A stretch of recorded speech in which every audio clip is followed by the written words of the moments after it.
Chapter 2. The box that would not open. Okay. Back to chapter 2. There's something suspicious about Mariana. Let's go talk to her. Why though? A wine bottle. The wine is long gone. There's no way to open it. Seems that way. Candles. They're caked in dust. A lantern. It's been a while since it was lit. So this was Mortuga's bedroom. Technically, if it's the captain's quarters, whoever is currently captain would get this room. It's a dressing table. Go on. Say it. Like a woman would have in her bedroom? Mm-hmm. Could be that Felicia was the one that was here before. An empty box. A little window. There's an old curtain hanging up here. Want to take a look behind it? Most of the room is made of wood, but this door is made of thick metal. I can see an old wooden deck. It looks a bit like a pirate ship. Yeah, I bet. Caution. Pressure seal. I mean, that's a good thing, right? Yeah, the submarine must be pressurized on the inside to offset the external water pressure. And what would happen if it had the wrong pressure? The door would burst open? Well, I imagine the glass would break at least. I think they're yelling at me to go to bed. Oh? How so? Are you by your PC now or are you on your phone? I actually don't know. Should we put the curtain back? It's an umbrella. It's falling apart. It looks ancient. PC. Ah, okay. What's that hanging on the back of the chair? Socks? Bandages.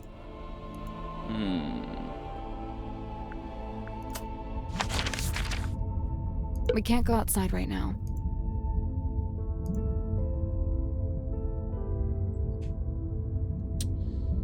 I guess we're just gonna go to Mariana. She is walking to me and screaming, okay. Oh. Worman, I know he once worked as a newspaper journalist. Oh, that's before he changed his name, of course. Have you read his book, Hex of the Helmsman? I, leafed through it. I must say he's got some good research skills. I'd love to know what his sources were. What do you mean? The book is very clearly a loose retelling of the real-life story of one Magnus Mortuga. I saw Dirk wandering the halls this morning, like he was looking for something. I asked him what it was he'd lost, and he said he couldn't really describe it, but it looked a bit like a gun. What? So, something that looks like a gun, but isn't actually a gun. I can't imagine what he was talking about. Okay. Are we missing anything? Are we missing one thing? One thing. What do you think of the pipe? Fine craftsmanship, wouldn't you say? It's not a pipe at all. It's a secret dictaphone. That's not a secret. You're clearly recording people without their permission. So? So it's immoral. Well, if you're going to kick up a fuss, I'll just take it back, shall I? No, hang on. It might be useful. Aha! I knew it. Tut at me all you like, but you can't deny the value of hard evidence. I'm sorry, Belisha Bonetop. Yeah, that's what she's called in the book, too. Marcus Mordoom's captain/love interest. Flying a little close to the sun with that name, aren't they? A ZX5. Nice piece of kit. Polycarbonate shell, tactile interface, unusually good battery life. I mean, it's a cell phone. Whose is it? Dirk Danson. I suppose that makes the most sense. After all, Mortuga really didn't seem like the cell phone type. I assume he was the one who called to get her in here, but I don't know why. Mr. Worman's typewriter. It's got a good example of the fellow emblem there on the back, see? These diagrams. They're detailing the time and place to find the Mortuga submarine. Of course, it would be possible just to write it out in words, but this has been done with astronomy and lunar phases. Why? My guess is that it's intended to incite curiosity in the recipient. It's more effective than if they'd just written, "Come to this place at this time." It feels less like a trap this way. When did you take this photo? Says it right there. On the night of a full moon. How come that guy has glowing red eyes? Perhaps it's because of his demonic essence. Or you used a flash? Perhaps it's because I used a flash. Who's the woman in the ball? Well, that's no woman. That's a mermaid, slumbering in an ethereal bubble. You're not gonna tell us, huh? Where'd you get that? A dentist's waiting room? There's a poster on the back cover. It's for Dirk's movie. Oh, yes, look at that. They've given her the wrong type of necklace. The sword looks about right, though. What's that? Just thinking out loud. Well, that has to be a face, but it's not. It doesn't look like anyone. When was this taken? Pretty recently, I think. I see. So she's probably still out there. Listen, don't worry about it. Seriously. It's a creature. There is a creature now in this one too, you know? Oh, good. I was worried this wasn't going to come up. What? Cynthia and her family? The submarine in the background? Yes and yes. But also no. The best part of this photo is the thing on the left-hand side. It's in a glass tank. Do you see it? Barely. Is it a snake? It's the silver snake, also known as the silkworm serpent. Oh, you've heard of it? We might have. But what's it doing in the photo? So, that submarine in the background. The silver snake is the reason that was built. Sylvia Seafoam, pictured there in the fancy jacket, she was quite fond of her serpent friend, you see, but the powers that be were demanding she hand it over to be studied. So Sylvia made a plan to go and live in a submarine and take the silver snake with her. That's, quite ambitious. Wait, so the sea serpent would also be living in the submarine? Well, I don't have all the details. It's something I'm still researching. Okay. I don't know what that is. Me neither. Tanya Tapdole. Ah, I see what you did there. I didn't do anything. She's not talking to you.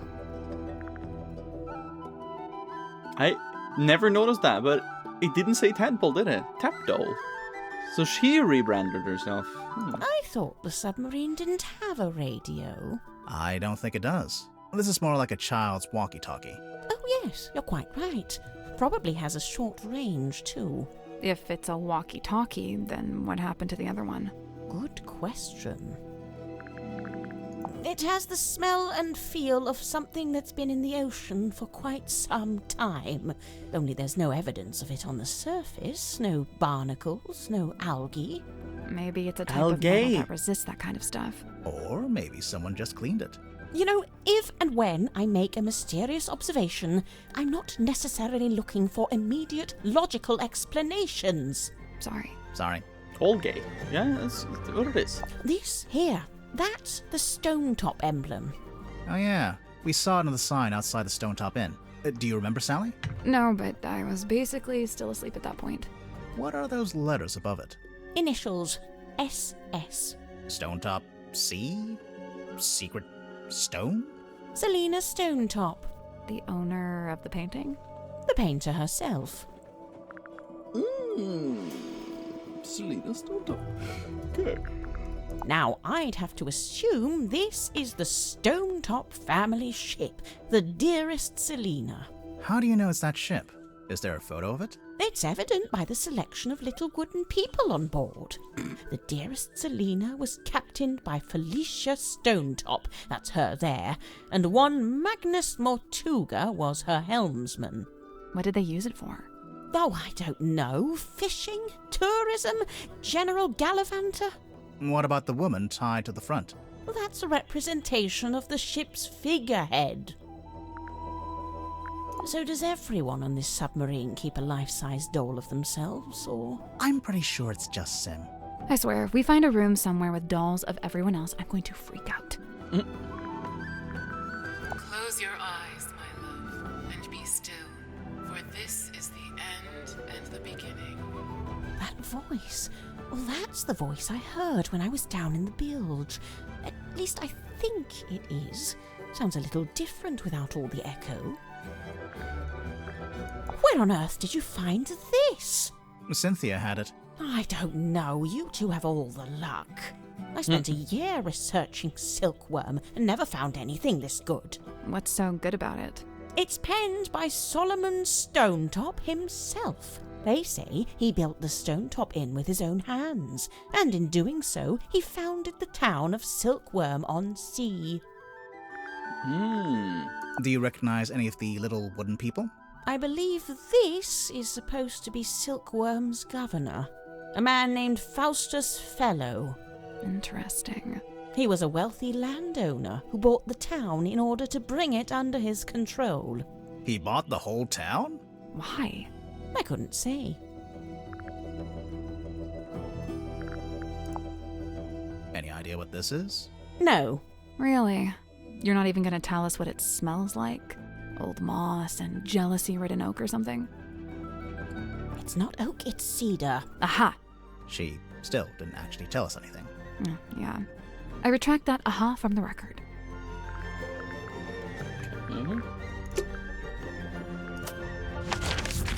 Okay, have to go to Godric now. It's always a vibe in here. You wish to converse with Cornelius? He'll be thrilled.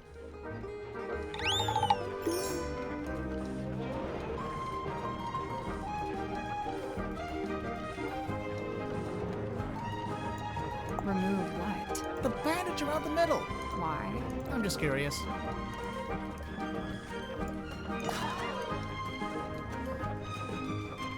It's a smaller stick.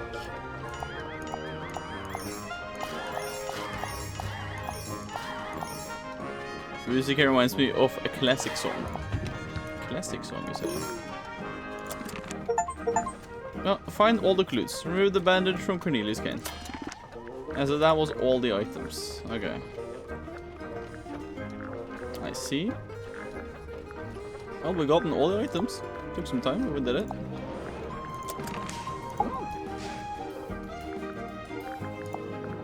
I noticed Dirk seems to be trying to tell Werman what to write in his book. Is he just trying to make sure Worman gets it done? Or is he trying to get him to write it in a certain way? A little of both, I'd wager. Maybe he's in league with Worman's publisher. Dirk? That can't be right. If I recall correctly, he told me he worked for something called, Oh yes, thank you, Cornelius. Wit and Whimsy, that was it. But I'm not sure what It's a movie production company. It's owned by Vincent Van de Peer. He's a director and producer. Well, someone's well informed. Vincent once went location scouting in the swamp where I worked as a gift shop sales clerk. Ah, of course. I never got the details out of either of them, so I can't confirm this. But I believe Werman was invited onto the submarine by Mortuga himself. Really? Why? It's very strange. I can't for the life of me imagine why Mortuga would bring a journalist on board. Worman's an author, not a journalist. Ah, well, he used to be a journalist. He wrote for the local newspaper. And I will say he doesn't seem to have lost the instinct to always be on the lookout for a story. Okay, clues. We have more clues for you now. That's it! Mariana's pipe! She let you see it. She did. And? Did you discover anything? We did. Well, all right then. End of conversation, apparently. That's the captain, is it? And her accessories are a compass and a map. So? So they made her the navigator and the captain. Typical navigator erasure. I don't really deal in anything post-industrial revolution. Try Cynthia. Oh? Teenage girl, cell phone. Just seems like a natural fit, wouldn't you say? Yeah, because that leads you to think to ask her. I was like, oh, there's a flashlight. You know, the game kind of does this with a lot of the items. I do like that. It is pretty good on that one. Worman's still attempting to wrestle his grand opus into existence, is he? I'd rather thought he'd be done by now. Inked on the back of this letter are codes. It's detailing how and when and where to find the Maltuga submarine. This Ibis person claiming to have information on Maltuga. You know who that is? No, Maltuga never mentioned anyone by that name. Not to me, anyway. Aha! This must be where Madame Tadpole got her stage name. You think? She's not called Madame Mermaid Orb. Schmettel? Yes, what is it, Schmelly? Are there really only 2 characters? It's just a poster. I'm sure there are more in the actual film. If it sticks to the novel, there actually might only be 2 characters. Told me I could sleep on your side of the bed when you aren't gonna work the next day. So...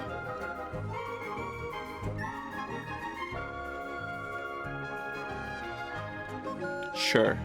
Sleep on my side then. But you better not fuck up my fucking nightstand table, okay? Don't mess. You already put a lot of your stuff there. You have the book and everything, and sometimes you have a drink there. Remember, you get the... That's true, but it's fine. It's fine. Just, yeah. Don't mess up the nightstand. Goodness me. What's it a photo of? Well, it's Yes, a yes, face. I suppose we can agree on that. Doesn't look like any face I've ever seen. No, well, perhaps you ought to count yourself lucky.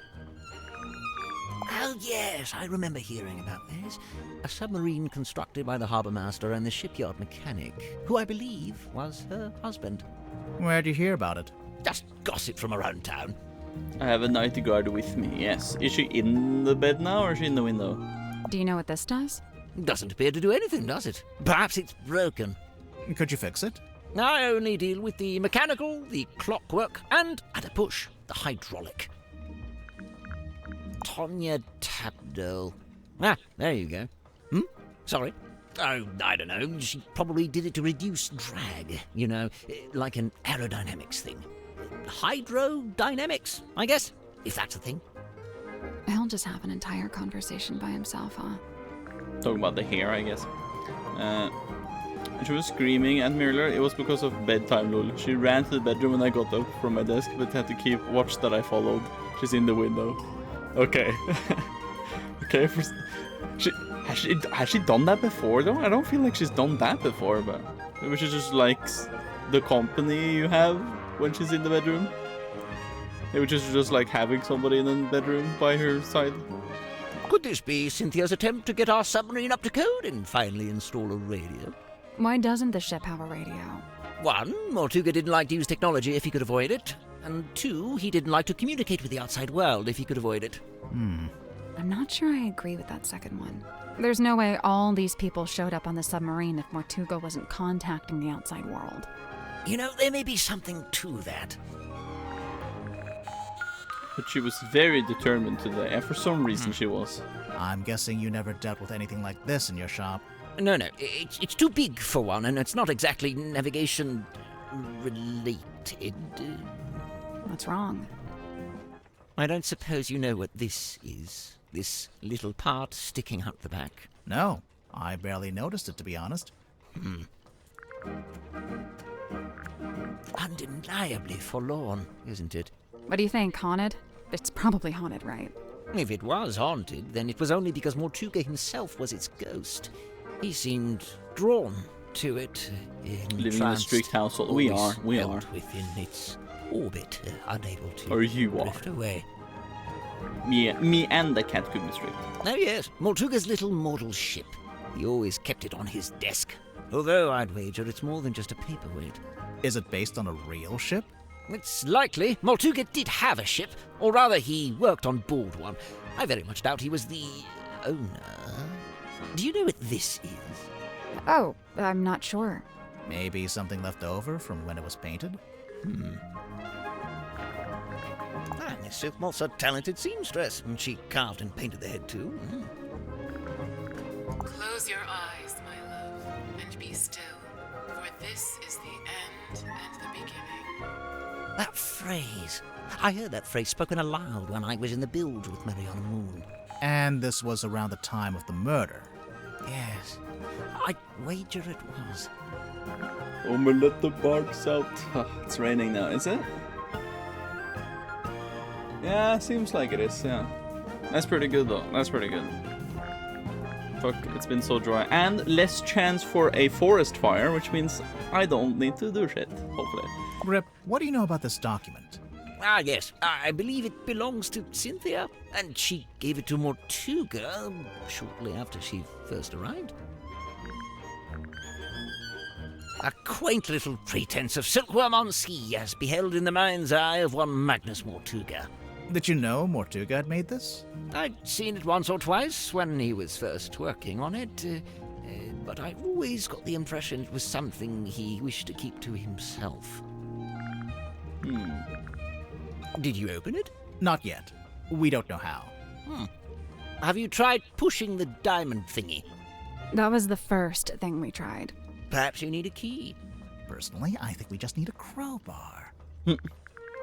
Why does it have a bandage around the middle? Cornelius? Oh, he fell down the stairs. The clumsy old thing. On a submarine. It's all just ladders, isn't it? I promise you that's not the issue I have with that statement. Okay, we've gone through all the clues with him at least. No suspicion of him. No, there's no suspicion of him yet. I assume you have to talk to somebody else for that to happen. Or the clanks to the window. She's like wheezing in the window. Okay. Worman's my good buddy. Yeah, he's like the cranky older brother I never had. How did you become friends? Oh, it was mandated by the film studio. What? Well, I played the lead in the movie version of Worman's book, so the studio figured we needed to be friends. And now he's writing his next book, a sequel. Yeah, dude, Hex of the Helmsman 2, The Revenge Unleashed. Or whatever, I don't think he actually has a title for it yet, or a story outline, or actually anything. I kind of feel bad for him, honestly. It's a lot of pressure, you know? Dirk, your work and Hello, Worman's Kat, have you work, come here now? they're kind of intertwined, aren't they? How do you mean?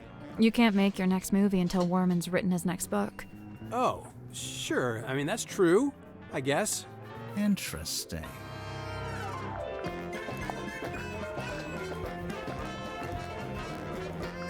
I am officially living the dream. How many people can say they're an action figure? I'll admit it. I'm jealous. You carry this thing around everywhere you go, Dirk. Of course, but I'm super duper careful to keep it in mint condition. Mint condition? I really wouldn't say. Yeah, you know, they told me if I leave it in the box, it'll be worth way more in the future. Yeah, do you have the whole set? Looks like there are 2 other figures in the series. Oh no, they only gave me this one. My co-star Julie has the other 2. This is yours, Dirk? We literally found it in the pocket of your tuxedo. How'd you know for sure it's my tuxedo? Dirk, show me one other living soul on this submarine that could even conceivably own a tuxedo. Wormo's typewriter. He lugged it all the way here. I tried to tell him about modern alternatives, but he wouldn't hear it. Why do you think he insists on using it? Other than the fact that he's a big old poser? I mean, probably because it used to belong to his dad. Oh, hey, you found Worman's letter. Have you read it? No. Generally speaking, you do not read another dude's fan mail. What makes you think it's fan mail? Worman read that thing 100 times over on the journey down here. I just figured it must be something nice, you know?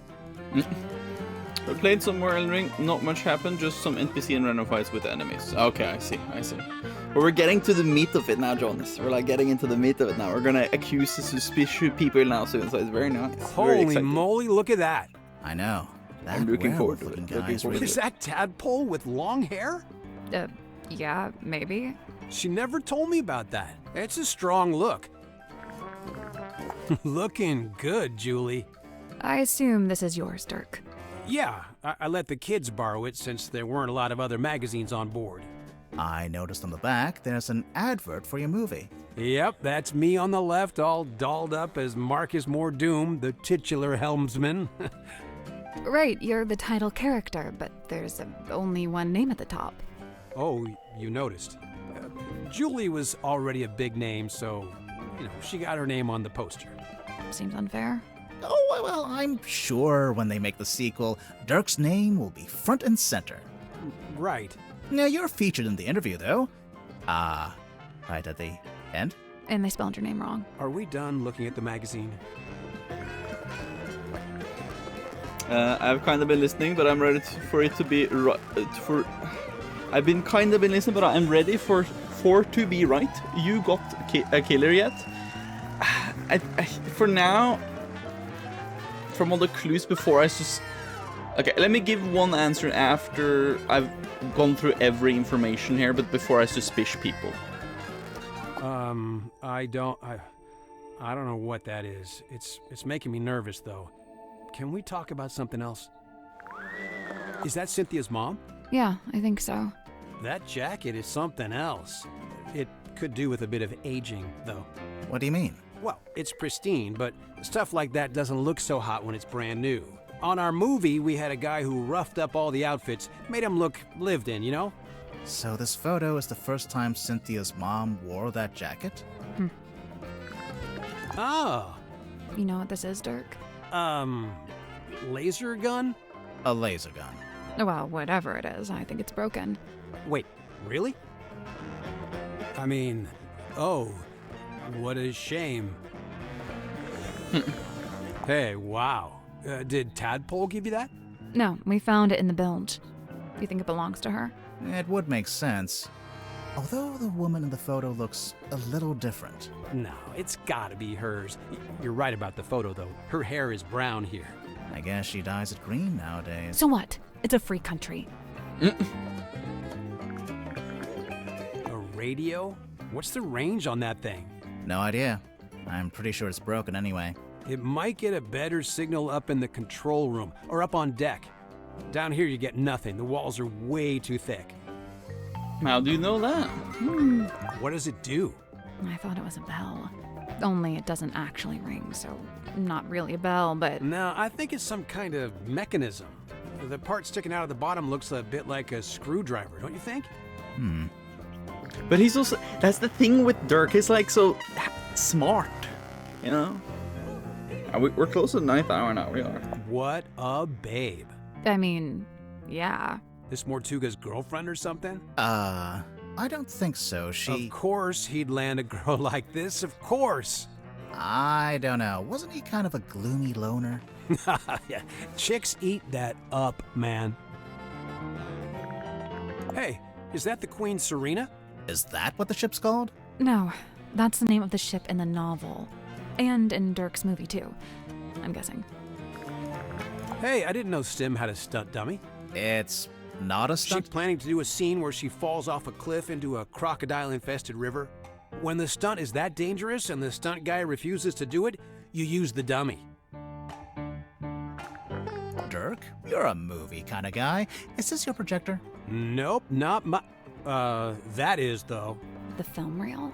Yep, I thought I'd lost it. I guess I did, huh? Yeah, because I was thinking about the Grim Reaper thing. So it is apart from the movie. Because of the Grim Reaper that is in the movie, at least. So Sim is using that for her stage play thing, illusion thing. Because she gets cut off or whatever. Where'd you get it from? It was a gift from the studio. A little souvenir. What's on it? Oh, it's just like, yeah, a bit of a scene. A daily, you know. No. Where did you lose it? I don't know, mess hall, probably? Where did you find it? It was in the hollowed out stomach of a dog. It was in a cabinet. Normal cabinet. Oh, okay, cool. So, can I have it back? That is one old document.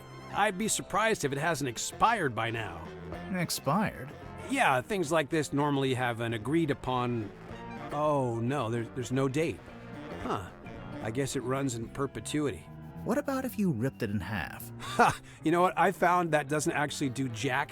No, I know. It works in the movies, but in real life, voiding a contract is a more complex procedure. Well, that's no fun. Hey, that's pretty cute. Do you recognize any of the buildings? Oh, is it supposed to be something specific? I thought it was just like, you know, Toy Town or whatever. Never mind. What's that? You've never seen it before? Nope. Is it Mortuga's? Good guess. Yeah, it has his vibes for sure. Oh, let me guess. It's locked and you can't work out how to open it. Right again. Ha! Classic. Okay, but for real, you gotta let me know when you get it open, because now I'm super curious. I don't get it. What's not to get? It's a cane with a face. Okay, so for real, Grip's actually like super smart. Really? See, this is my point. He hides it. Why? Why bother with the cane, the whole persona? I don't know. But yeah, I'm like, I'm almost leaning to Dirk being the bad guy. I don't know.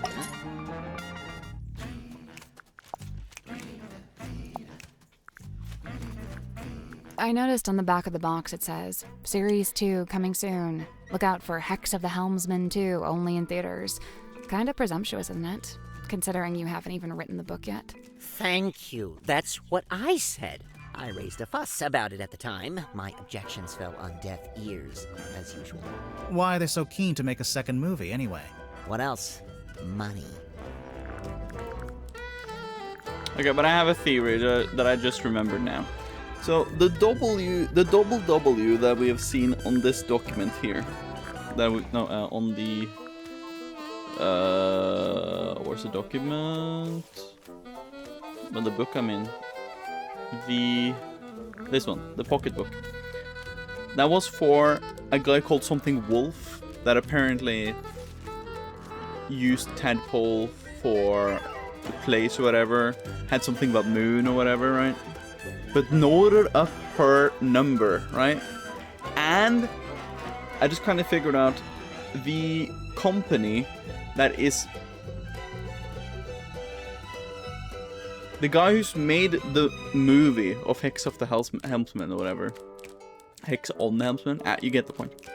He was called Wendy Peel or whatever. But the company is called Whimsy and Wit and Whimsy or whatever. I think www. Is that the same guy? Is Vanderpeel changed his name to that? And then the company Whimsy and Wit is what is made for, like, you know, actors and artists and whatever, right? So that's how Dirk has the number to Moon. But why he's called up Moon to get to the ship, the submarine, I have no clue. But apparently that WW guy got it. So Moon and Dirk know each other, but I still don't know how that's connected somehow. Oh, I can't stand these things. A procrastinator's worst nightmare. It's why I use the old typewriter. No distractions. Does Dirk spend a lot of time on his cell phone? Not in here. He goes up on deck to do it. Why? Who knows? It's not my business. There's something suspicious about Dirk. Yeah, exactly. Yeah.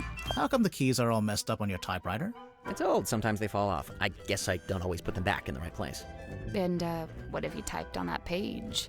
I'm taking another swing at a story outline for my next book. I can't make it out. It's some kind of weird grid. Cross-writing. Look it up. People used to do it all the time. What about these brass panels on the back?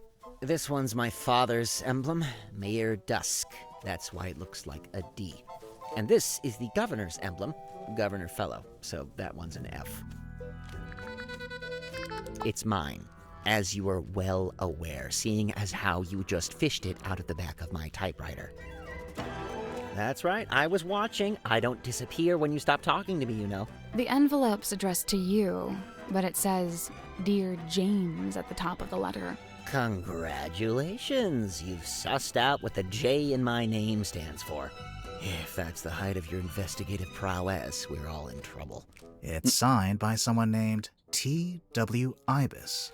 Another astute observation. You know, of all the detectives I've met, you two really are the most recent. Grimoire, he's being mean to us. I noticed. There's something suspicious about Warman. What's this? A little painting? It's a photo. A photo of a mermaid floating in a crystalline orb, held aloft by a muscular demon werewolf. Yeah? If you say so. So, these are the two main characters in the movie? The helmsman, Marcus Mordoon, and his captain, Belicia Bonetop. Ostensibly, yes. You're not happy with how they look? Compared to your book? They made Marcus too handsome and too bulky. Sure, he'd have muscle, but at the same time, he's supposed to be wiry, fibrous, like an old piece of rope.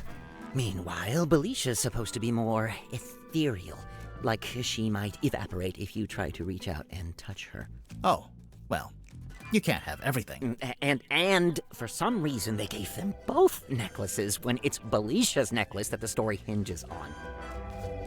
If your story hinges on a specific necklace, then make it the only necklace in the story. This is basic stuff, people. Seems like he didn't like that.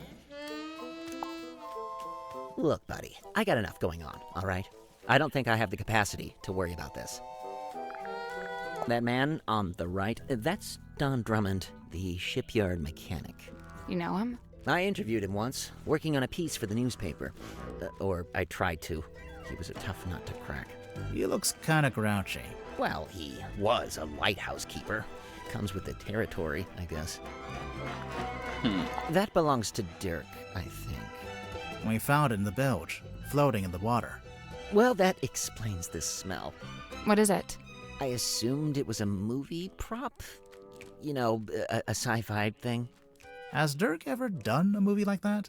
Not to my knowledge. But then, why... No idea. You'd better ask him, hadn't you? Huh. Weird. Have you seen this before? No, never. And yet I feel like I recognize the handwriting. It's broken. Or possessed by an evil spirit. One of the two. I want to know what this is. It's got to be something. We're not sure either. Did you see the carvings around the outside? It's a little story in 4 parts. There's an egg, then it hatches, then there's a baby, then it goes into the water. Into the ocean, I think. I'm not sure it's a baby either. Could it be a phone antenna, perhaps? Could... Oh, and to get better signal? It could also be that, actually. I didn't actually think about that, but that's a good idea. I couldn't believe it when I saw this in Mortuga's cabin. Had you seen it before?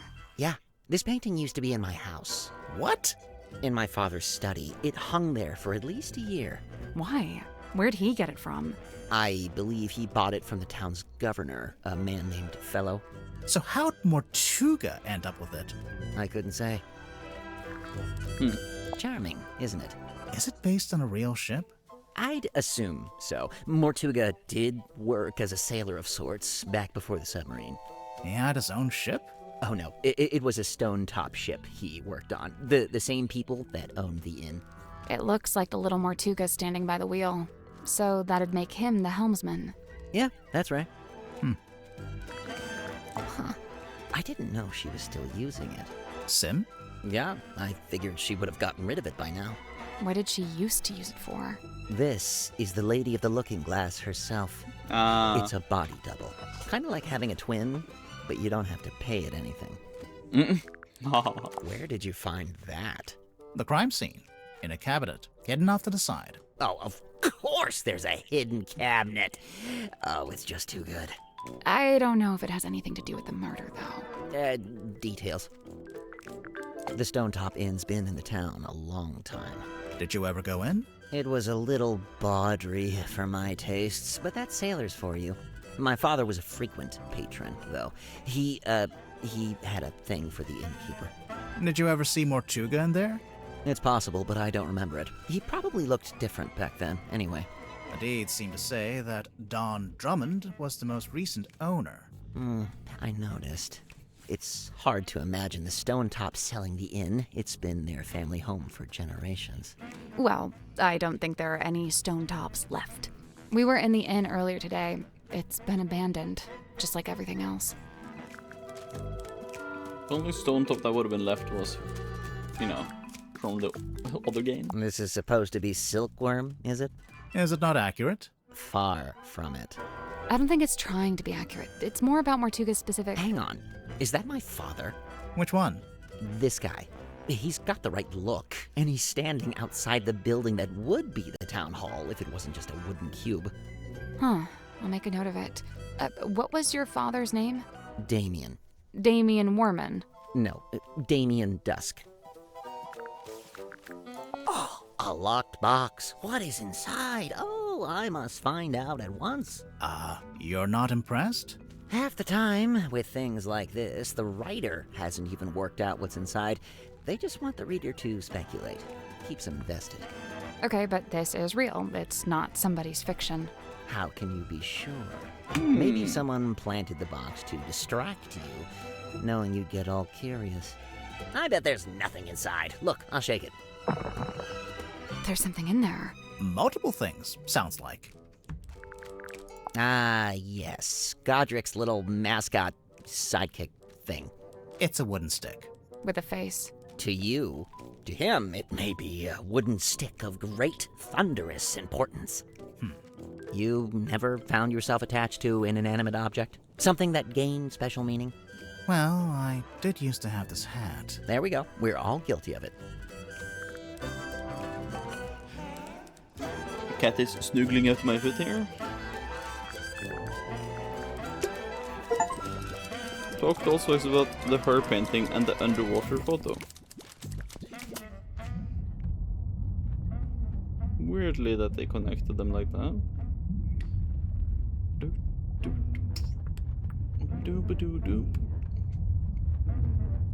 Okay, she is clawing and biting at my foot now.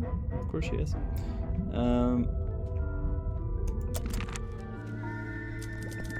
Let me try something.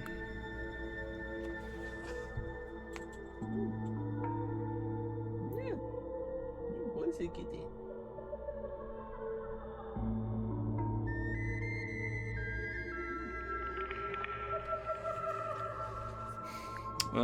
Let me see. I was thinking about playing on the projector again.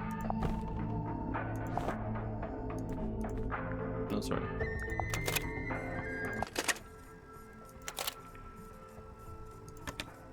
You really want to turn back after you got the map sussed out and everything?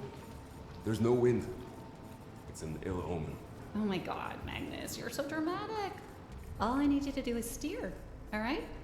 I'll handle the scary stuff. Felicia, You can't change my mind. Sorry. I spent too long planning this. Anyway, we'll be there in a few hours. be where exactly? Right. I didn't really explain it yet, huh? I've asked several times. You always wriggle out of it. Well, I've got nowhere to wriggle now, do I? Seems like there should be one more. There's somebody watching them, but who could that be? Be where exactly? Right. I didn't really explain it yet, huh? I've asked several times. You always wriggle out of it. Well, I've got nowhere to wriggle now, do I? There's something suspicious about Grip. Let's go talk to him. Wait, what? Huh? How did me looking at that have something with Grip to do? What?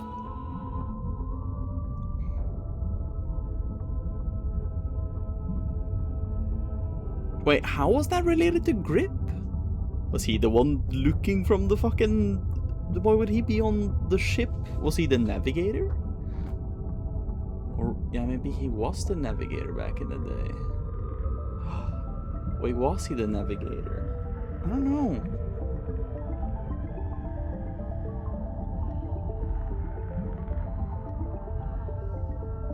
I didn't do something else. But yeah, that is true. He did talk about Navigator Erasure because he complained about that action figure of... Oh yeah, it makes sense! Of course! Because... Yeah, because he did talk about the action figure and then he saw the back. There was a picture of the Belisha Bone Top one and then she had like... what was it? A compass and a treasure map or whatever. And then it was like, oh... erasure of the navigator. So he was the navigator of the ship that Felicia and Mortuga was on back in the day, and he was in the background there in that thing, apparently. Most likely. Interesting. Okay, we're getting there, but still a little few clues left on some few people because we unlocked them a little late. So we got a few more. an effigy of Miss Silkmoth. It's a doll she used to use in her magic tricks. I'm still not quite sure why she brought it onto the submarine, though. It's possible that it's bound to her, and thus leaving it behind was not possible. Bound? Through magic. Once bound, an effigy shares its fate with the person in question. Permanently? Not necessarily. If a rupture were to form between the two, they may become separated once more. An apparition of death. Intriguing. But it's a woman. Wow. Death could be a woman. You don't know. I stayed at the Stone Top Inn myself. Back then it was under the care of a woman named Felicia, but it seems to have passed on to Magnus sometime later. I find this strange, for he was not a member of a Stone Top family. I mean, they did bang, I think. Magnus built this himself, from the scant materials we happened to have on board. So he made it while he was living on the submarine? Yes, but I believe it's a vignette of a particular time in his past, back when he was living in Silkworm. But you knew Mortuga back then, didn't you? How come there's not a model of you in there? It's specific to the town and its history. As an outsider, I would have no place in it. I am unfamiliar with this. Where was it located? It was in the captain's quarters. Ah, then it is no mystery, for I have never set foot in that room. Mermaid, do we know what happened to Felicia? No, we don't. As of right now, we still haven't figured out what happened to Felicia. It's very assumed that she is either dead or lost somewhere, which intrigues me because I think that's maybe why Mortuga was like just in a submarine overall. Maybe he was looking for her. I don't really know. I assume from what we talked about earlier, Martin, I think Felicia went away. He got the Stone Top Inn, and then it was like, okay, listen, I want the submarine that you guys have. At that point, I think Cynthia's mother was probably dead. It was like, you guys don't need the submarine. Can I get that? And we trade the Stone Top Inn, because I got it now because, you know, Felicia loved me or whatever. And then he traded with Don. He got the submarine, and then Mortuga took Mortuga took the submarine. Drummond got the inn, and then Mortuga went down to look for her. So she was probably lost at sea. Maybe she is assumed dead at sea. He doesn't know, but he's really in love with her. He needs to find her. We saw on the back of the inn deeds that he was sleeping or whatever, and she had to go or something, and he had that finger mark on his arm that she talked about. So she left him, and he's probably searching for her. So, and Cynthia she wants to be the captain, but at the same time she's like, oh, the Seafoam, it was made by my mother, but he probably wanted it to just be called the Seafoam submarine. I don't really know. That's a bit thing I'm not sure. Maybe she's the creature, but then it doesn't make sense if she's the creature, because that big thumb mark he has on his arm was from before Felicia went away, so she can't be the creature. So Godric grips hand-carved talisman. You think everything's a talisman. I thought it was just a part of the branding for his shop. It may well be. Nonetheless, I conclude that it is imbued with energy, and its primary function is to be an anchor. It's not heavy enough to be an anchor. I'm pretty sure it would float. He means an emotional anchor. Oh, right. It would float. What an enchanting thought. Uh-oh.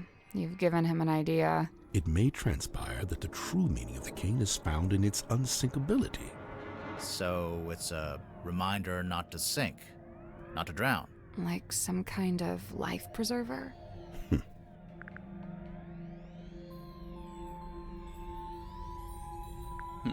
You're not sure on that part. Okay, tadpole again. Maybe that she went after the creature, now he is looking for revenge. That could be the case. The Stone Top Inn. That's where Magnus lived, back before the submarine. He lived in the inn, but he wasn't part of the Stone Top family, surely. No, I don't think he had any family in the town. Magnus carved and painted it himself, so it's very specific to his life. It basically only shows the buildings and people that were relevant to him. I noticed Mortuga himself isn't on there. No, I think he's somewhere else. Yeah, on the ship. Do you know what's inside? No, it must have been something, though. There's no way all this kicked off over an empty box. What do you mean? As far as I know, that box is a very recent addition to the submarine. I think it may have been the catalyst that led to Mortuga's murder. Now I really want to know what's inside. Really now? If you watch him closely, Grip holds this tighter whenever he gets sad or nervous, and only lets go of it when he's totally at ease. Sounds like you've really been staring at him. Yeah, well, you can learn a lot watching someone's involuntary movements. Okay, do me. You're tired, achy. You only got an hour of sleep on a hard surface. Wow, I feel so seen.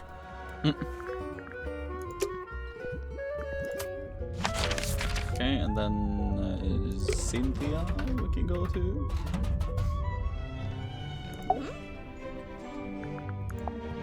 Wow, there they are. That's my mom, standing in the harbor, and that's my dad, standing under the lighthouse. Cute. Hey, the lighthouse opens up, and there's a film reel in there. That is not accurate. We did not have a giant film reel in our attic. I don't like it. You don't want to know what's inside? I do, and I don't. What if it's bad? Bad like how? Like, what if it's something we didn't want to see? I think I'd still rather know. I'm sure I saw a picture of this recently, but it looked different. Where did you see this picture? Somewhere in the engine room? Yeah, it isn't the same cane for some reason. But why, I don't know.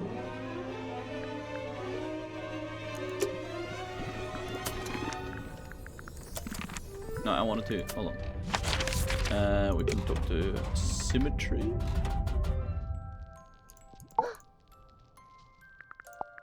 'Twas Cynthia who had it when first she came aboard.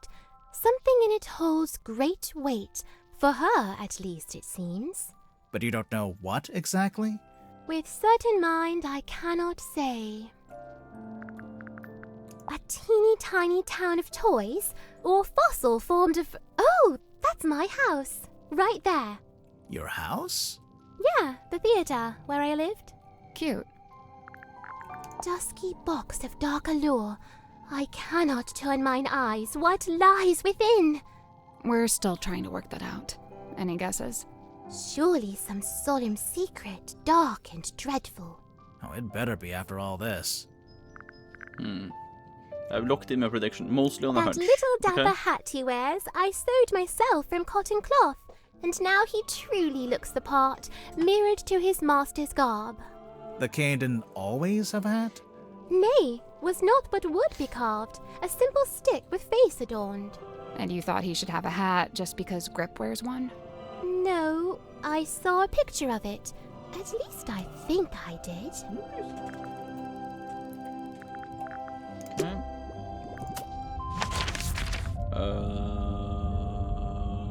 Mariana Moon.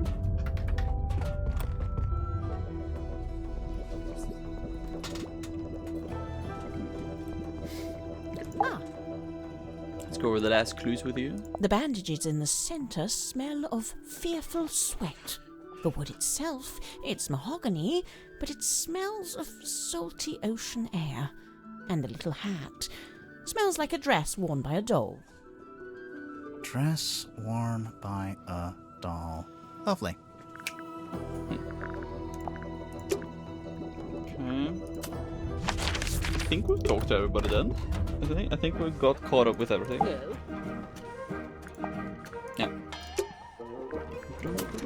Okay, let's go over the stuff. Oh, sorry. So, found that in a small room. Yeah.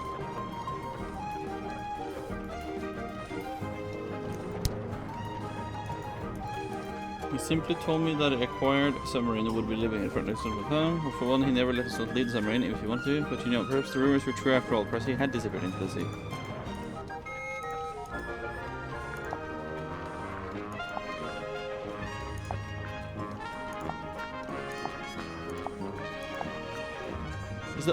Is this the order people arrive? Because I thought Madame Tadpole was after Zephyr. Weird.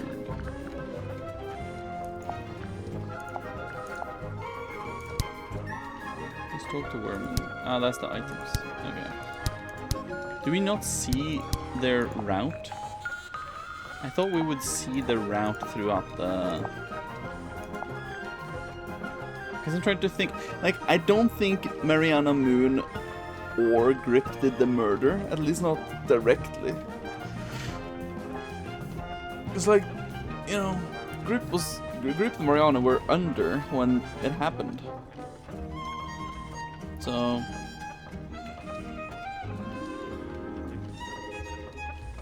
Worman said he fell asleep, or it was... He said he couldn't sleep, or something. But maybe he didn't catch Dirk going out of the room, maybe? Maybe Symmetry did it, because Symmetry didn't... Like, Cynthia woke up from the tilt, but then Symmetry was already awake or something. And Tadwell was up by herself, so she doesn't have an alibi. Zephyr was alone, doesn't have an alibi. Ah, it's very difficult.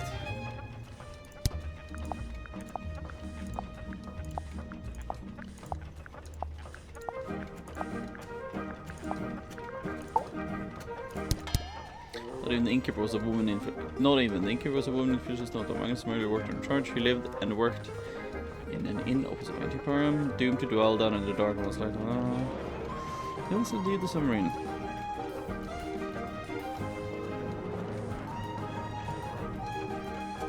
I'm super curious about contract. I mean, the father was the one who was together with Felicia. I think there was a rumor that he bought the submarine from the shipyard. Yeah, and traded over the Stontop Inn. Godric made some kind of official request, but Magnus had denied it.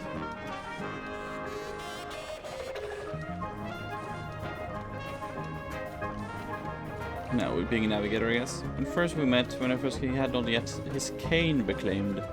Found out Mr. Grip wanted to be the submarine's navigator at one stage, when Mortuga never allowed it. He wanted to put all those navigation skills to use and actually head out on an adventure. It's really left on the task with the Cypher Stronghold maps. But from what I can, he knew it wasn't really his life's goal. I don't know, he's kind of like one of those savants, you know, kind of odd but seriously gifted. He was showing me around the submarine. He was mostly subdued. Didn't say an awful lot.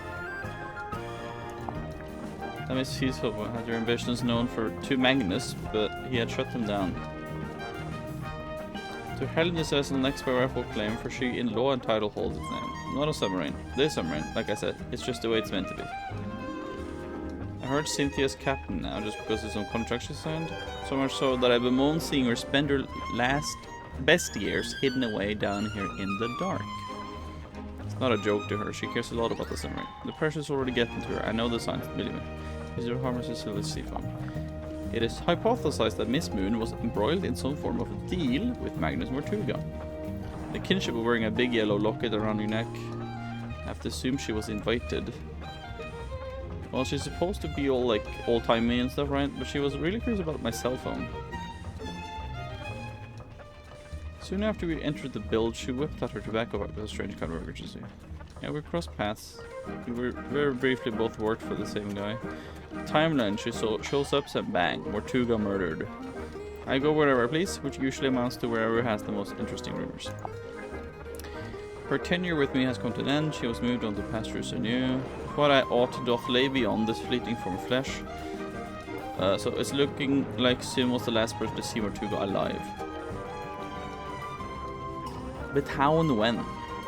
And not exactly, we get this. One time I looked into that room and there were two of them.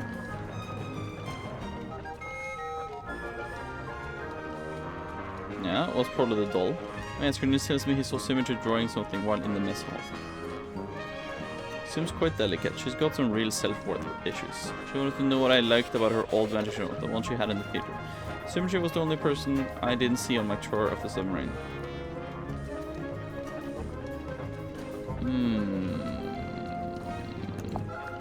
I'm to believe Tadpole had taken it up and discovered the source of Magnus' internal anguish.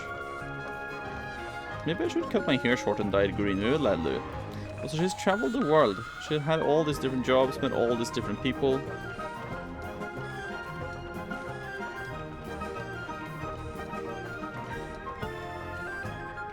Get this, I found out she used to be a rescue diver, but they banned her for being too good.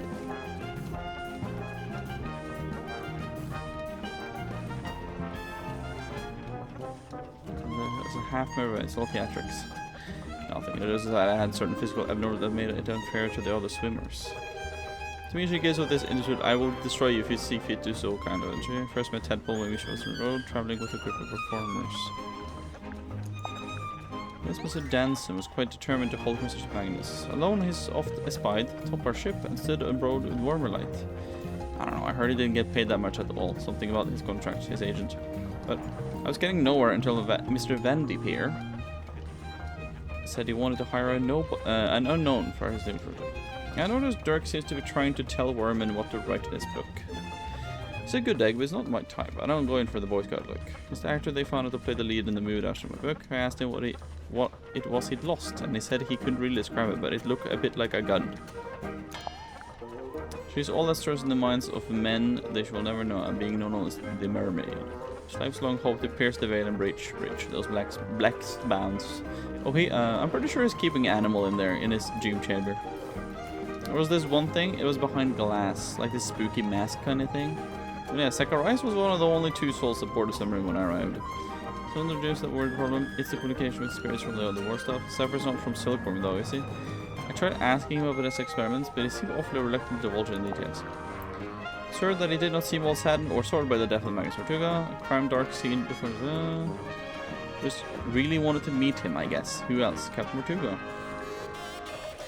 Or whatever, I don't think he actually has a title for it yet, or a storyline, or actually anything. But I believe Worman has invited onto the submarine by Tortuga himself. And after he arrived on the submarine, Tortuga spent a lot of time talking with him. It's probably to talk about Felicia or something. Well, the thing is that none of the characters have alibis for the murder. True. And after he arrived on the submarine, Tortuga spent a lot of time talking with him. I think so, if you guess you have to keep going. The book is very clearly a loose retelling of the real life story of one. Okay. Let's talk to Grip. It's about all these things. Yeah, did he make...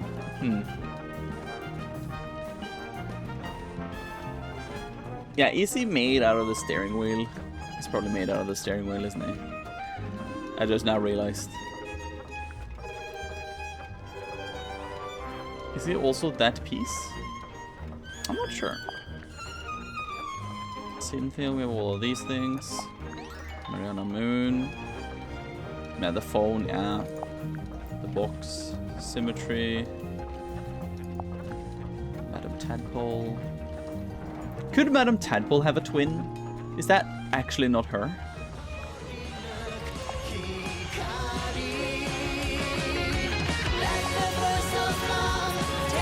Dr. Zephyr. Oh, this is the end for me. There is at least 2 more hours, if not more. Well, most likely. That makes sense. Have a good night, though. Yeah, you can send me the prediction when you wake up or whatever, and then we'll see if you were right or not, I guess.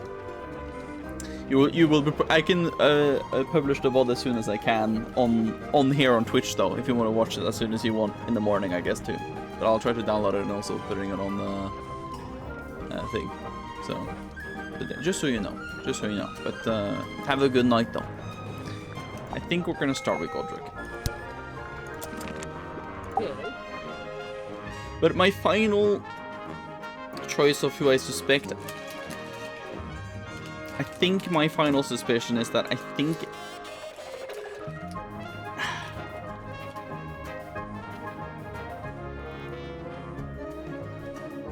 it might be Symmetry. I think it might be Symmetry for some reason. I think it might be Symmetry.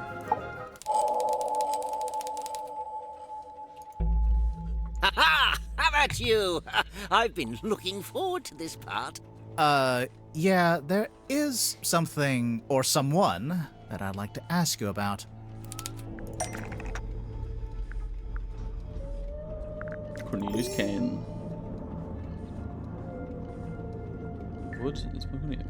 I'm sure I saw a picture of this one, but it looked different. Cornelius? What about him?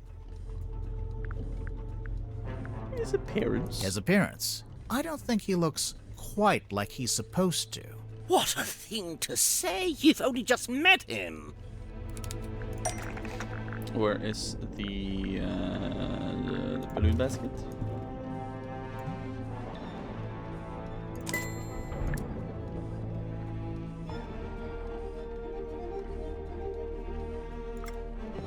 This is the right clue, but let's be specific. Looks the same as the cane grip has now.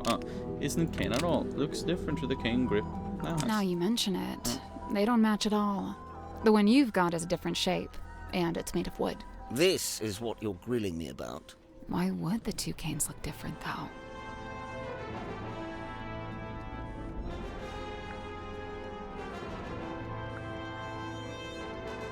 Grip painted the original cane to look different. Grip made a new cane after arriving on the submarine. Grip made a new cane after arriving on the submarine. What a damning accusation.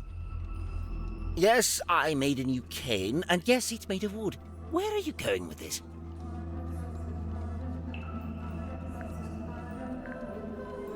What happened to the original cane? What happened to the original cane?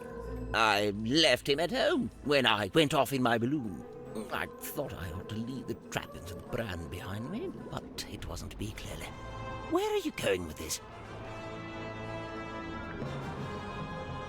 Where did the wood come from? I forget.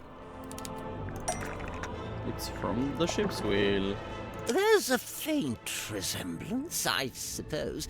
But aren't the wheel spokes a fair bit shorter than Cornelius?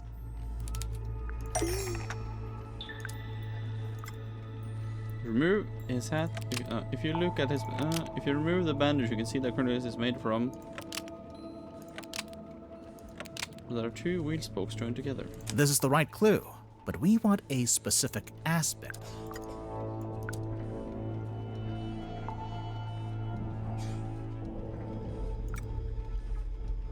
This is the correct clue, but we need to choose the right part.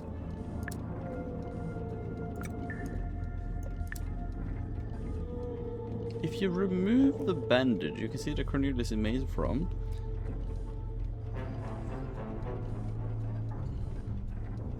Huh? If you remove the bandage, if you remove his hand, if you look at his back, you see where he's made from. If you remove the bandage, you can see that Cornelius is made from a wooden cane that isn't from the ship's wheel at all. There are two wheel spokes joined together. This is the right clue, but let's be specific. Oh yeah, sorry. Okay, two pieces of wood. Okay, yeah, of course. Remarkable! This Okay. is quite the revelation. Oh wait, you're saying you didn't know the wood came from the wheel? Of course I didn't. Why would I know anything about that?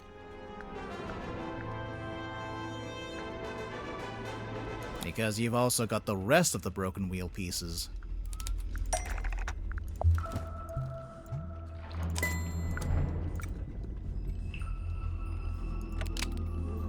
So, Grip, I have to ask, do you know anything about how the ship's wheel was broken? Yes, I was there when the wheel was broken. In fact, Mortuga and I, we broke it. You broke it? I was trying to take control of the wheel, and Mortuga forcibly wrenched it out of my grip. He was very strong, you see. Wait, you tried to steer the submarine without permission? I did. Why? There'd been a disagreement. It's nothing, really, not important. A disagreement? About what? Where to take the submarine? Something like that. Where to take the submarine? The map? Where's the map? The piece of the map, ocean map?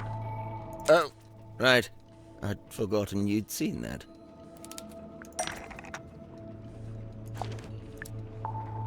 The X on the map. This is the right clue, but let's be specific. This is the right clue. The map? This is the right clue. This is the right clue, but we want a specific aspect of it. The wooden part? This is the right clue, but we want... The wooden part? The creepy drawing? Oh, sorry. The service record sticker? Map interpreted by Godric Grip. For customer, Magnus Mortuga. It's a record of service from your shop. Not the one here in the submarine, but the real one in the town. It's all there in black and white, I suppose. Yes, indeed. Some time ago, Mortuga came into my shop. He showed me the map and asked if I'd be able to interpret it for some voyage he was planning. Interpret it? It's marked with an X, but there's nothing in the way of coordinates, nor are there any apparent landmarks, given that it's just describing an area of ocean. So, how did you work it out? By employing every ounce of my skill, by working harder than I'd ever worked. Something about that map, the mystery of it, the feeling of chasing down the unknown. It grabbed me, and it didn't let go. For 2 weeks, it was all I thought about. I was so focused on it, I barely slept. Easily the most thrilling job I'd ever taken on. I even waived the payment. I couldn't in good conscience charge for something I'd enjoyed so much. The problem was, afterwards, all my other work suddenly seemed banal. I began to daydream of that thrilling feeling, that pursuit of the unknown. It led me to eventually close up shop and head out in my balloon, on a voyage of my own, which, as you know, ended rather abruptly. Okay. Right. But to be pulled from the ocean by Magnus Mortuga himself, and to find that very same map laying on his desk. I asked him at once if he'd ever followed the map to the coordinates, and he said he hadn't. I was disappointed at first, but then I realized we had the submarine. We could still go, right now. But Mortuga told me we would be doing no such thing. In fact, we weren't to be navigating anywhere. Instead, he seemed insistent in hovering near the Silkworm Coast, like something was keeping him tethered to it. So, you tried steering the submarine yourself? I'd convinced myself it was what Mortuga okay. secretly wanted, even if he was refusing to admit it. I thought a little nudge might be just what he needed. Get him out of his comfort zone, you know. But as I've already admitted, it didn't go to plan.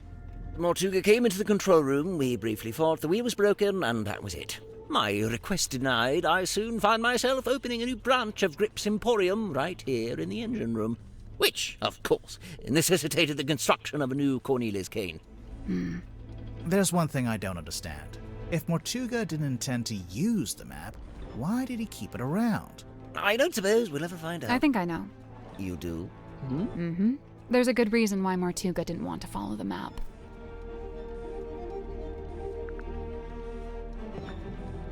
He decided it was too dangerous. Wait, really? You know what? Let's try that again. Mm-hmm. There's a good reason why Mortuga didn't want to follow the map. Because he'd already followed it. He'd already followed it. What makes you say that?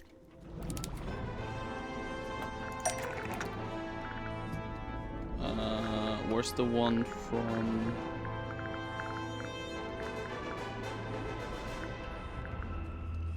Case file... It's one of the newest one, the Indies.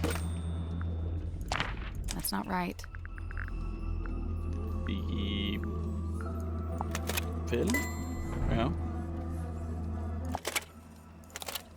This is a film of Magnus Mortuga and a woman named Felicia Stonetop.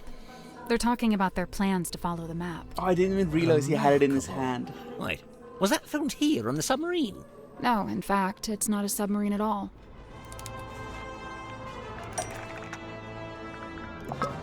The ship was called the Dearest Selena, but it belonged to Felicia Stonetop.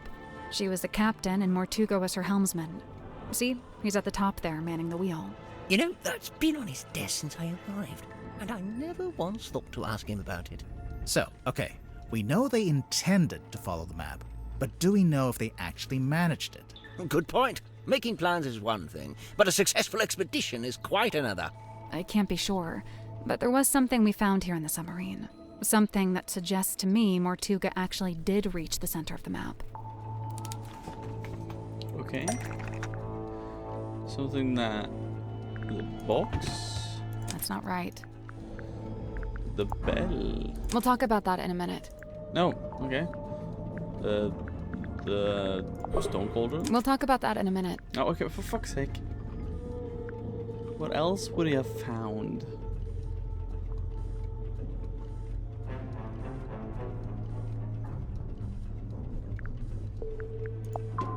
That's not right.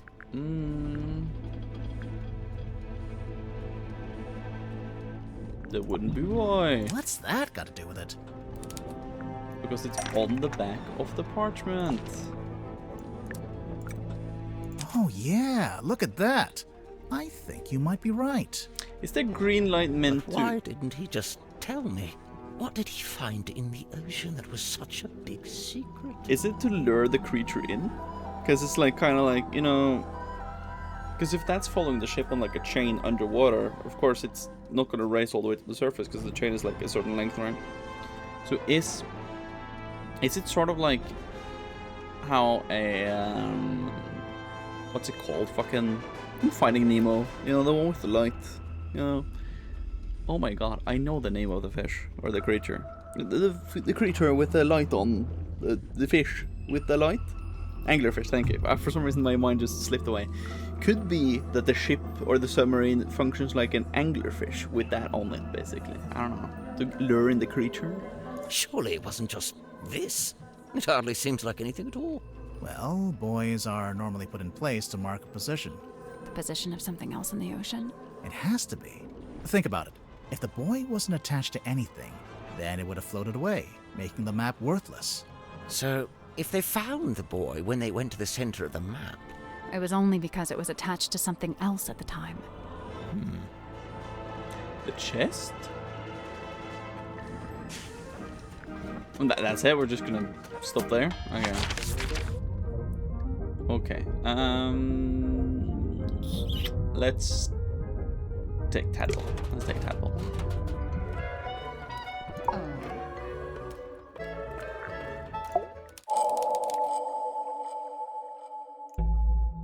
Tadpole, what would you say your relationship with Mortuga was like? We got on great. Where's this going? Did you ever disagree with him? Argue with him? Nope. Let's get to the point,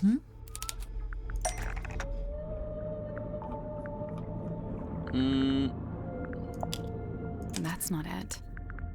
Disagree with him? Was it maybe this? That's not right. What would they disagree about?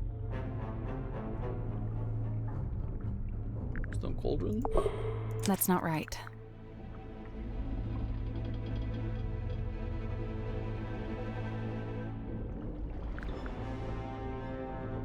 What would they disagree about?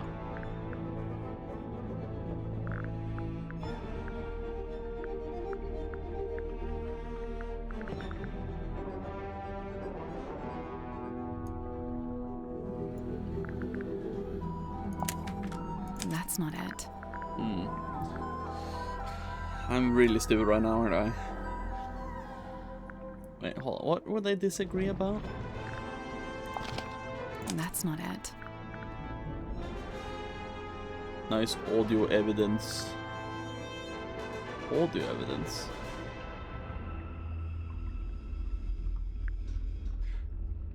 Oh. Come on, give it up. Just let me take it. I'm sorry, Tanya. I forgot about that. I completely forgot about this one. I told you before. No. I forgot about this one. All you've ever told me is that I'd like to request that you return to your room. I have something I must attend to. Oh, did it say at the Someone top? sneaking around recording me with a dictaphone? Seems like it. It may have been recorded without permission, but it's still a record of a conversation you had with Mortuga. It sounds like you're trying to get something from him. Some kind of object he was keeping from you? An object? Nope. So then what were you talking about? I don't want to tell you. You'll take it the wrong way. It's just, you were seen rummaging through Mortuga's bookcase. The one in this cabin. Someone sneaking around watching me rummage through bookcases? I thought maybe you were looking for this.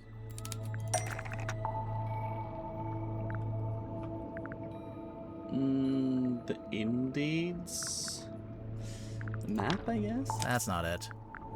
The Indies. That's not it. The Silkworm map. That's not it. The no, St. Paul's would be there. Newspaper page. That's not it. The Command contract? Handwritten letter? No, that doesn't make sense.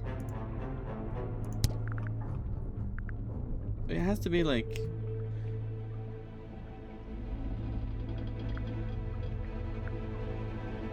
What would you be looking for, though? Just the command contract, really? That's not it. No, it's not that one. No, I have some kind of weird...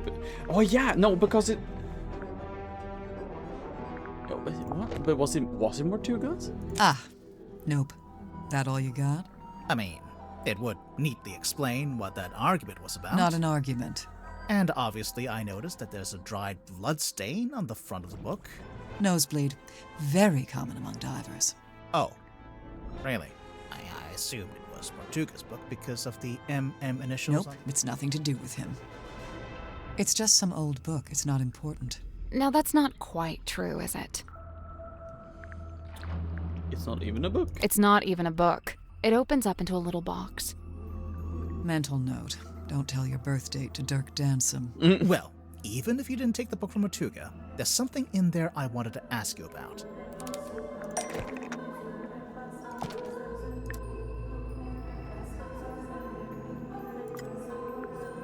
Do you know who this is? I mean, sure, Tanya. Says it right there on the back.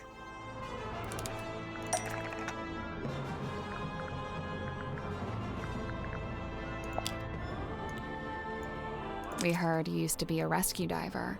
Mental note. Don't share any personal information with Dirk Dansom. Hey, they spelled your name wrong. It says Tapdole. Oh, unless... Yeah, that's my real surname. Tadpole begun as a stage name, but now I just wear it as my name. Right, sorry. Makes sense. A stage name, huh? So the book contains photos of these three women, one of whom we've established is you, Tadpole, since it has your old name written on the back. What of it?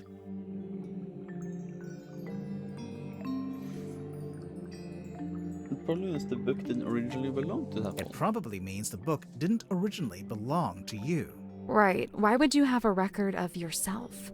I told you, it's nothing to do with Mortuga. So who does it belong to? Nobody. We need a clue to compare with the pocketbook. Something to suggest who the original owner was. I mean...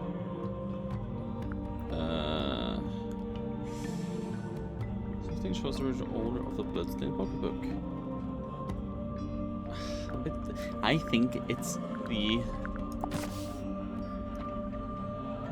No, sorry, it's not this one.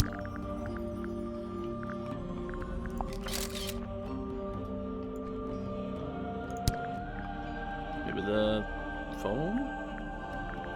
Where's the phone? Hello? Nope. Okay. Anything else that would tell me that? I don't remember all the information from all the things we've gotten. Something else. A photograph that shows the original owner of the bloodstained pocketbook. Do we have a picture?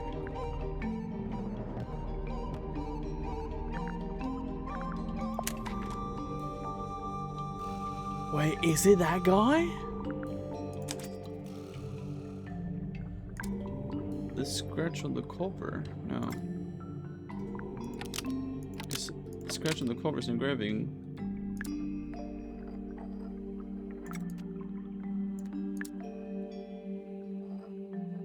The WW initials. Because it's made by Whitney Whimsy. Because it was made by Waylon Wolf. Who is Whitney Whimsy? The scratch on the cover is an engraving of the WW initials because it was made by Waylon Wolf. So the man in this photo, Waylon Wolf, we think was the head of some kind of traveling show. Yes. A group that you, Tadpole, used to be a member of. Hey, look at that. I'm actually impressed. Presumably, the pocketbook is where he kept records of the various people he had dealings with. Tanya Tadpole, Mariana Moon, Baroness Fortuna. The first two we know about. But what about Fortuna? What does she have to do with Wolf?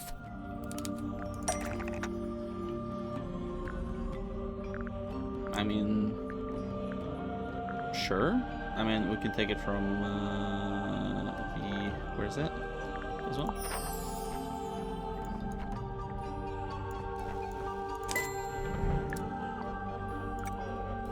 Baroness Fortuna owns the Fortuna Hall Theater in Silkworm on Sea. We actually passed it on the way to the Stonetop Inn.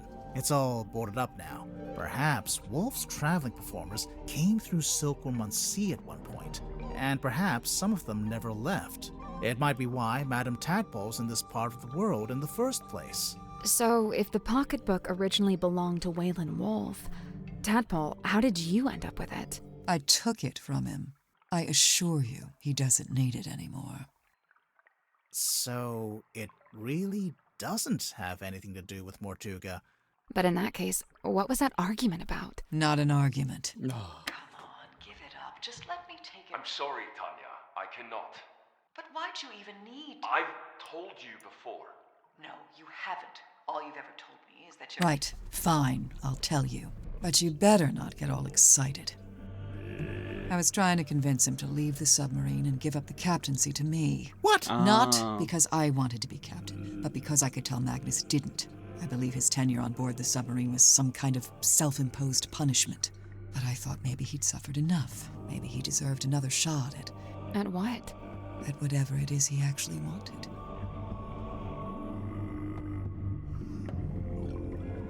And that's it? Okay.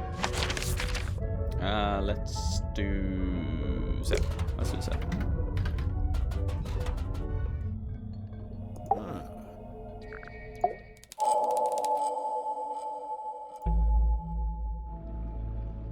Zephyr, can you tell us more about the work you do as a dream doctor? I'm looking for specifics here. I've told you all I think you could understand. To be blunt, it's not a line of inquiry that should concern you. That is to say, my experiments have no connection with the murder. You say that, but we found something at the crime scene that we think belongs to you. Specifically, something we think is related to your little dream experiments. Found at the crime scene. We found the moon vial. That has nothing to do with my research. What makes you so sure it even belongs to me? You did say that, what? Smell? The smell. According to Mariana Moon, the liquid from the bottle is seawater mixed with 3 particular herbs. Mariana Moon's sense of smell knows no bounds, but I fail to see how this information connects it to me.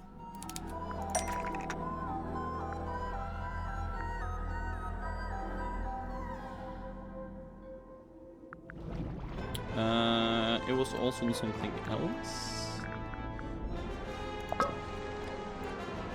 I think we'll circle back around to this. Okay.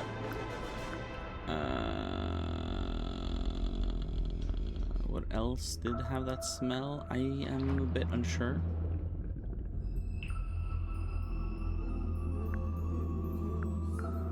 Oh my god, what else had that smell? The next bottle? The liquid in your hex bottle has the exact same 4 ingredients. Irrelevant. The Hex bottle isn't anything to do with my dream experiments either. So what is it? What's in the bottle?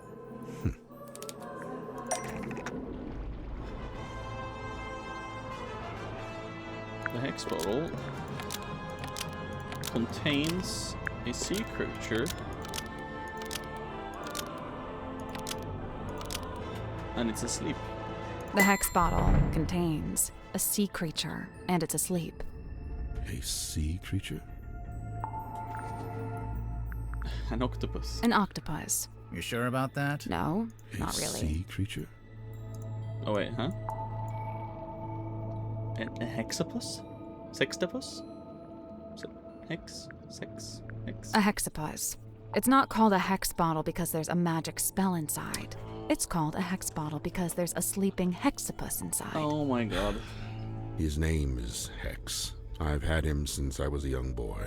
Not to be rude, but that must have been quite some time ago. A normal octopus would live only a couple years, wouldn't it? Hex is a singular specimen with a number of special properties. Do you ever let him out of that little bottle? Of course I do. Hex swims freely in the ocean at night, and during the day he returns to me and sleeps in the bottle. So he's asleep right now. I knew he was related to your dream experiments. Who said anything about dreams? Nobody. but just looking at him, I think I know one of Hex's special properties, and it would explain why you'd be interested in the first place.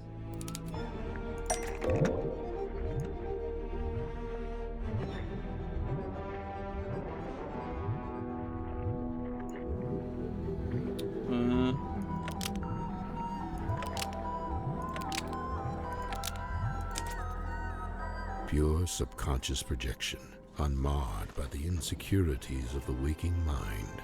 That's pretty cool. I can see why you became a dream scientist. So the hex bottle was the original, and then you made the dream helmet more recently.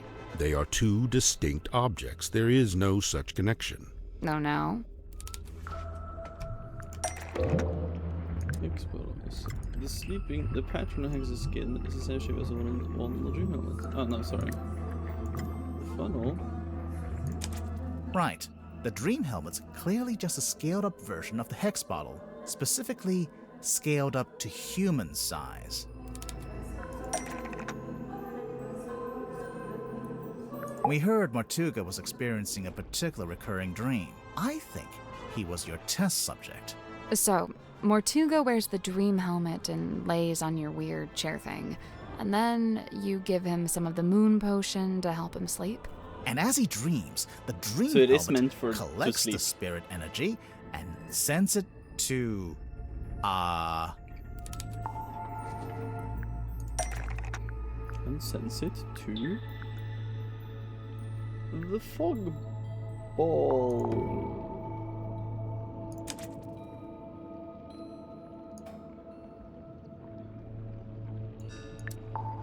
This antenna is vibrates when it gets wirelessly transmits to this antenna, and the fog ball transmits the radio signal. The fog receives the dream energy. This antenna wirelessly transmits to this antenna, and the fog ball receives the dream energy. Do not think I cannot hear your mocking tone. It may surprise you to learn that I have indeed had some success in this area. I did once successfully filter something into the fog ball, and I witnessed a face inside the glass, however briefly. A face? No doubt the visage of someone from beyond the veil. Unfortunately, I have been unable to consistently replicate it. Did you make a record of it? I thought I did, but I can't remember where.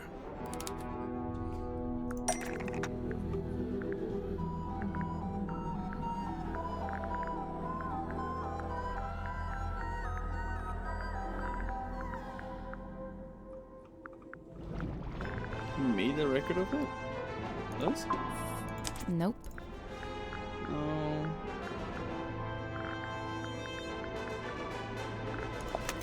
That's not it. Look at a little drawing of the mistress' face that I saw. Oh my god. Was he dumb enough to think it was the fucking uncle character? This one? Where was it drawn on the back of? This one? Ah, this one. Yeah, Sephiroth made a drawing of this of the face that he'd seen in the fog ball. There it is! Irrefutable evidence! Sorry to burst your bubble, Zephyr, but, the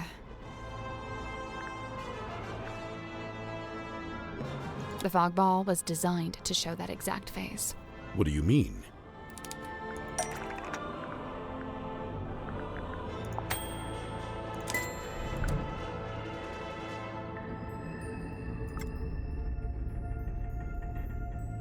But what's the connection?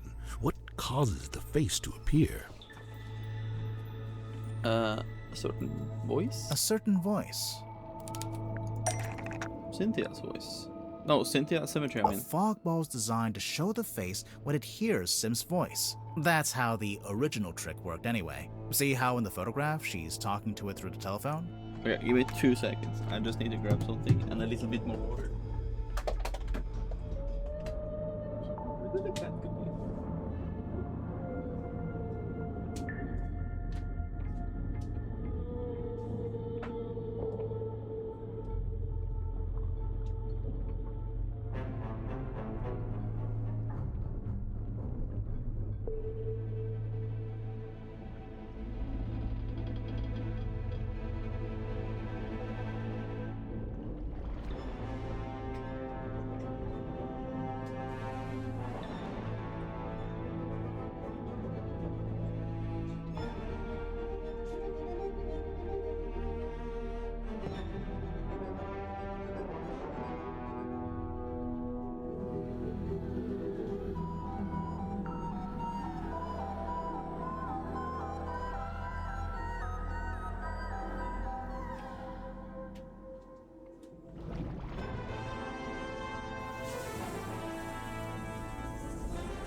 Okay, I am back. Oh, some more water. This is the 10th time. No, this wasn't the 10th time. This was the 11th or 12th time, I think.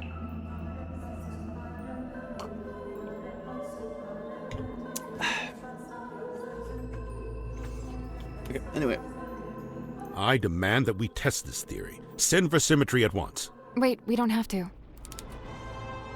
I can use the recording in here. Nope. Or do you want me to use this one? This is the right clue, but we want a Hey, listen. Stargazing girl. We have a recording of Sim's voice right here. Stargazing girl stares into the ink-black void. Upon her trembling lips, a question born. I don't say this to be cruel, but it seems like your dream experiments are, inconclusive. I'm just glad to have some clarity about what they actually are. And as far as I can tell, it all seems pretty harmless. Right, and the moon potion. Last I remembered was merely an okay, I see what. But then why was it found at the crime scene? That I do not know.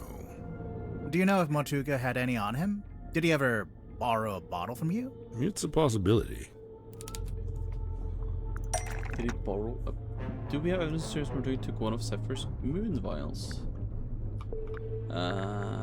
This, I guess, because of the contents. The glass dropper. Mortuga had the glass dropper from the moon vial. If Mortuga had the dropper, I'm assuming he had the rest of the moon vial somewhere nearby. Curious. Where exactly did you find this? It was on his desk, in the captain's cabin. And yet, the moon vial was discovered at the scene of the crime, 1 floor below.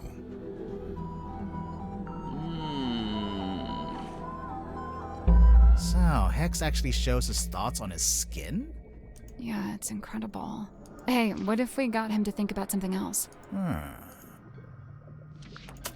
How the fuck do you want to do that?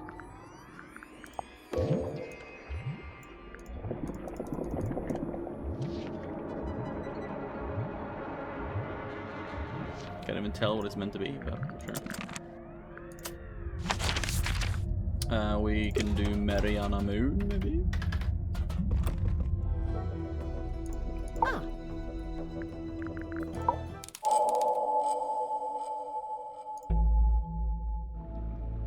Mariana, you arrived in the submarine shortly before Mortuga was killed. Correct.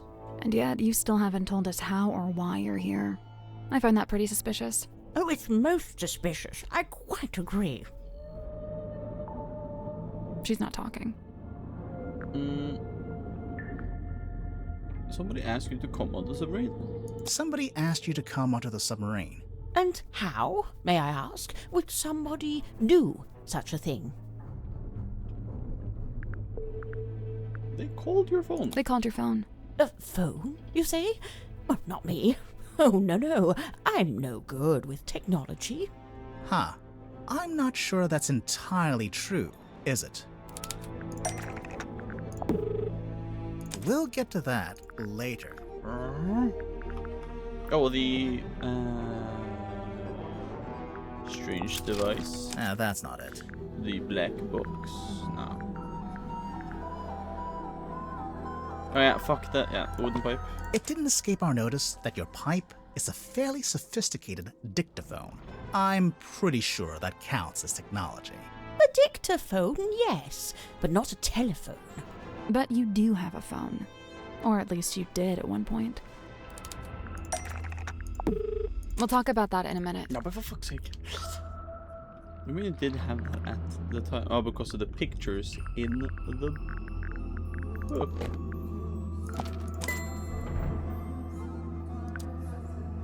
The photo. We found the photo of Moon, which includes a contract, which is a phone number. For whatever reason, there's a photo of you in this pocketbook, and beneath it, a phone number.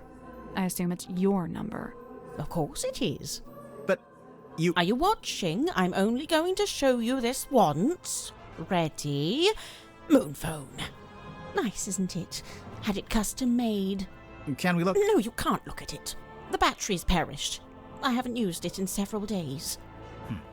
But if your number is written down in the pocketbook, then anyone on the submarine could have called you. back when you still had battery. They'd have the number, but how would they call me from the submarine? There's nothing resembling a phone or a radio hooked up in the control room. We have Dirk's phone. Dirk wouldn't need to use the ship's phone. Much like you, he's got his own. What's more, there were 2 outgoing calls to your number.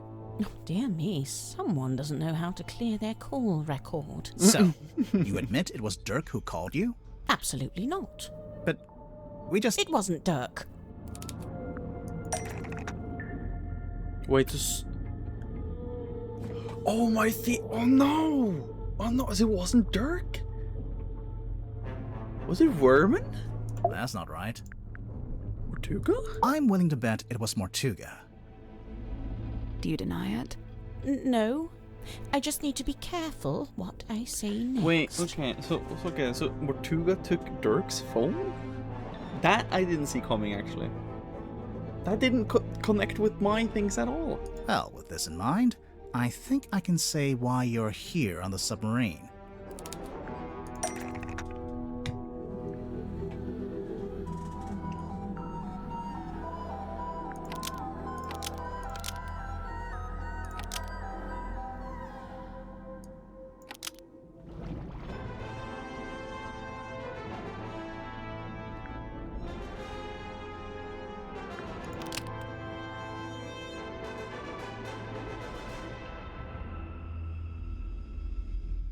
Nej.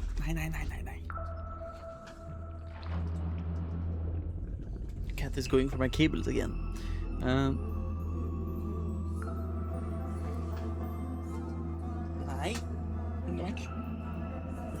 Oh, I have to stand now.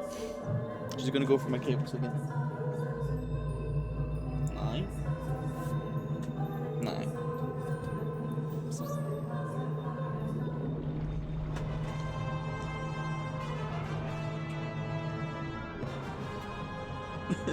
She's washing my foot, guys. She's washing my foot down here now.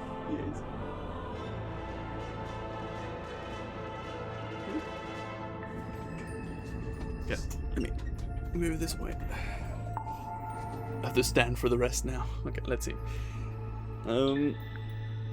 Dirk took something away from Marana Moon to give to Mortuga.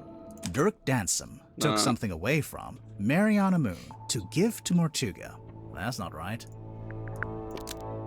Madame Tadpole took something away from Mariana Moon to give to Mortuga. That's not right either.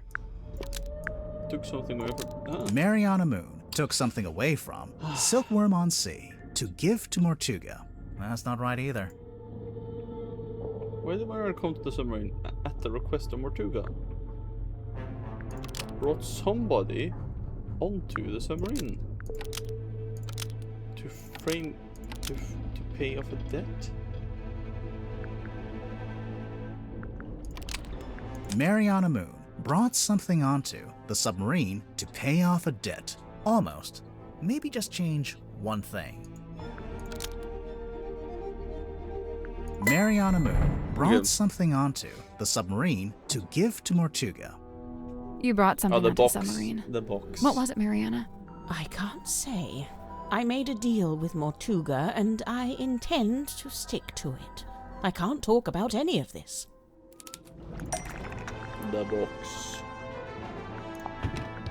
We found this box in Mortuga's quarters. You don't happen to know how to open it. Is it do the you? governor's or I can't say. Sorry. Thus confirming that this is what you brought on board for Mortuga. Otherwise, you'd be free to talk about it. Damn. So, you're only on the submarine because Mortuga asked you to bring him this box. What did you get in return? Money? The answer was right there in your question.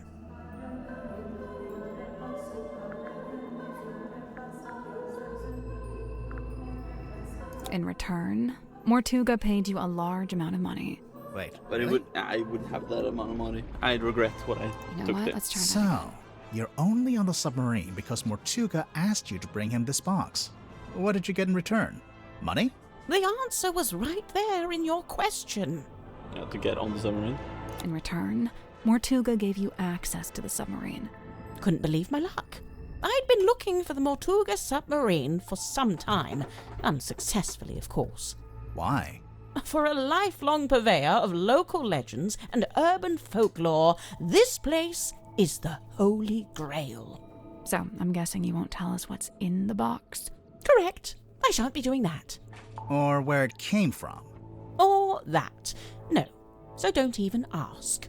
Actually, just by looking at it, I think we could work out where the box came from. We need a clue to compare with the black box. Something we can use to work out where it came from. That's not it. The black box came from the Fellows. Came from the governor. I don't know what was the governor. Do we have like a thing from the governor? Maybe the handwritten letter? That's not it. No?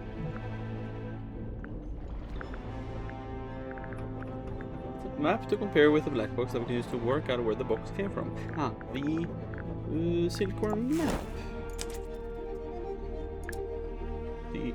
Yes. This F emblem is the same as the F emblem, suggesting the box is from the silkworm structure is from the Fellow Manor.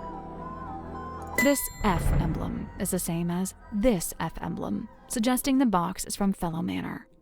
That's what I get for diligently labeling my map, I see. Lovely. Wait, so Mortuga called you up and asked you to get this box from Fellow Manor. What did he... No, he didn't mention the box. Then what... He did ask me to go to Fellow Manor, but what he wanted was information. Oh wait, why couldn't he go himself? An excellent question. I'm still pondering that one myself. So what kind of information did he ask you to get?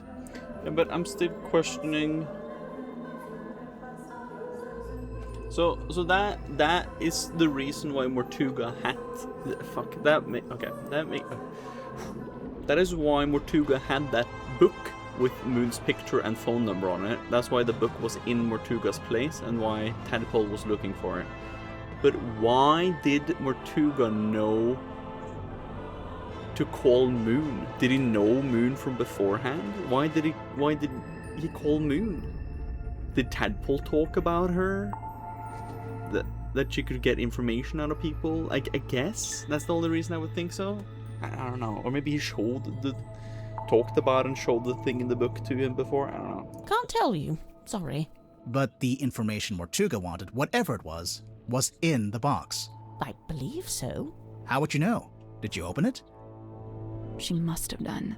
And when you gave it to Mortuga, he must have opened it too, to check it had the information he wanted. As I've said, I came on board the submarine via the foredeck, and Mortuga met me in the parlour. He took the box and told me to wait in the control room while he went down the hall into his cabin. So I waited in the control room. I was the only one in there, but, What? I could hear Mortuga opening the box. How? Huh? I've no idea. He was on the other side of the ship, but I could hear him quite clearly. Although it was quite a thin sound, rather like it was coming through a telephone. So the other radio is in the control room. I wonder. We found this radio hidden in Mortuga's cabin. It's kind of busted. Seems to be turning on and off by itself. So the radio was picking up the audio of Mortuga opening the box and transmitting it to the control room? When I heard the sound, I did initially think it was coming from the control panel, but as I mentioned, it doesn't have any kind of radio. So it's still a mystery. Did you record the sound on your little pipe dictaphone? Of course. You did? But we listened through all the tracks on the tape and didn't hear anything like that. Oh, really? I'm quite sure I made a recording of it. Hang on. What kind of sound are we even talking about? The sound of someone opening a box? Mariana, how would you even know what you were hearing? Oh, that's simple. It's because he was talking to someone while he opened it. What? Who? I don't know. I could only hear Mortuga's voice. But he was definitely having a conversation. Was he talking to himself? I suppose it's possible. What was he saying? Or the painting. I don't really remember. The radio was influencing the compass? Thanks a lot. This has been frustrating from start to finish. My pleasure. Maybe the radio was the reason for that? But no, that happened later. That happened later, didn't it? I'm very unsure on that one. This is getting exciting though. This is getting a bit exciting. Let's do symmetry. We have 4 left.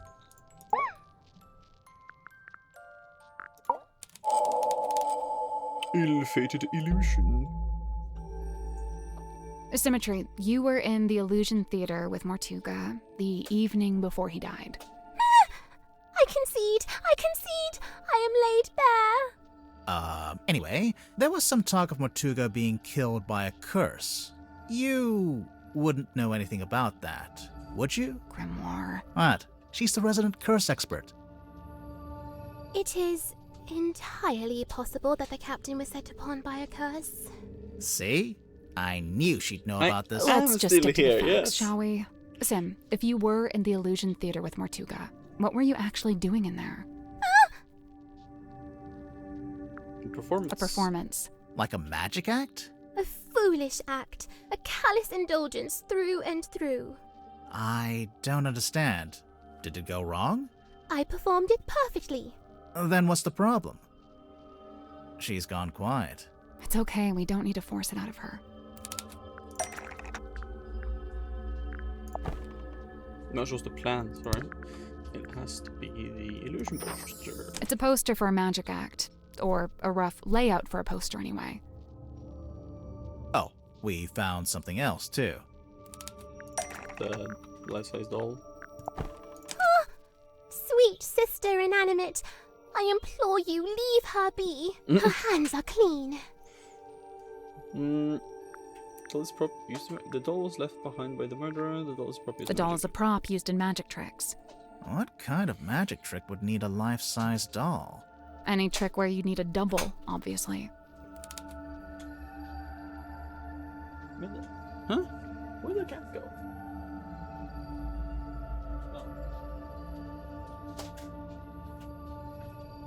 Cat's very crazy, guys. A trick where you need a double. How about the looking glass thing? Do we have an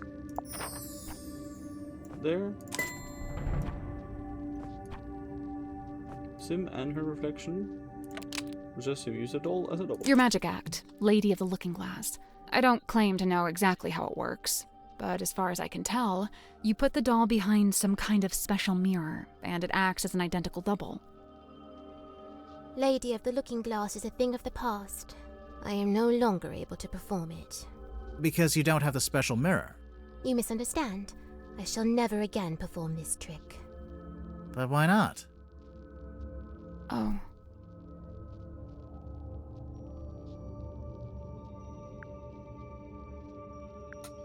Because someone banned her from performing it. Kidding, obviously. Now for the actual You misunderstand. answer. I shall never again perform this trick. But why not? Because it doesn't look like her anymore? I mean, doesn't it look like that? Because she's lost one of the other props. On second thought, You misunderstand. I shall never again perform this trick. Is it because they doesn't? But why not? I mean, it's a younger version of her, I guess. Yeah, but because Sim and her doll are no longer identical. Sweet sister stays ever a fresh-faced child. No such fate is writ for me. So you can't use the doll at all anymore?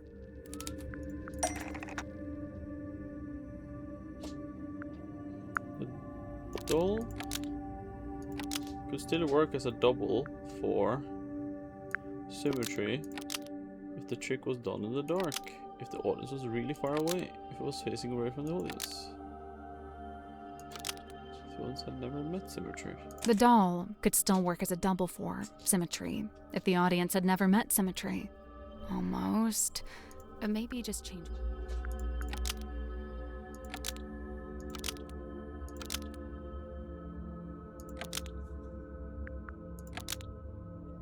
The doll could still work as a double for symmetry if the trick was done in the dark. Almost.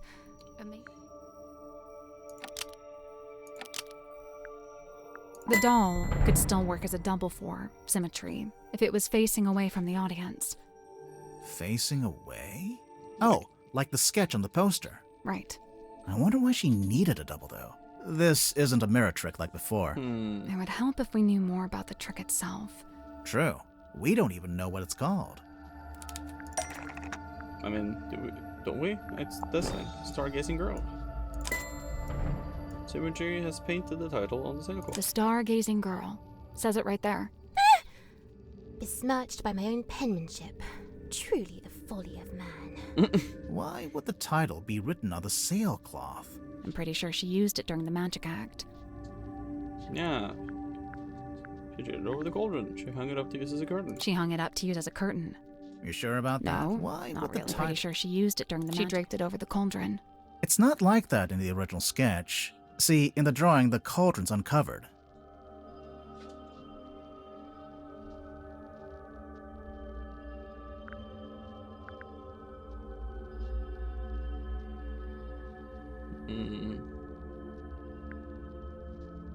Mortuga asked her to keep the cauldron covered up. Before the captain assented to me using that room, he'd been using it for storage. When I was first let inside, the sailcloth was indeed draped over the cauldron. I hadn't realized he did not wish me to remove it. When he saw my design for the poster, he had but one request.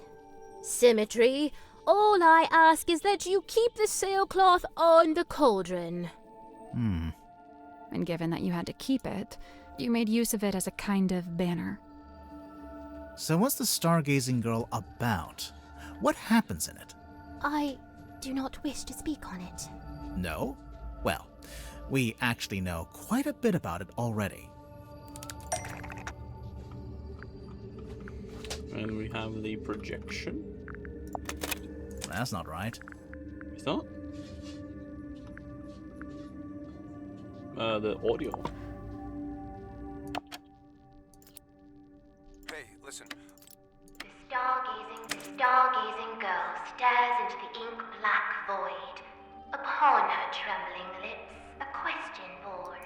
A forbidden query of what may be and what may not be. The void, unyielding to the girl's plight, stares back. It speaks. Close your eyes, my love, and be still, for this is the end and the beginning. Oh! How can this be? Mariana Moon was in the bilge at the time. I guess the sound traveled down through the open vent. Her pipe is a dictaphone. Dang.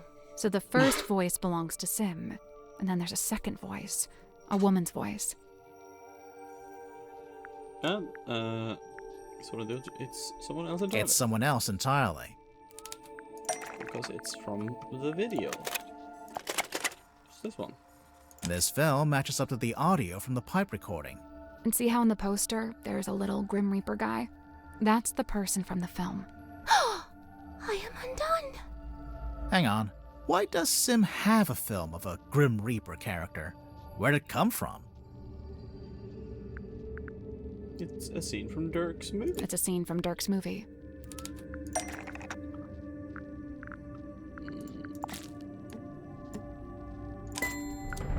Picture of Devil of the Deep. Oh yeah, good catch. Okay, so Sim put the projector into the doll, and it projected onto the circular window at the back of the room. If the doll was sitting on the cauldron, where was the real Sim? In there?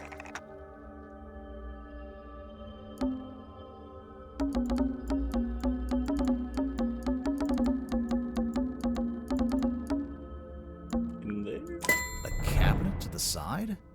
I don't get why she couldn't just sit in the cauldron herself. Listen to the end of the recording again. Close your eyes, my love, and be still, And then... for this is the end and the beginning. Right at the end, it sounds like something falls onto the floor. Something solid. Okay, the cat has left. I will now take down again, because my feet are still aching. The falls on the floor is the doll's head. Oh, the cat's back. The doll's head. The whole thing culminates with the cloaked figure swinging the scythe. Sim screams, pulls a string, and the doll is decapitated. Oh, geez, that's kind of dark. I lay awake that night, eyes wide with regret, able to bear it no longer. The decision was made. I would tear it all down, the whole misbegotten affair. So that's why you went back to the Illusion Theater. And that's when you found Mortuga. The image of his lifeless form. It filled me with a great, thunderous guilt. But why? You think you might have actually caused Mortuga's death, somehow? I know not the manner of Magnus Mortuga's death, but I do know this. The night of the stargazing girl. It was his last. So, even if his death was unrelated, you feel bad that your trick was one of the last things he ever saw. When we began, you implied that I laid a curse upon him.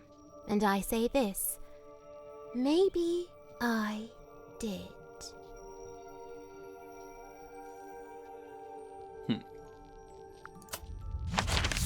I want to do Cynthia last, I think.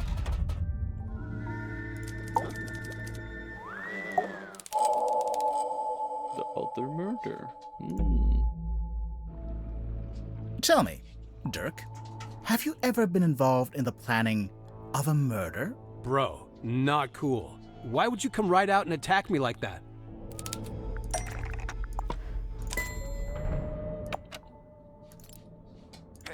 Hey, listen. Why don't we just kill him? Now that helps both of us. If he dies, we're both free, right? So, who are you planning to kill, Dirk? Sorry, but I can't tell you. I know that sounds mondo suspicious, but I just flat out can't say any more about it. If you're not going to elaborate, we might just have to assume this is a recording of you planning to kill Magnus Mortuga. Come on, man, that's way off. Why would I want to kill Mortuga? I admire the guy. He's fascinating. I came to the submarine to meet him, not murder him. Hang on.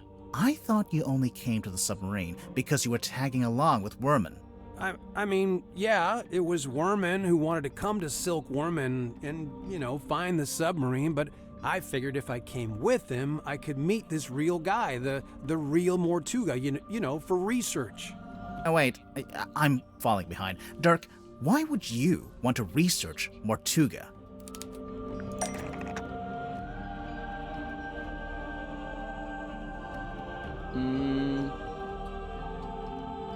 Is this Vincent Van de Peer, really?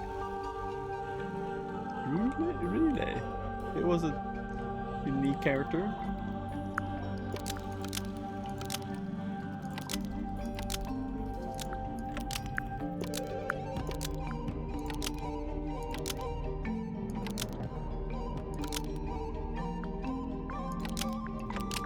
Dirk Dansom was an employee of Wit and Whimsy Productions, who paid Dirk a lot of money. That's not right.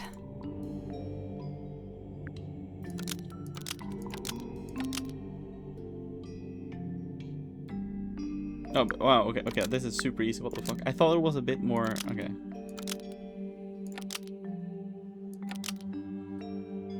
Magnus Mortuga I thought was it was the more original convoluted inspiration than that. for Marcus Mordoom, who Dirk plays in the movie adaptation. Right, so, look, I had this idea.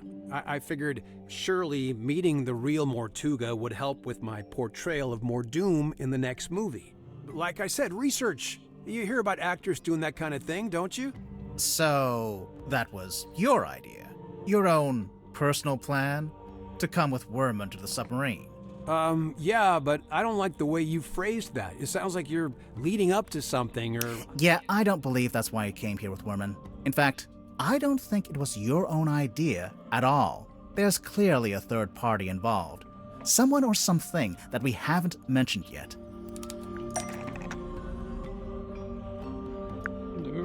Dirk. I should just ask Dirk to spy on Germany to make it to cheer them up. The movie producer asked Dirk to spy on J.D. Worman and report back. It seems like you're basically here as an informant for the Wit and Whimsy production company. You know, those guys who pay your salary. Spy on Worman? No way, you got it all wrong. Besides, how am I supposed to report back to Wit and Whimsy? They're hundreds of miles away, and we're floating out here in the middle of the ocean. This is your cell phone, right? Yeah, but it doesn't get any signal out here, not even standing on deck. It's quickly running out of battery, too. No battery and no signal. What if I said you had a way around both of those problems?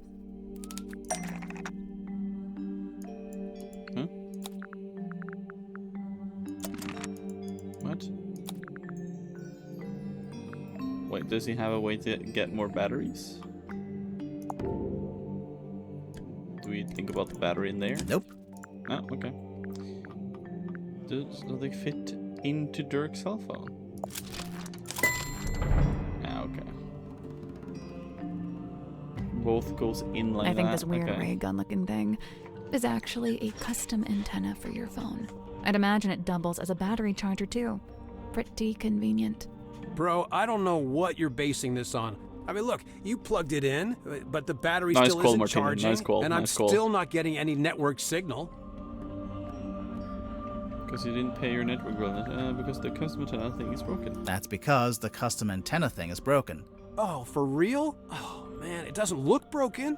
I'm pretty sure it got waterlogged after someone dumped it in the bilge water. That's where it was? No wonder I couldn't find it. Nice, Martina. Nice call out. I mean, okay, whatever. You got me. Consider me fully got. You know, this thing doesn't look like any kind of retail model. More like a one-off bit of custom engineering.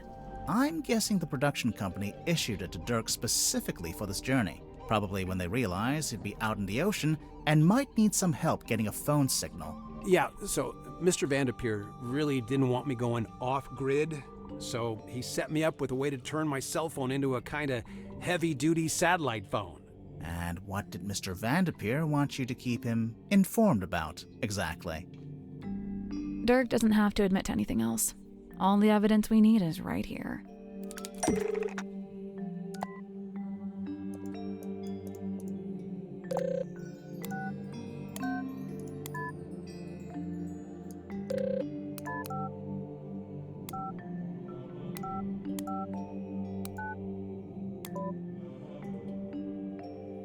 There's a handful of outgoing messages from you to Vincent Vanderpeer. Specifically, they're all updates on Werman's progress with his novel. Look, the studio was worried Werman was just gonna disappear without ever finishing the book. So they sent me to keep an eye on him, maybe even steer him in the right direction a little bit. The right direction, in terms of the story. Yeah, so the movie studio has this grand plan. They want to make 3 more Marcus Mordoom movies, at least. And so they really need Werman to have his books play out to support that plan. 3 more movies, huh? Sounds like quite a commitment. Yeah, I mean, yeah, it is. It would take years. Interesting. I think we may have finally looped back around to the question at hand. Let's listen to this again, shall we? Hey, listen, why don't we just kill him? That helps both of us. If he dies, we're both free, right? Come on, I know you don't have any better ideas. Dirk, I think I finally worked out who you wanted to kill. Marcus Mordoom, the fictional character. The person you're talking to in the recording must be Werman. You're suggesting he should kill off the Mordoom character in his next book. Hey, come on, dude. Do you deny it? Why would I want to kill off Mordoom? That's my character, my job.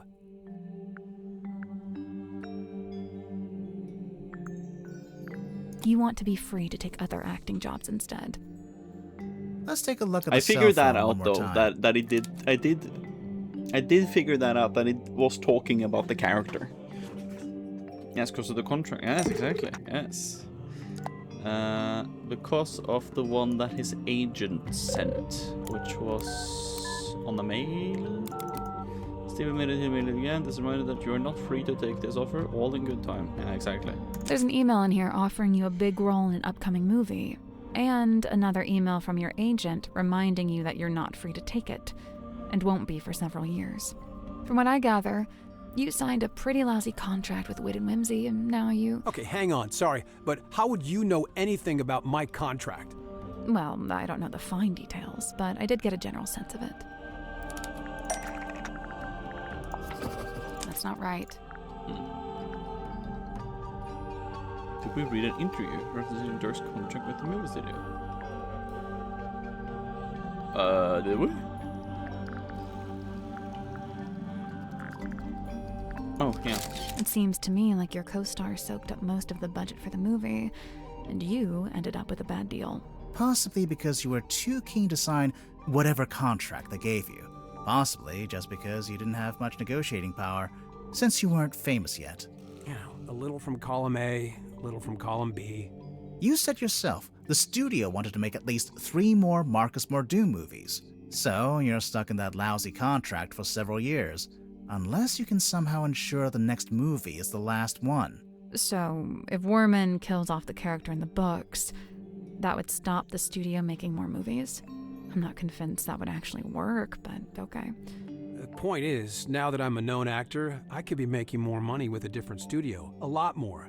But I can't let it get out that I wanted the Mordoom character to be killed off. Everyone's gonna take it the wrong way. They'll call me greedy and ungrateful. Look, you gotta understand, killing off Mordoom isn't just about me. I was also trying to help Worman. He's been looking for a way out too. A way out? He's not enjoying writing the books anymore. The whole thing became just this awful burden. I'm sure he'd be happier if he could just be done with it. That's why Besides, you know, maybe killing the main character would actually make for an interesting story. Did you ever consider that? That's why he was a little bit relieved when Mortuga died, because he can write that into his book. Well.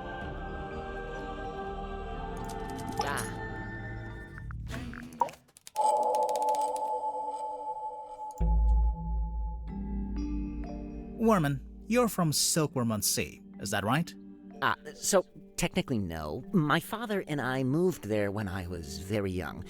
But for all intents and purposes, let's say yes. Why not? And you first worked as a newspaper journalist, but then moved away to be an author? I literally left my small town to go make it in the big city. It's so banal. I'm not a man, I'm a walking cliché. But then, right as your writing career was peaking, you came back. And now you're here on Mortuga's submarine. Remind me why you're here again. 2 words. Writing retreat. I've been trying to write this accursed book, but I couldn't focus with my publisher breathing down my neck. That kind of pressure is not conducive to one's creative process. Surely there is something specific that made you come back to the town and seek out the submarine. Something specific?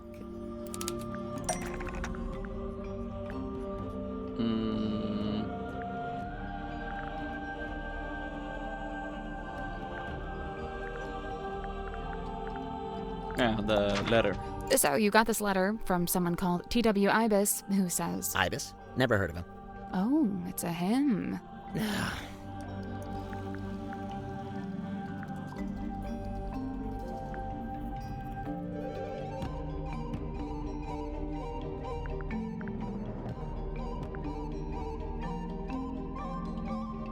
T.W. Ibis is Worman's book publisher. Sure about that? So you got this letter from someone called T.W. Ibis, who says... Ibis? Never heard of him. Oh, it's a him. Old boss? T.W. Ibis is Worman's old boss. And, what gives you that idea? Was it probably in here?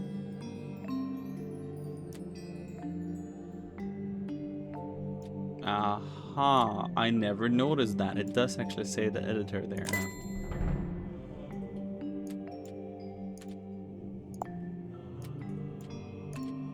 This is the right clue, but we want a specific aspect of it. Oh, look at you guys doing a little investigative journalism of your own, huh?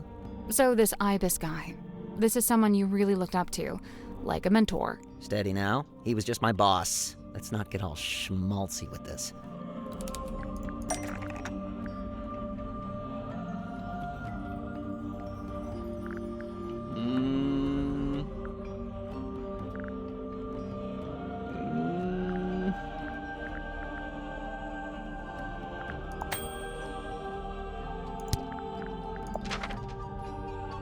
That's not it. It's not in... No, it's not this one.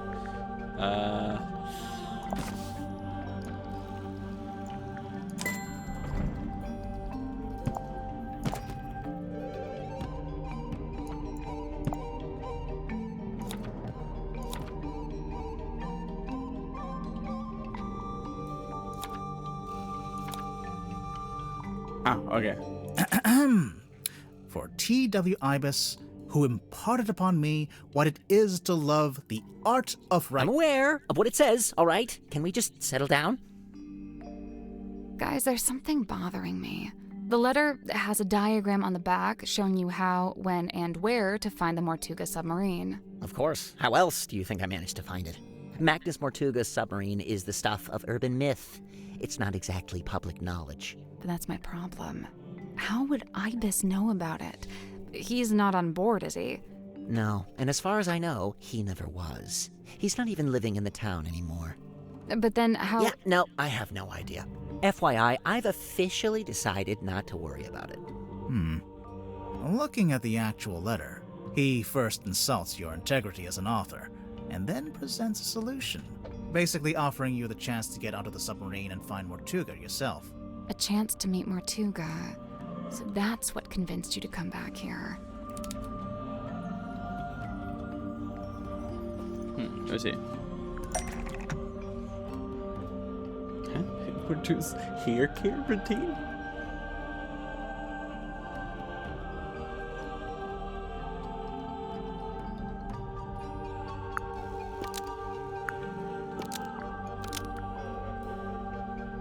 J.D. Warman wanted to reveal Mortuga's real-life story to use as the plot I'm not gonna for his sleep through next the book. movie. I'm hosting it, piece of you silly goober, man. Maybe just change I'm not one gonna thing. do that. Also, are you gonna sleep before the movie, or are you gonna now stay awake until the movie happens?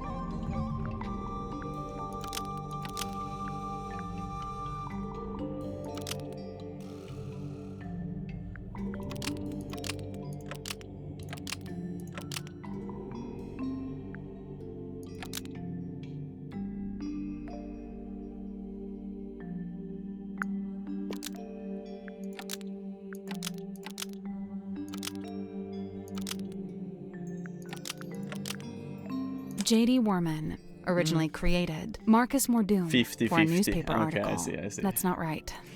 Why would Warren be interested in meeting Mortuga?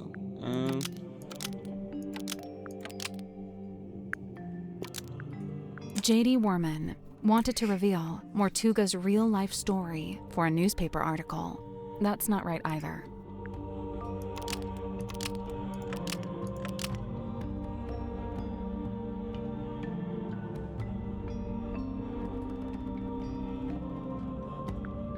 J.D. Warman started a rumor about Mortuga's real-life story for a newspaper article. That's not right either.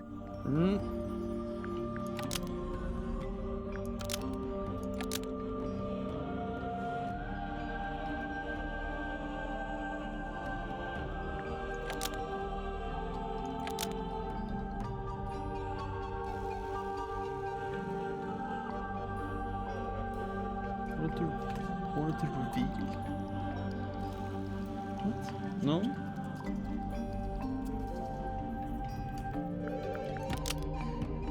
Wanted to reveal? Open this book. J.D. Warman wanted to reveal Am I dumb? Mortuga's real-life story to use as the plot for his next book. Almost. But maybe just...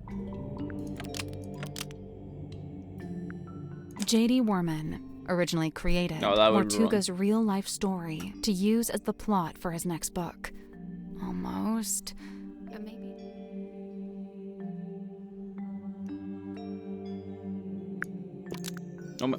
J.D. Warman No, it's not originally that. What? created Marcus Mordoom to use as the plot for his next book.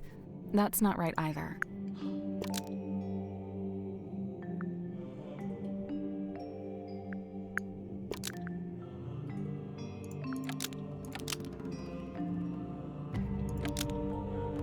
J.D. Warman started a rumor about Mortuga's real-life story to use as the plot for his next book. Almost. But maybe... J.D. Warman needed to steal Okay, I need to Mortuga's steal real-life it. story Oh my to God. use as the plot for his next book. I noticed you went straight for my sense of self-worth there. The main character of your book, Marcus Mordoom, he's based on Mortuga, isn't he? Loosely inspired by. That's an important legal distinction. And you're currently in the process of writing a sequel. I've said as much. And how's that going? Look, I don't plan on stealing Mortuga's real-life story any more than I have already. I assure you, I am working on my own book, on my own terms, with my own ideas. But you came back to... Other than the fact that I happen to be on his You did notice not just change do you something on the have first any strike because you were evidence yapping that I'm over it. Damn it. stealing Mortuga's real story for my next book? Okay. Okay, so that was my bad then. Just 2 seconds.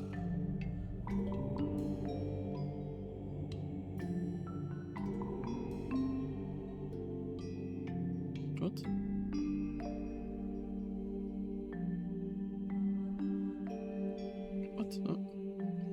What? What is happening to my thing here? What the fuck? My phone is really weird.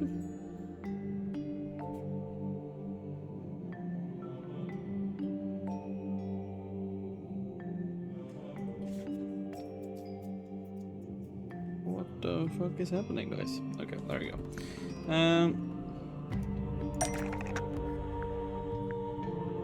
The evidence that is stealing it for the next book.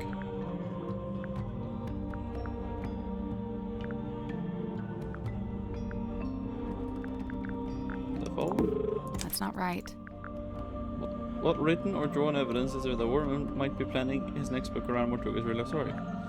The typewriter? Typewriter? That's not it.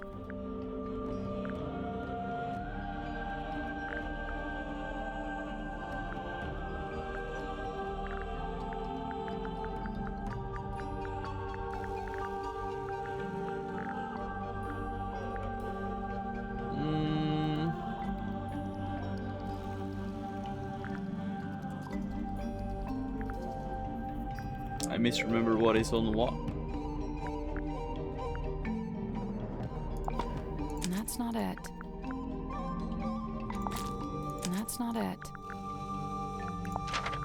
The letter? I don't think we need to go back to that. That's not right. Oh my god. Written or drawn evidence. Right?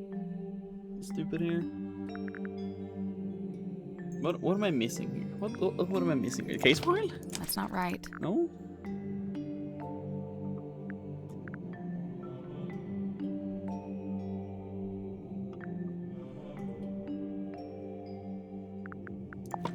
That's not right. That's not right. That's not right. Nope. That's not it. What?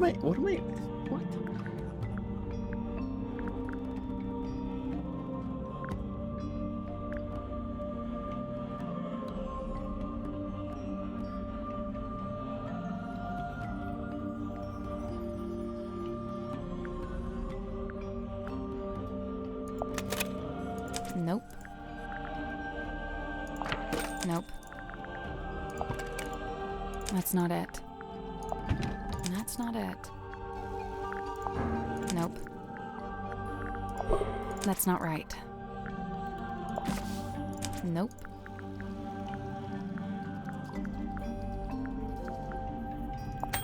Nope. Like literally what could it be? Nope.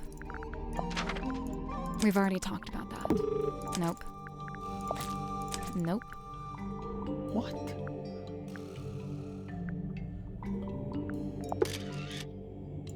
That's not it.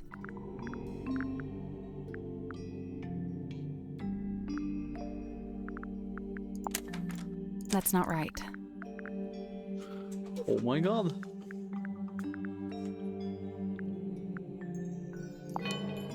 That's not it. Oh, oh my god, I completely forgot about it. There's a piece of paper in this bottle. I completely There's something forgot written about on it. In fact, it's a little typed story that details the circumstances of Mortuga's real life death. Didn't even A story? remember that one. No, Or it notice reads it when more I like looked an at it. arcane incantation. Why don't you ask Symmetry about it, or Zephyr? Just look at that symbol. What is that? Some kind of sacred geometry? Really not my wheelhouse at all. But it's a drawing of It's a drawing of a room on the submarine? It's a drawing of a room on the submarine. It's a diagram of the crime scene. There's the window, the cauldron, and Mortuga's body laying on the ground. Where did you find this bottle? Madame Tadpole had it. She found it floating in the ocean. Sealed in a bottle and found in the ocean, but you think I typed it.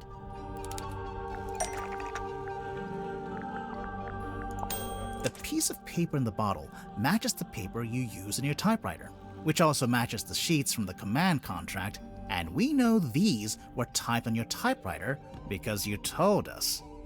Well, you've really done your homework, kids. I'm impressed. You admit you typed the story? It's not a story, it's just record keeping. After Mortuga died, I thought someone should write an account of what happened. Nice try. But just looking at it, I can tell it's supposed to be a plan for your next novel. We need a clue to compare with the message in the bottle. Something to prove it's a story outline for Worman's next novel.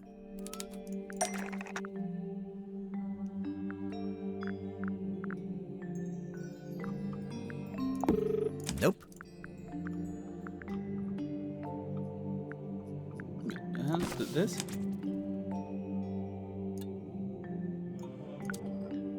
Curse in the Curse in the Cauldron title. Sounds a bit like the Hex of the Helm title. The Curse in the Cauldron title sounds a bit like the Hex of the Helmsman title because it's a plan for the next book. Almost. Maybe just change. Because it matches the movie logo. It does match. The Curse in the Cauldron title sounds a bit like the Hex of the Helmsman title because it matches the movie logo. That's not right.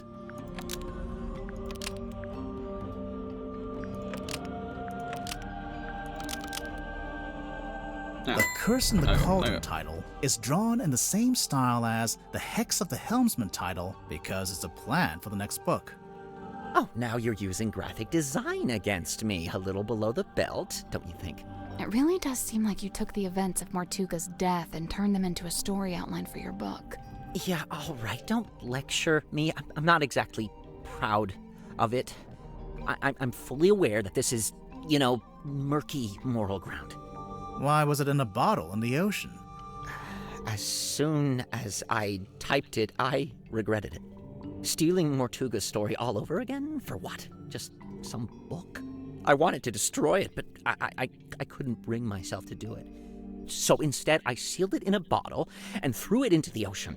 It goes without saying that I never expected it to make its way back onto the submarine. So what are you going to do now? You know what I'd like to do? Give up. Call my publisher, tell her I tried, but I quit. I'm not going to write the book. Why don't you? It's just not that simple. There's a lot of money riding on this, people's jobs. Throwing in the towel now would be pretty selfish. And you already tried coming up with your own ideas for the story? Tried and failed. Repeatedly. I've come to the conclusion that I must have just got lucky the first time and that I'm not actually any good at this. It's funny, I'd already decided that Mordoom was going to be killed off. That was the one idea I'd actually had. But I couldn't think of an interesting way for him to go. What's the hook? What's the setup? And then Magnus Mortuga is killed. Tragic, obviously, but at the same time, it was perfect. The locked room, the empty cauldron. I couldn't resist it. Wait, Worman, I had a question. Another one? You'd not met Mortuga before you arrived here in the submarine, is that right? Yeah, never met him. That's why the offer in the letter was so tempting. Right. But then where'd you get the information about him to inspire your first book? The first one? Oh, I just asked my father. Your father knew Mortuga? You never mentioned that. He didn't, but they had a mutual friend. Well then, we only have one left.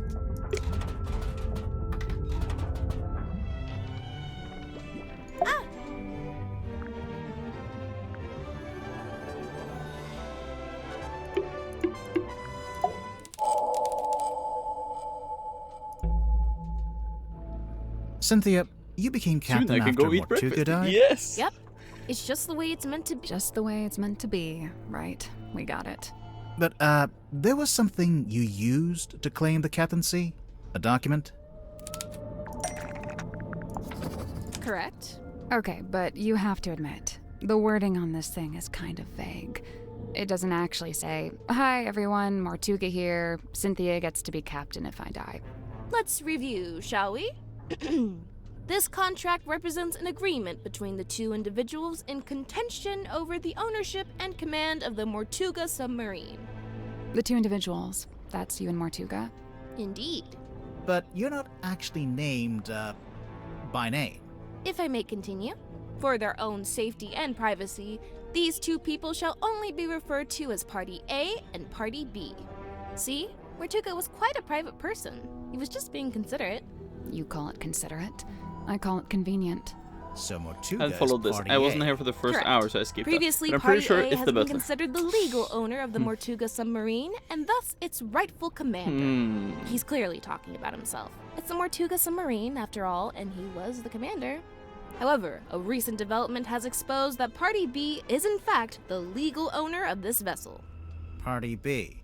That's you. Affirmative. A recent development. There's more of that deliberately vague wording. I have a question. When exactly did Mortuga write this contract? When exactly? I don't actually know. But it's You not don't called the know when he Mortuga. wrote Yeah, it? exactly. It must have been Yeah, no, sometime exactly. after I came That aboard wasn't the the original submarine. name. I assume it was after I presented my case to him.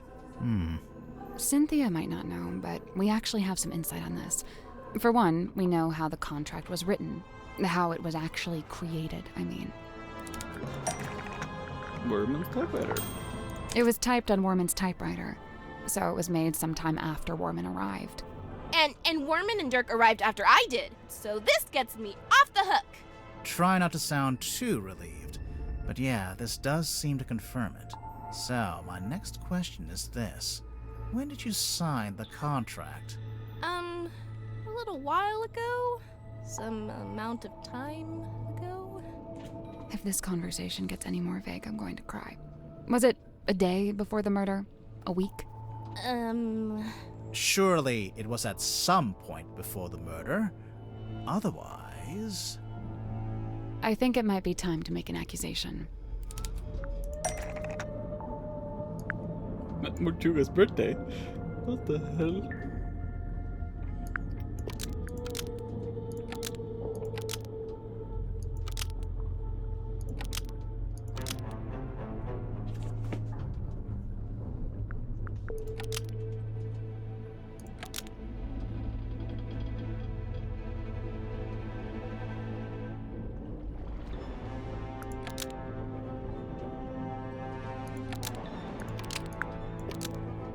Cynthia Seafoam signed the contract after Mortuga's murder and forged Mortuga's signature.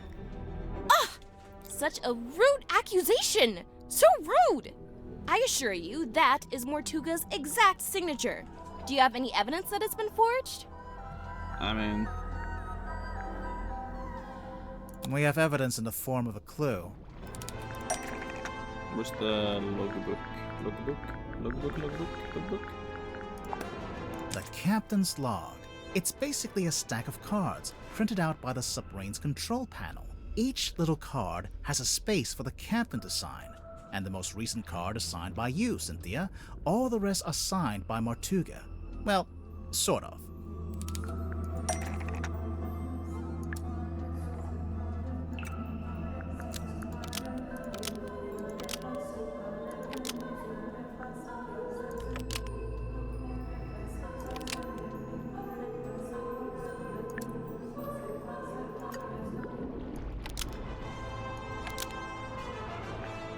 Mortuga's signature on the contract is an exact match of I did wrong on the Mortuga's last. signature on this card because it was written by Mortuga.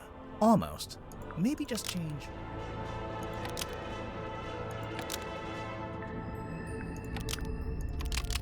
Mortuga's signature on the contract is an exact match of Mortuga's signature on this card, but it doesn't match any of the other cards. Yeah, it's a perfect match. What's the problem? The perfect match is the problem. You were too accurate. If you'd done a worse job, you might have gotten away with it. What do you mean? If you look through the cards, Mortuga never signs his name the same way twice. But the signature on the contract matches one of them exactly, which seems to be proof that you copied it, or traced it, or whatever it was. Oh. Whoops. Didn't notice that. I thought it was his signature. Why doesn't he have a signature? So, if Cynthia forged the signature, that means Mortuga had the contract typed up, but then never signed it? Right after Mortuga was killed, I went looking to see if he'd written a will. That's when I found it, laying inside the little hatch in the control panel. I grabbed it and hurried back to my room to read it. After reading it, I could come to only one conclusion, that he wrote it about me, but never got a chance to show it to me.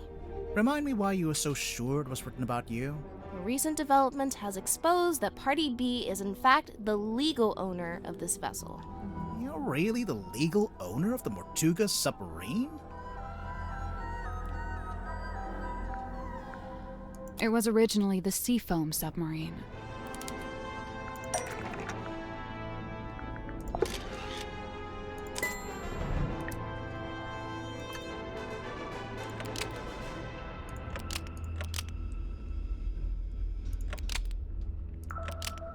This was back when it was still being built. The Seafoam submarine was never completed. We got close, and then we stopped. It lay rusting in the shipyard for some time. Mortuga would eventually purchase it from my father. At which point it was altered, completed, and renamed the Mortuga submarine. Altered? That we have from this. Yeah, the blueprints from my mother's original design. But as I said, that version was never completed. I've been trying to update it to show how the submarine looks now.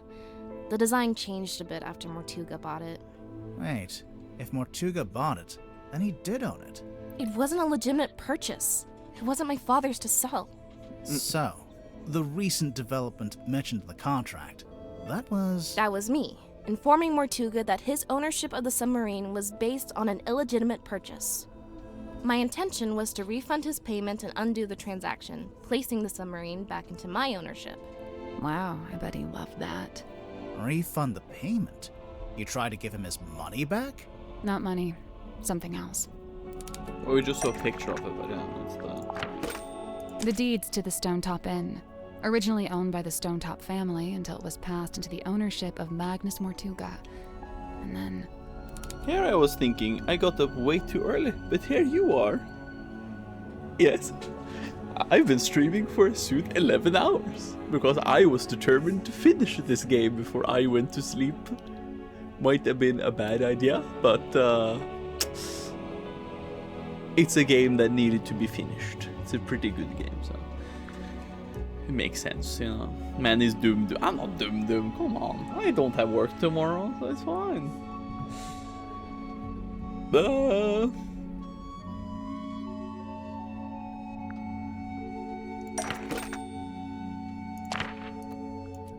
This is the right clue, but we want a specific... This is the right clue. Huh? They want blah blah blah. This. The deeds passed from Mortuga to Donovan Drummond. Who needs sleep right now? Exactly. Yeah, exactly, guys. Sleep is for the weak. You don't need that shit. You don't need that. You only need video games and alcohol. I didn't take anything during this stream. It would have been absolutely terrible if I did it when I streamed it for this long, but you know, it's fine.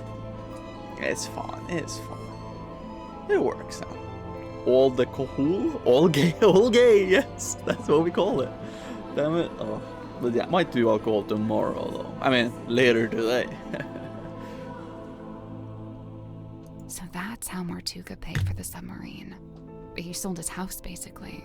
I came aboard with the intention of giving the Stonetop Inn back to Mortuga in exchange for my mother's submarine. And that's exactly what I did.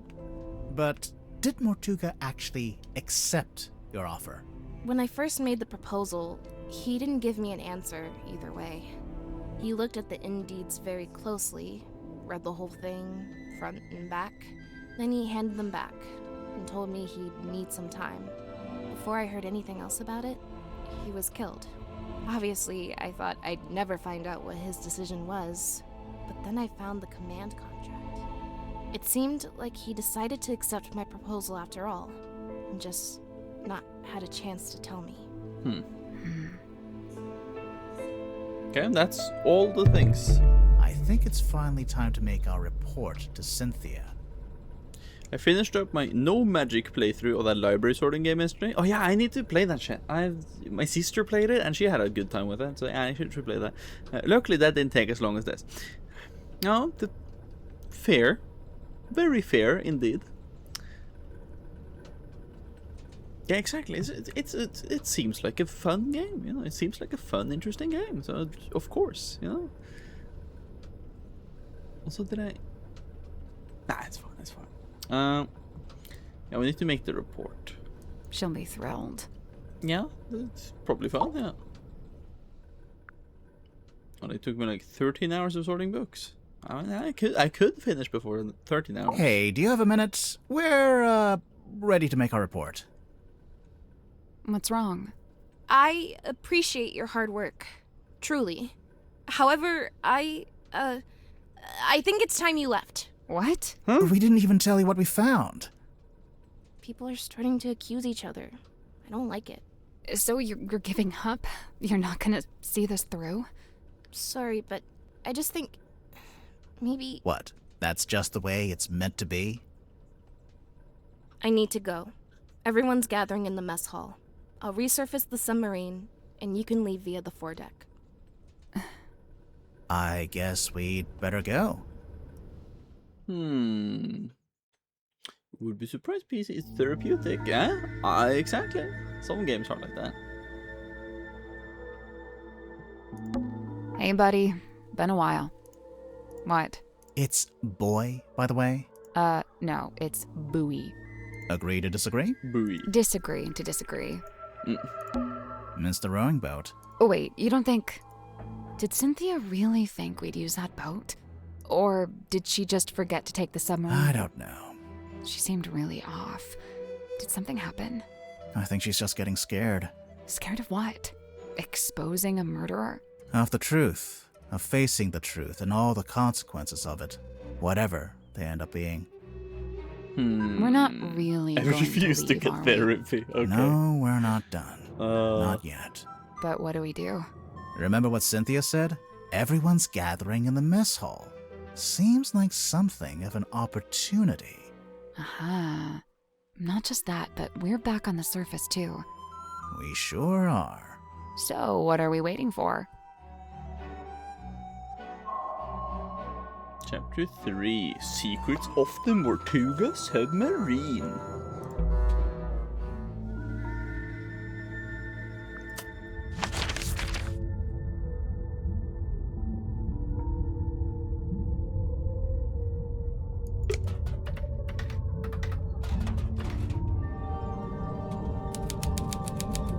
Dome tank. There's a drain here. That must be how the room fills and empties itself with water. Don't touch that door. It goes right out into the ocean. I doubt you could open it if you wanted to. It's probably pressure locked while the room is drained of water. But if the room was full of water... Then yeah, you could use it to go outside. It's a real, actual treasure chest. Let's open it. Hold on. I'm just savoring the moment. And done.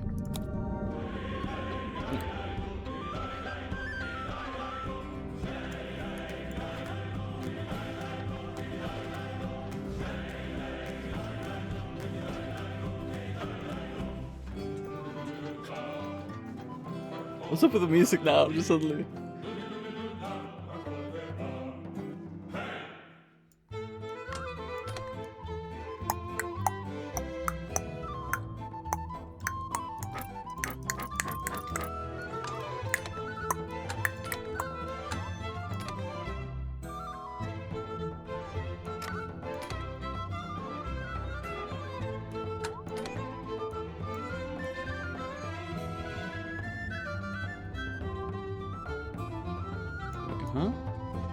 bit confused. Move the flags into the correct keyholes.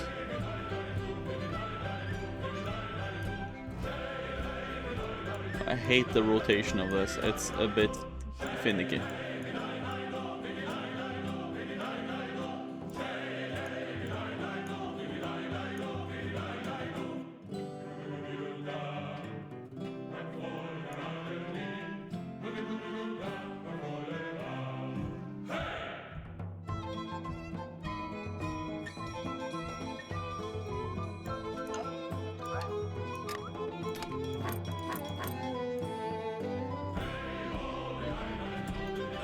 Oh my god, okay.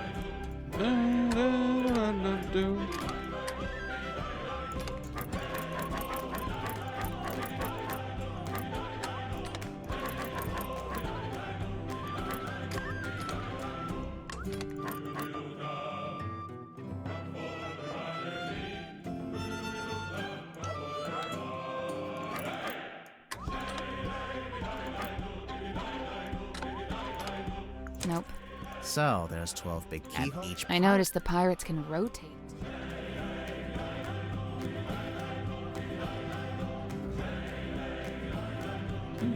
How is this wrong? Oh! Sorry, he wasn't looking at it. There we go. I did it. Okay, sorry. I saw wrong. Good job. What's inside? Ouch. What happened? I cut my finger. There's something sharp in there. Is that the murder weapon, the coral? Is it the coral? I guess it was the coral that's sharp. It's weird. It's like crystal. What's wrong with you? It's actually treasure. Coins, pearls, gems. Standard treasure. You were hoping for something else? I assumed to be something weird. Something confusing. Something to turn the case on its head, you know? Do we have a new set of clues now?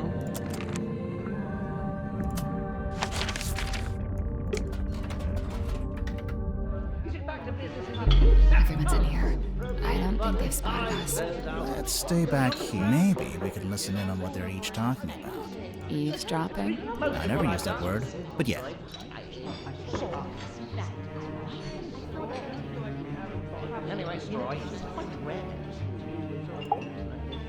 Tadpole wouldn't let me swim in her pool. Is the Iron Bell really not related to the crew?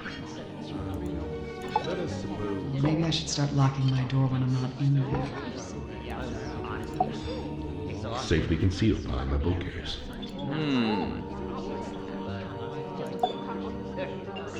Sure, I recorded Mortuga opening the black box. It was talking to Hex.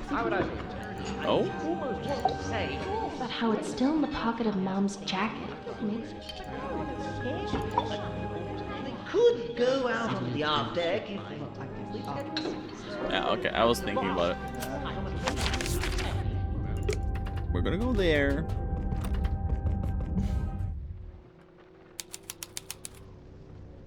Here we are.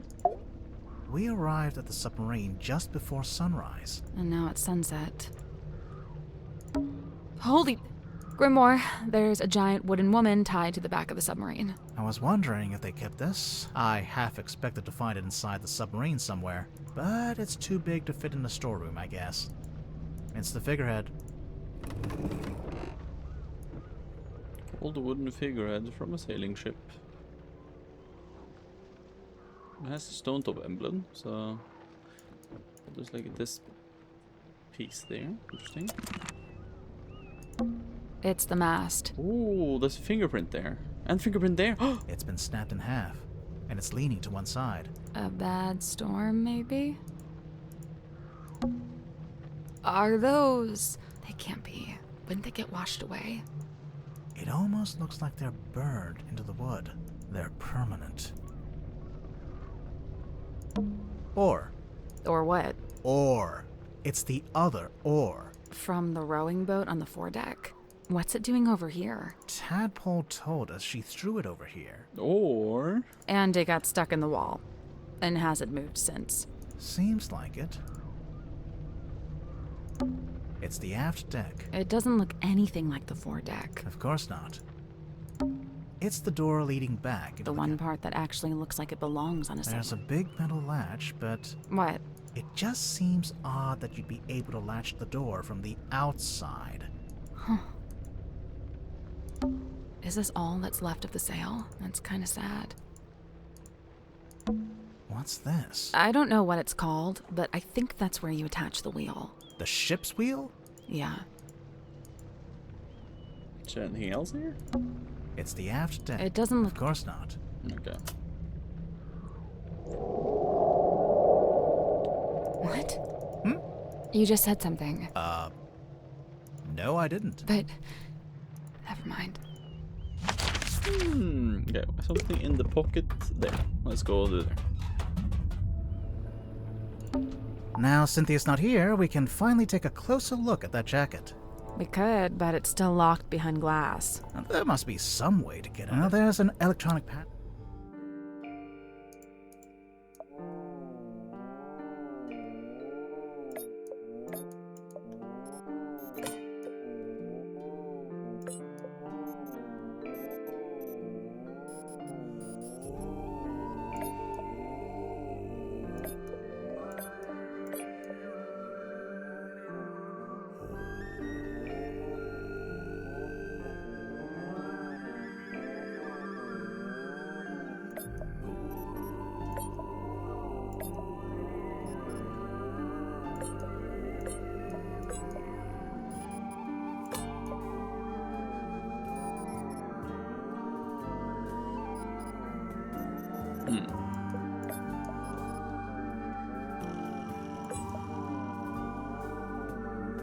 This is a bit confusing.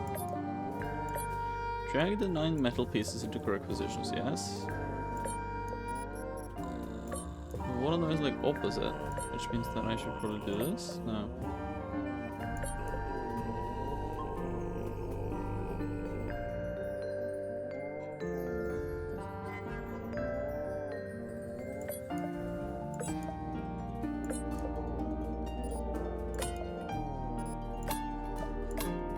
Something like this, I guess.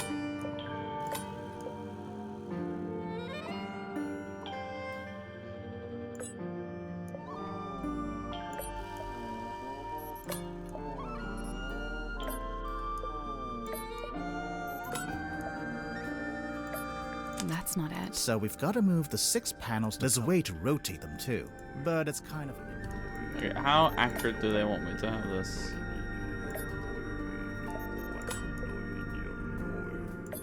I guess that's wrong. Each panel's connected to a smaller circular part, but we don't need those to cover the circuit. No, but we can use them to change the angle of the panels they're connected. Yeah, I know that, but like, how accurate do you want this game? That's the one. Oh, okay. Oh, this. Good job. I wish it was a little like clink. It's connected now, kind of thing. I've been dying to check in the pockets of this thing. Oh, hey, there's something bulky in here. Ooh, it's a radio. It's just like that one we found in the captain's cabin. Yeah, of course I should have understood that the radio was in the jack. Well, almost. Yeah, because it's your mom, and then it's, yeah. Of course. Reunited 2 handheld radios. Nice, that's a good achievement. Zephyr's room.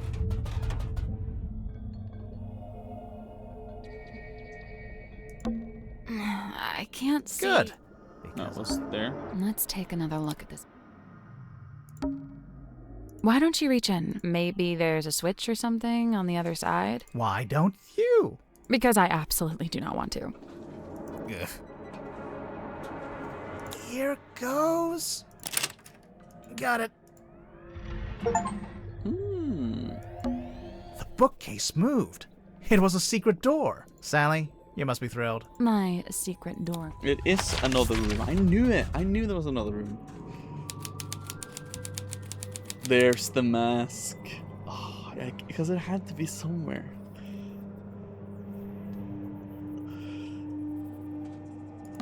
This looks like one of those metal masks they used to make prisoners wear. When did they do that? You know, the olden times. Right.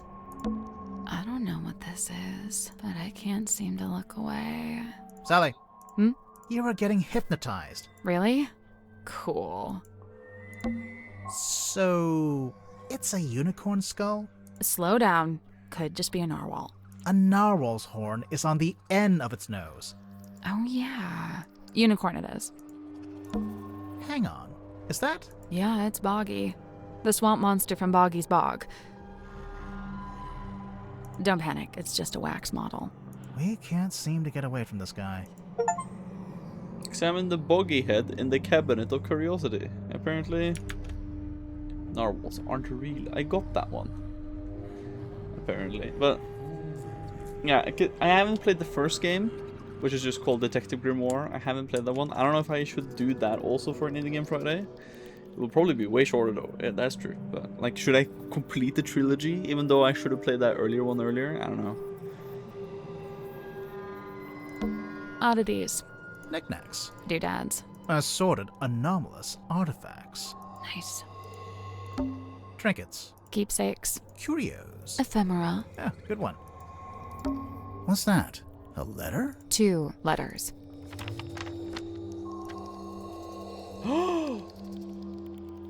Oh my god, I know who that is. 200 letters from the cabinet of curiosity. The letters are written on note paper branded with the Stone Top Inn logo. Dear Zacharias, how is your research going? Have you made any new discoveries about dreams? Silkworm has been quiet recently. I may be going on a trip soon, an ocean voyage. Felicia has been trying to get hold of a particular map. She said it will lead to something really strange and interesting. She said it's something that could change our lives. Am I apprehensive about it? I think I like my life the way it is, Magnus. Narwhals don't have a horn, it's a long tooth. Dear Zacharias, the voyage turned to be ill-fated. Since returning, I have been quite ill. I am recovering, but I'm now afflicted with a peculiar recurring dream. I have drawn the picture. Felicia sold. I've been quite ill. I am recovering, but I'm now afflicted with a peculiar recurring dream. I have drawn a picture. Felicia sold the ship and left town. I believe she took the opportunity to do these things while I was bedbound so that I could not argue with her. I cannot fault her this tragedy, for I would have demanded answers from her had I been able to. In pursuit of the answers I seek, I have entered into a peculiar agreement, and soon I too will be leaving in town. In fact, I will be staying on board a submarine for a time. Now the reason for this letter. I would like you to request to accompany me on this venture. You can bring your equipment and continue your studies on board. There is plenty of space, and the voyage may even afford you unique resource opportunities. If you're willing, return to Silkworm as soon as possible. When you arrive, I shall already be housed on the submarine moored in the dock. Important, go to the Stone Top Inn and retrieve the large stone cauldron from the cellar. Conceal it amongst your supplies and bring them all on board at the same time. I'll meet you on board. You can set up in what is currently in the infirmary, and I shall take the cauldron from you a little later on. I've entered a... Since return, I've been quite ill and recovering, but I'm now afflicted with a peculiar recurring dream, but...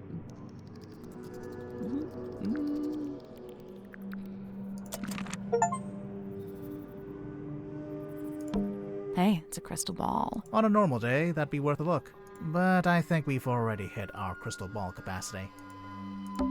Is it a mask? I'm not sure. But if you laid it down flat, you could use it as a sundial. It's an armillary sphere. Usually the rings are set around the Earth or the Sun, but this one has a little clawed foot in the center. I don't have the mental capacity to consider the implications of that. Trinkets. Keepsake. Sure, Ephemera. yeah, good one. Dr. Zephyr's cabinet. It's not a cabinet. It's a whole dang room. Well, almost. It's more like a walk-in pantry. A walk-in pantry is a room. Oddities. Sort of. Is that what I think it is? I want to take a closer look at it, but it's locked behind glass. Is that what I think? I want... Is that what I... Is that... Okay. Next one. Hello? Hex? Is he still asleep? Hello. Sorry, you startled me. Hex is my friend. I may be of help. His thoughts and memories are wrought visible upon his skin. Surely you wish for him to think upon the last time he saw Magnus Mortuga? Yeah. Sounds good. What's she doing? She's just tapping the glass. Shh. It is done. Thanks. I was never here. Wait, where'd she go? Never mind that. Take a look at this.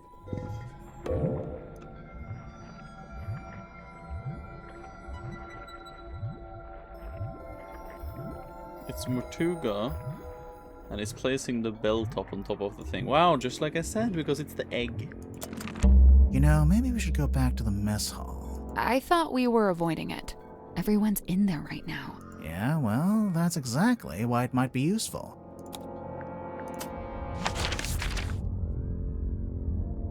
Airlock grotto.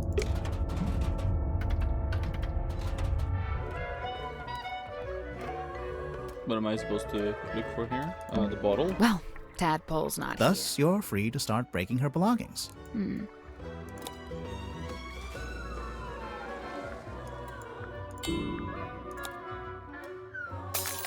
Nice. Now we can finally take a proper look at this.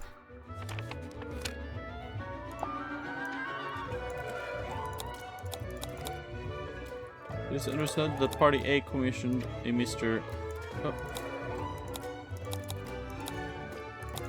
Essentially, the Party A commissioned a Mr. Donovan Drum to construct the Mortuga submarine by commissioned a Mr. Donovan Drum to construct the Mortuga submarine with parts from 2 other vessels.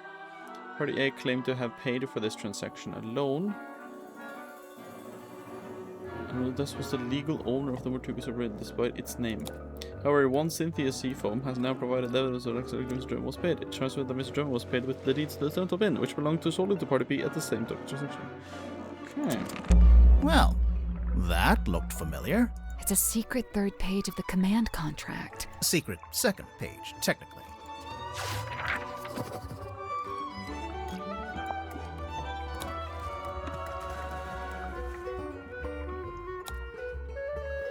Because it's the whole... Okay, I see.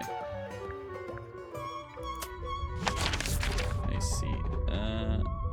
Zephyr's bookcase. What? Was there more? Iron Bell, the black box. Okay, I'll have to... We're getting there. There must be a way to get this open. We'll just have to hope we stumble across the answers somewhere else. I wonder if there was something we missed in Mariana's room. You know, the cargo hold?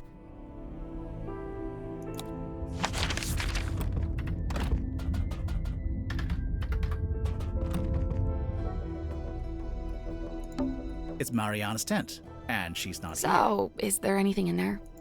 Yep, a mushroom puzzle box. A Oh, what? Lord. Some are glowing, some are not.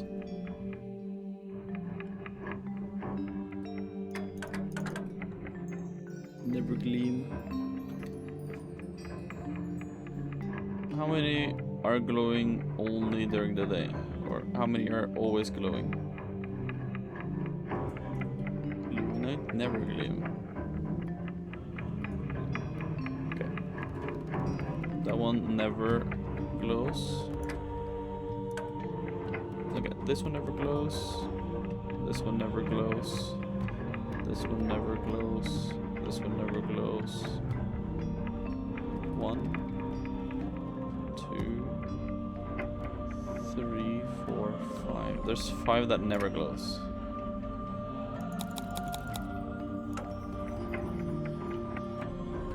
There's one that glows during the day.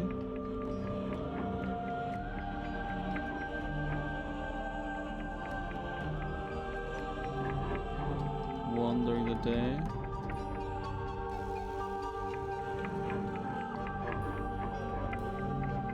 Day, 2 during the day, 3 during the day, 3 during the day. This is an interesting puzzle. There's some that only light during the night. 1, 2, 3.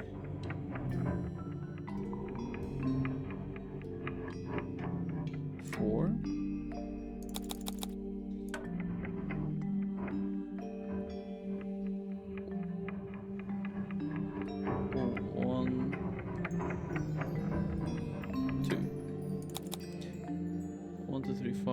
14. 1, 2, 3, 4, 5, 6, 7, 8, 9, 10, 11, 12, 13, 14. Oh, that was it. Yeah. Nice work. A good puzzle. It opened. What's in there? It's a little plastic thing. Oh, wait, I know what this is. It's a tape from Mariana's dictaphone. It's the final one. Thank you, Martina.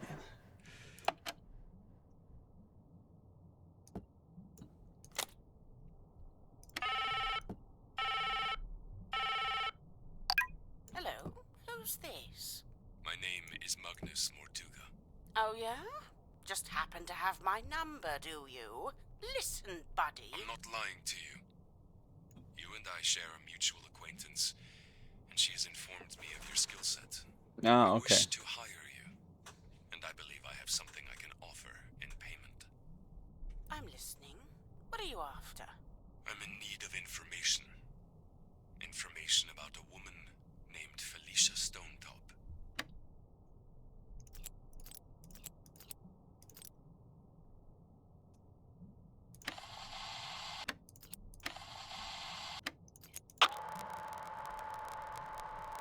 I really don't know why you're here. This doesn't concern you. Even if it does, it is wholly unrelated to our unfortunate voyage.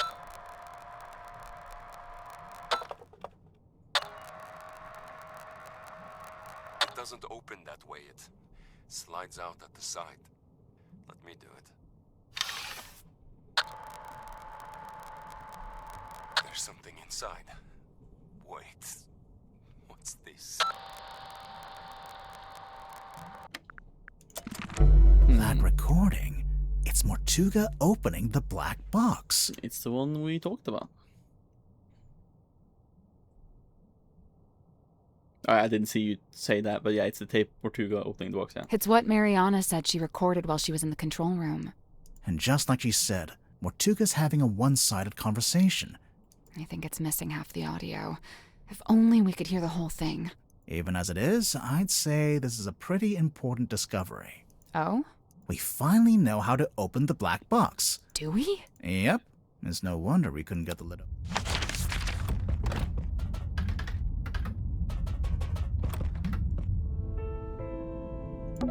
Maybe there is a way to... It slides out at the side. Huh. Yeah. Did they never try that? The box that was actually really easy to open, yeah. It's a film reel.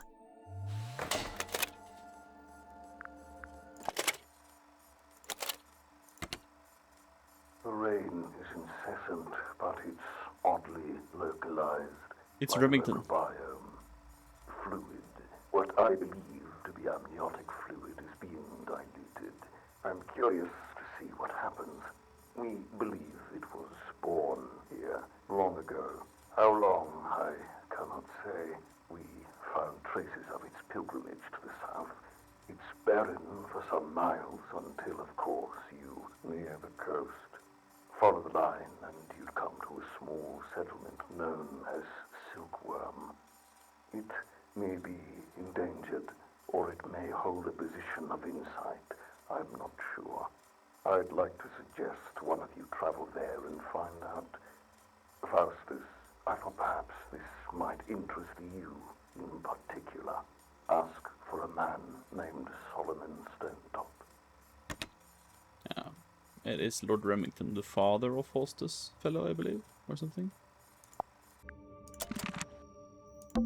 It's a scroll. It's the other part of the scroll. Okay, so the green light thing was what was attached to the egg. But how does the mask come in? The coral was on top of the mask. Yes, of course. Of course, because we saw it when... Oh my god, of course, because when...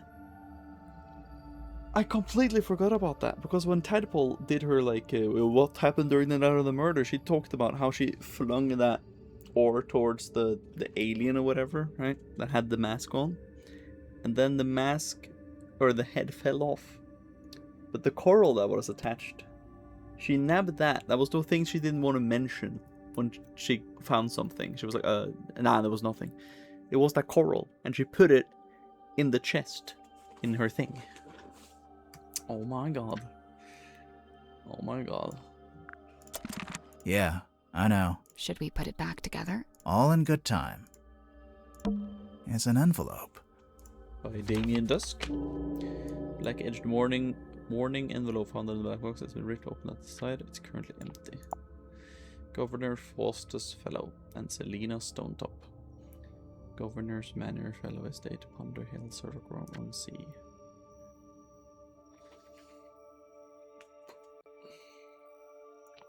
It's empty. Those black edges. Yeah, it's a mourning envelope. It's used to send news of someone's death. Watch all 3 film reels on the film projector. We've done everything then. Iron Bell. Maybe it's time we took another look at this iron bell. So, we've been calling it a bell this whole time. It's not a bell at all. It's not a bell at all. It's a mechanism that connects to another clue.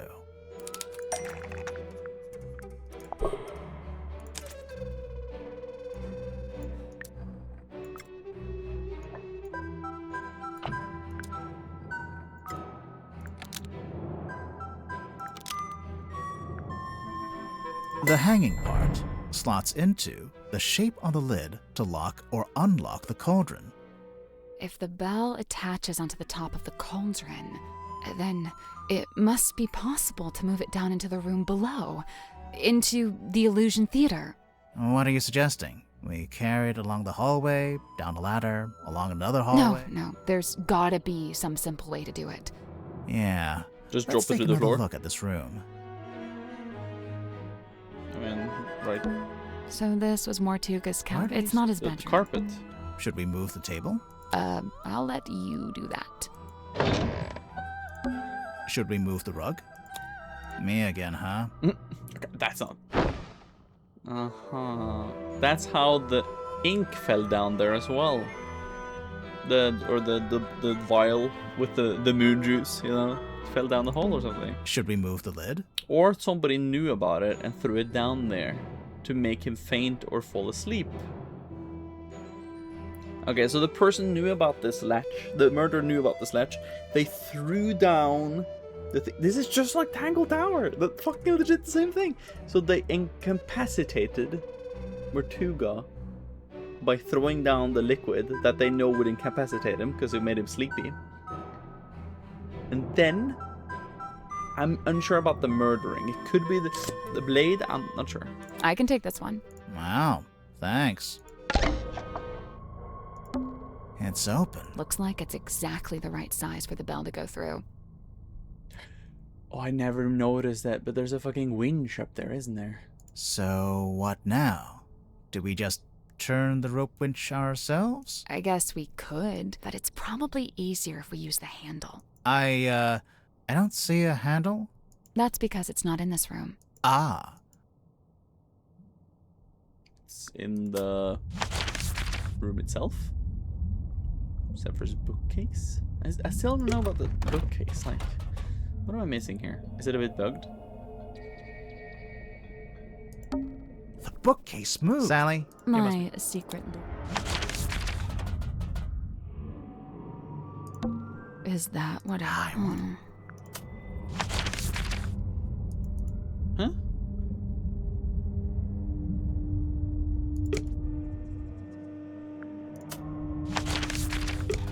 Am I stupid? Is the game tricking me? What's this bit? Oh, that's... What does it do? It wiggles. It's a big compass. Break glass. But how do I break glass?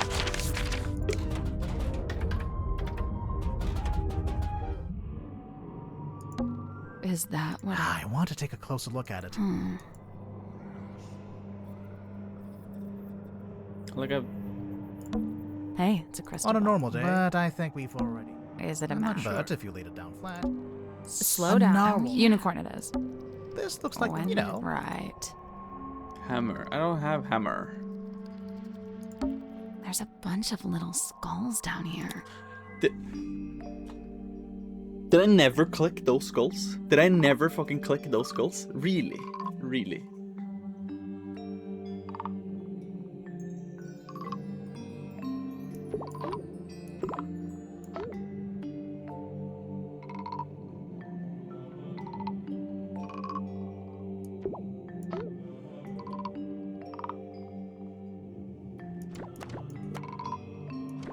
That has to be there.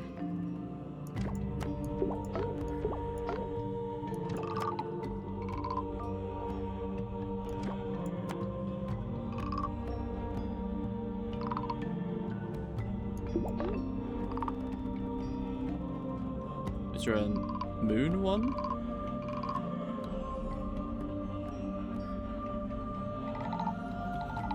Is there not another moon one at all?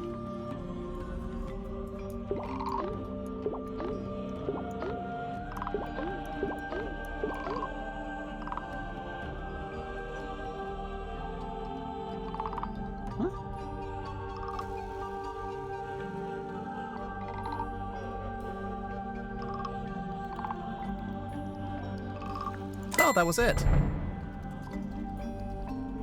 How does this one have a moon? I literally don't understand what... Okay. Nice work. Tap to... Did it say tap to rotate? Did it say that? Oh, okay. But I figured it out regardless. What the fuck? Oh, it did? Okay, my bad. Now Wait. what? There we go. Strange leather mask, known as the mermaid's tongue. It was found in a cabinet of curiosities. Is that everything? Nearly. There's one more room we need to revisit. And all the clues. Anyway, you know, what I read is the iron bell really not really How it's still in the pocket of Mom's jacket.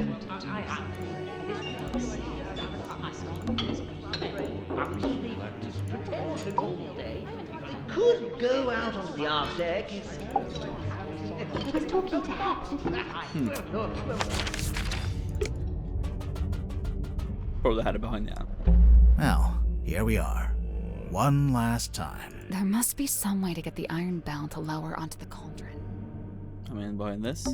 There must be a way. I think we should probably shut. We'd better shut it. Let's leave it shut for now. There must be a way to lower the... That poster, it's taped to a pipe on the wall. The pipe looks a little loose. Do you think it's supposed to move? Oh, that's why it was upside down.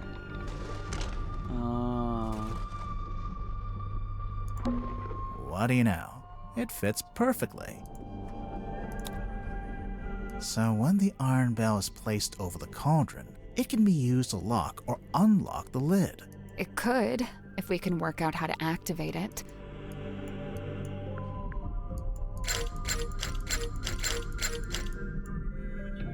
I'm more certain of my guess now. Of who the culprit is, you mean? I'm actually so unsure at this point. Is it Godric?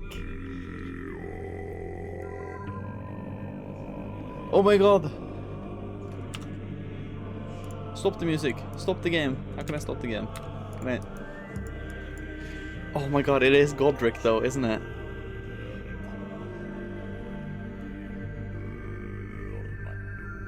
Oh my god, it's Godric. It has to be Godric, right?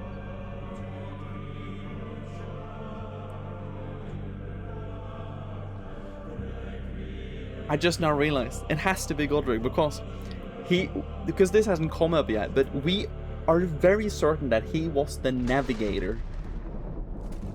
Oh, it's Jensen. I'm pretty sure he was the navigator on the ship while Mortuga and Felicia was out and about on the ship, right? He also the ice in the background there, so he heard about the conversation, right? He knew about it. He made the map later. That's why he went out with the balloon, because he was trying to go there himself. Didn't manage to do it. Then he wanted to steer the ship towards the thing. Then he wanted to steer the ship towards the thing, and it wouldn't let him. And he said like, "Oh no, because I thought he would go there, or whatever." And that's why he really wants to be the navigator for Cynthia as well, because then he can lure her or like navigate to the place where there's a treasure or whatever, you know. Yeah. The funny thing is, what caused my hunch was wrong, but I still got there. We'll see if it is Godric, but it would be fun if it's him. I was not thinking about that at first, I will say. Turn both handles. Maybe if my arms were a little longer. You know, you don't have to stand there with your face pressed into it. I'm not. Because there's two of us. We can take one handle each. Oh, right.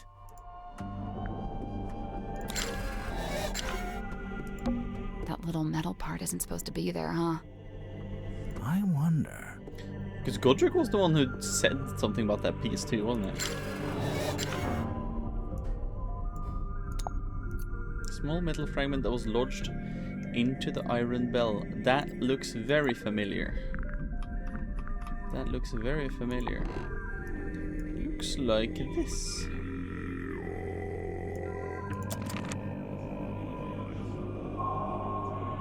Chapter 5.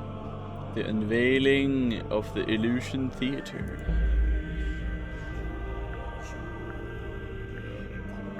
A murderer and a thief. Let's put this together, shall we? Go ahead. So wait, so there's two people. There's a murderer and a thief? Wait, hold on, so there's two? Is the thief Tadpole? So, Mortuga opened the cauldron in order to take something out of it. And that's when he was killed. Okay, but how was he killed? Thing inside the cauldron. The thing inside the cauldron. On And second that's thought, when he was maybe. killed.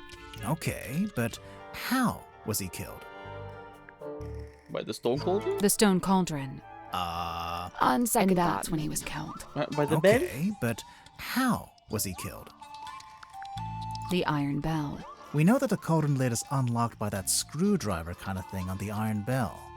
And so, if Mortuga wanted to unlock the cauldron, he'd first have to lower the bell into this room, like we just did.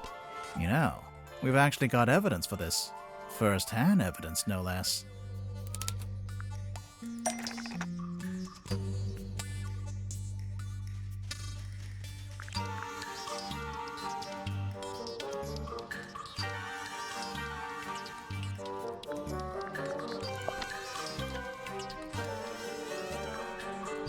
That's not right. Something or someone showed us a vision of Mortuga and the Iron Bell. Oh yeah, the fucking Hex, of course. I already forgot. Yeah, Hex, of course.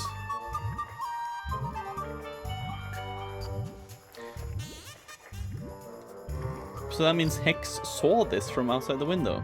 Hex had a memory of seeing Mortuga through the window of the Illusion Theater. Oh yeah, look at that. The dark shape that lowers down in front of Mortuga. That's the iron bell. Must be. But then to actually unlock the cauldron, you have to turn the handles on both sides of the bell. Yeah, well, we just did that too. It was easy. I mean, sure, if you've got two people taking one handle each, but how did Mortuga do it? Didn't he just have long arms? He did it by himself? He did it by himself.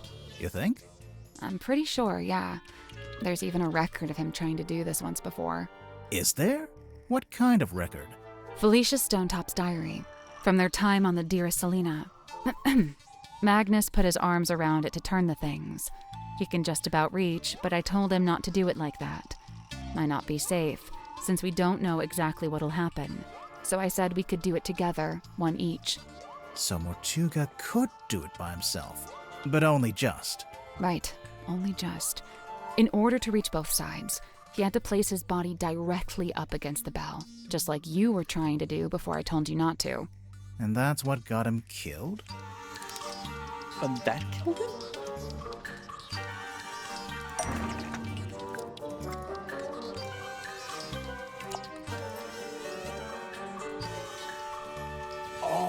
because the thing slit him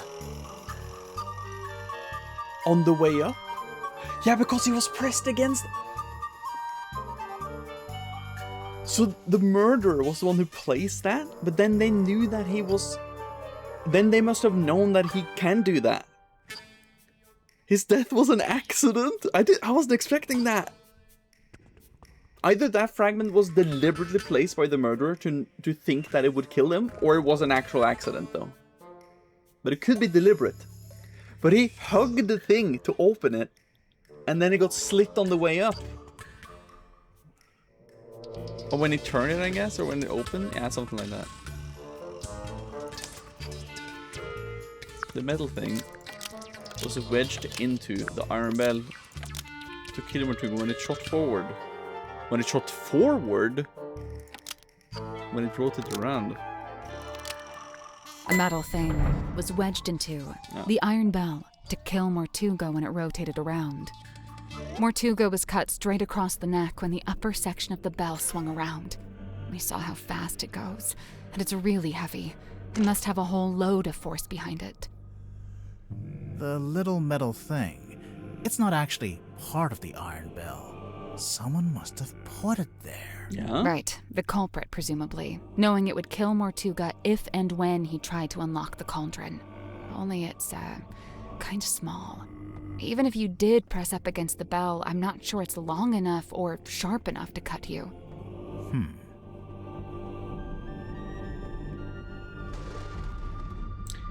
It was longer, but it's been broken in half. It was longer, but it's been broken in half. The part sticking out of the bell isn't the complete murder weapon. It's a fragment left behind when it was broken, presumably when the culprit took it back out. Maybe it's down in the bilge. A fragment of what? A knife?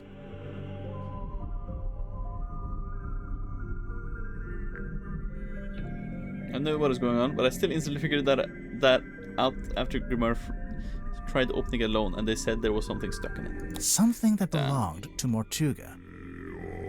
Is what I would say. The part sticking out of the bell, it's a fragment A fragment of what? A knife? Something that belonged to the culprit. Sure about that? The part it's a fragment A fragment of what? Something A taken knife? out of the black box? Something taken out of the black box. But who knew of the black box other than Moon? Wait, what? No, she wouldn't have done that.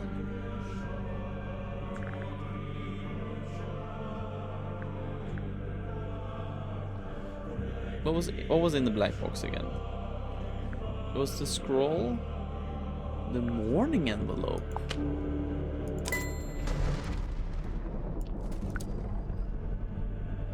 Was it a letter opener?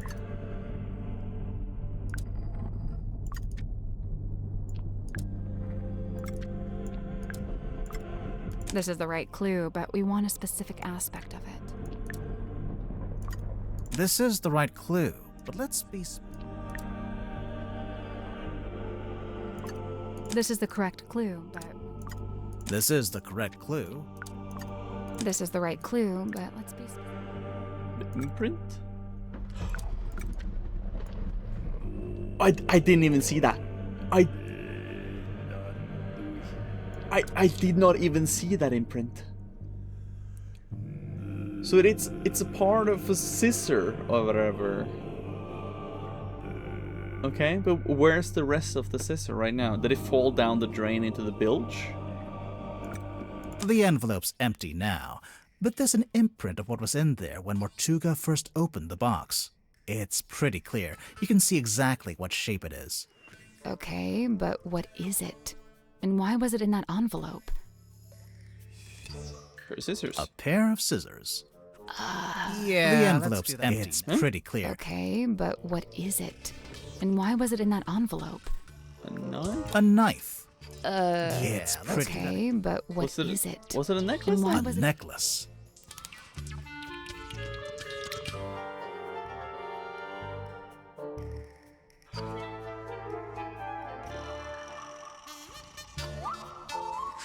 Yeah, because it was...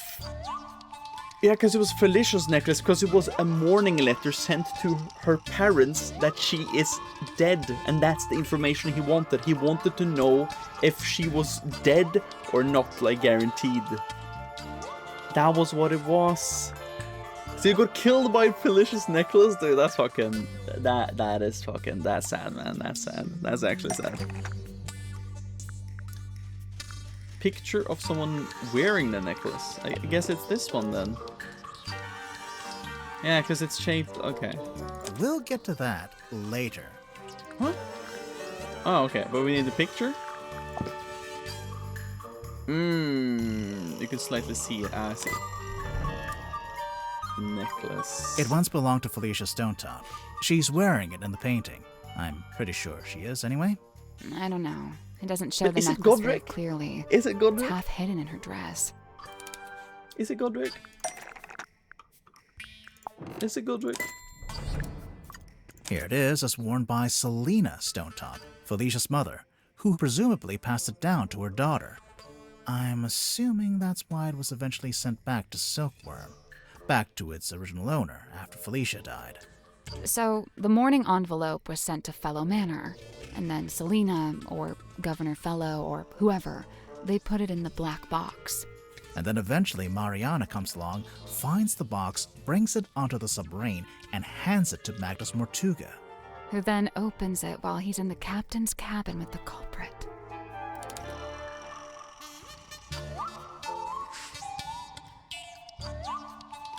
Oh yeah, because he did open the box.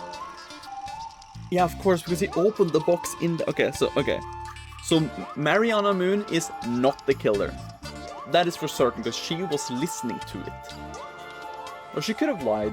Yeah, she could have lied. She could have just lied about that. No, but she has the recording of the... No, but she has the recording of the static of it. It's a bit unsure. Could be Godric. So what would Godric be there when he opened the box?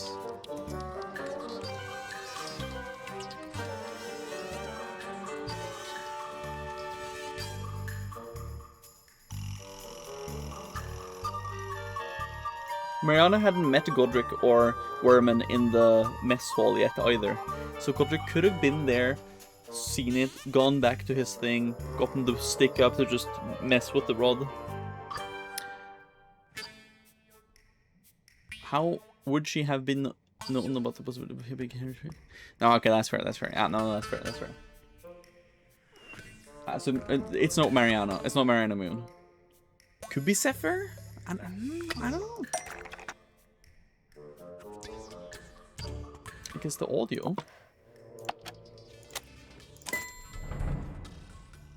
This is the correct clue. This is the correct clue.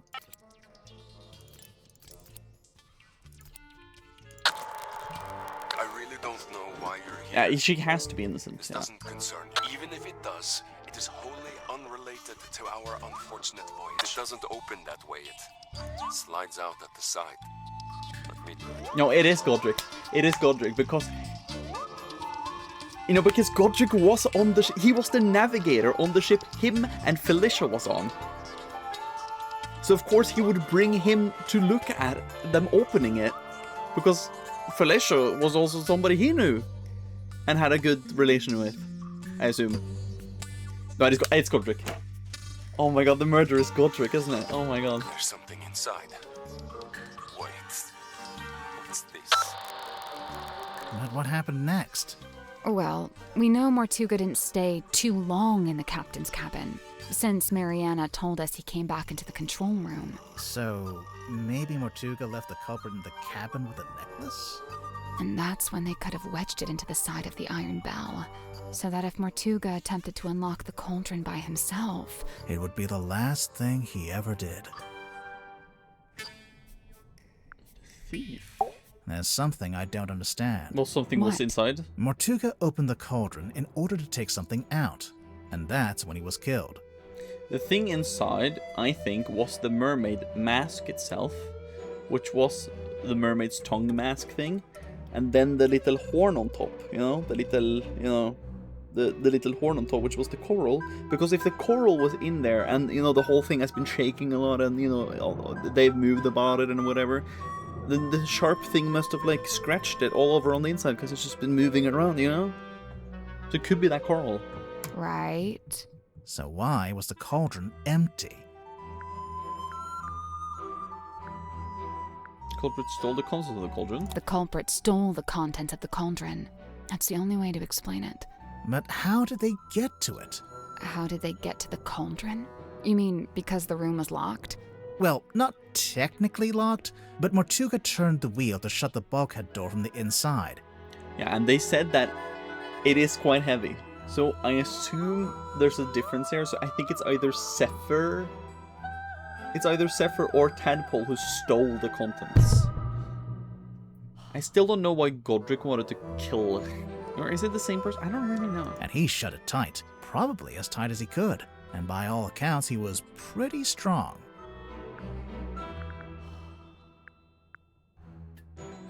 The culprit was strong enough to open the door. No, okay, so they didn't do it? Okay. When are you guys going to an escape room? Maybe, you know what? We should do that one time. I've never been to an actual escape room, but that would be fun, actually. That would Kidding, be fun. obviously. Now for and the he shut it tight, probably as tight as he could. And by all But accounts, then he was Tadpole would have pretty lied about strong. seeing the head on the deck.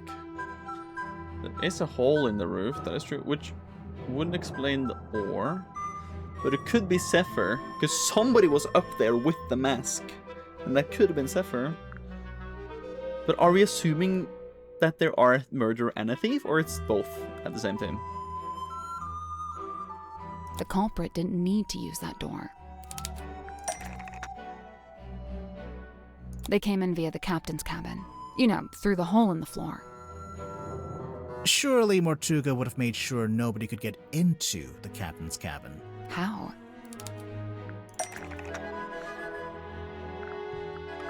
With the eye? No, but the one who had the eye was It was symmetry. Was it symmetry? But why would symmetry?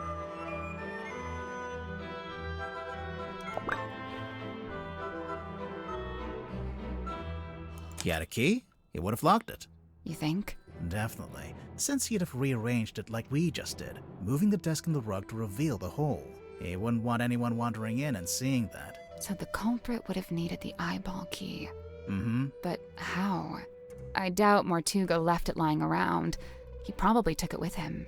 Yeah, I'm pretty sure Mortuga did take the key into the Illusion Theater. But then he died in a locked room. So how did someone else get hold of it?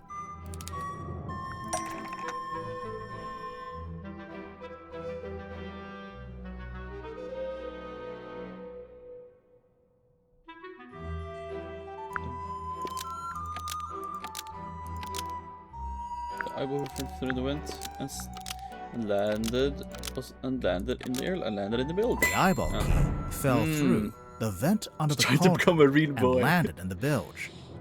It fell into the bilge. Remember how it smelled kind of weird? That's the bilge water smell. Oh yeah, of course it had a weird smell. So the eyeball key just happened to roll across the floor and into the vent? No, it didn't happen by accident.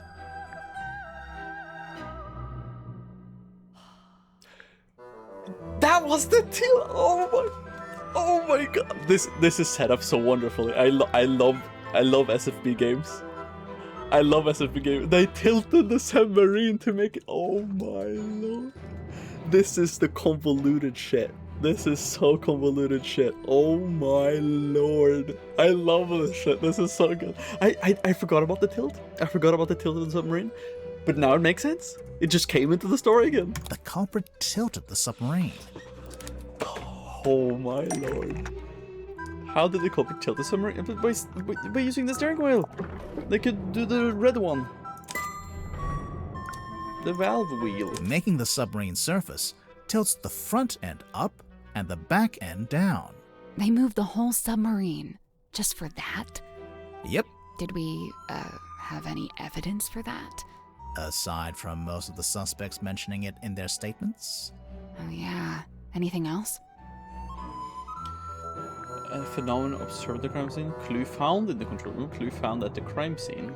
A phenomenon observed at the crime scene. The window thing. I guess that's wrong. Huh? That's not it. Huh? That's evidence of the submarine. Oh yeah, the blood.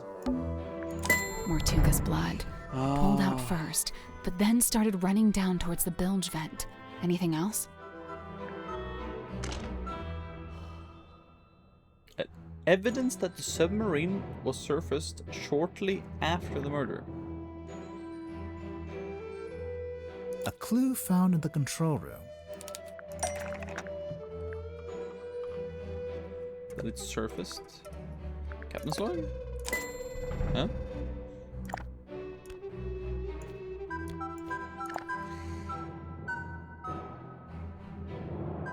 A log card from the day of the murder. It shows the depth of the submarine. It starts at 0. That's when it surfaced. Presumably that's when Mariana came on board. It steadily goes down, but then later it suddenly goes back up again. Anything else? Evidence of the submarine was surfaced shortly after the murder. A clue found at the crime scene. Clue found at the scene? The vial? The moon vial. How is that evidence of the submarine tilting? It makes sense if you know where it came from. Oh, yeah. Oh, from the we found top. a part of it that got left behind. Ah, yes, because it fell down the hole. It fell down the hole. That's where that one came in. So it was never used to make him fall asleep. That was just a red herring, this whole thing. What's in this? We'll probably figure that out at some point, maybe, but... Glass dropper... So the moon vial rolled right off Mortuga's desk and through the hole in the floor. Once the culprit had the key, they could let themselves into the captain's cabin, which, as we know, gave them access to the crime scene from above. They climbed down the rope, through the hole, and into this room, where they were free to take the content of the cauldron for themselves. Although, to get out, they'd need to climb back up the bell rope, meaning they'd have to leave the Illusion Theater with the iron bell still lowered onto the cauldron. Right, well, I figured they just turned the rope winch manually. I'm sure you could, even if it's not how you're supposed to do it. And after that, all they had to do was cover the hole back up with a rug in the desk. And lock the captain's cabin on their way out. It's about time we went to speak with everyone else. That's all? It's a 12-hour stream, that's insane. Let's go. That's insane. But this has been so exciting though. Okay. This might be it, guys. Where did everyone go? Wait, do you hear that? They're up in the... I can hear them arguing. I think they're above us. In the parlor? What's going on? See how it plays out for now, but then I'll step in. I can't help but feel like this is the last time we'll all be in the same place like this.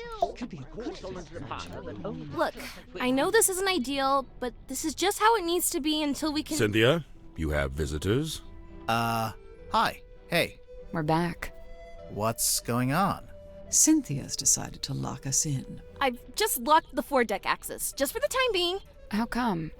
She may have gone mad. We're still assessing. She's worried the culprit will attempt to escape as soon as they're named. Oh, we're naming the culprit? Lovely. Been looking forward to this. We're still doing that? I thought Cynthia fired the detective dudes. She didn't fire us. On the contrary, we've been pretty busy. Oh? Doing what? What else? Solving the mystery. Can we choose? I would like it to be that we can choose. It would be more fun, you know? The murder of Magnus Mortuga. Now, it's gonna happen now. You say you've solved the mystery? Yep, all wrapped up with a bow.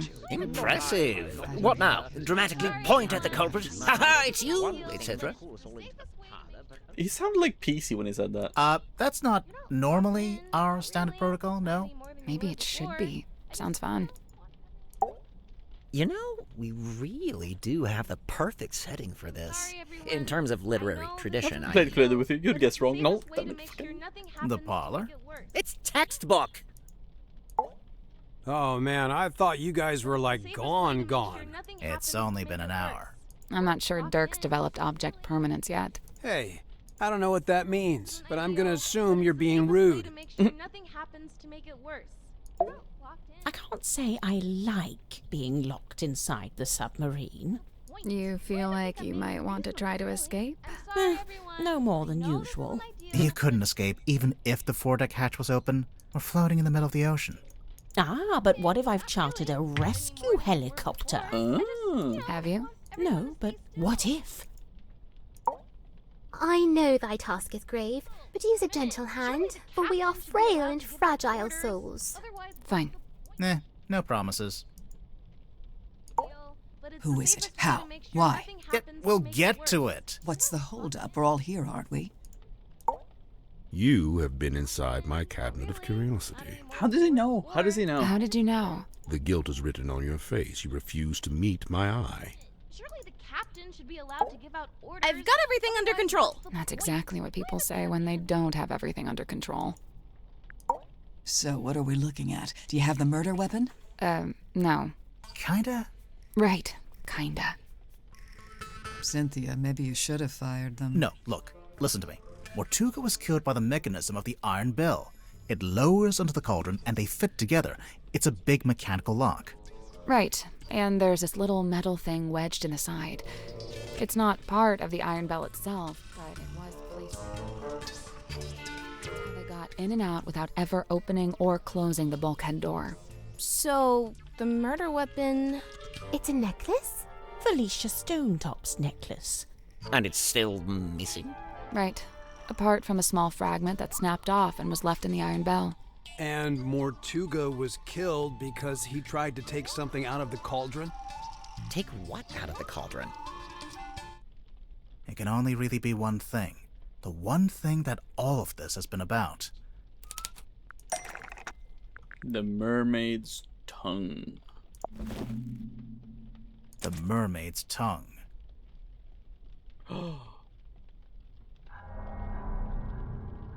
There it is. I don't know. I got a feeling something bad is about to go down. Was that the treasure? Hold on. Yeah, because these two maybe were in the eye sockets of it. I'm not sure.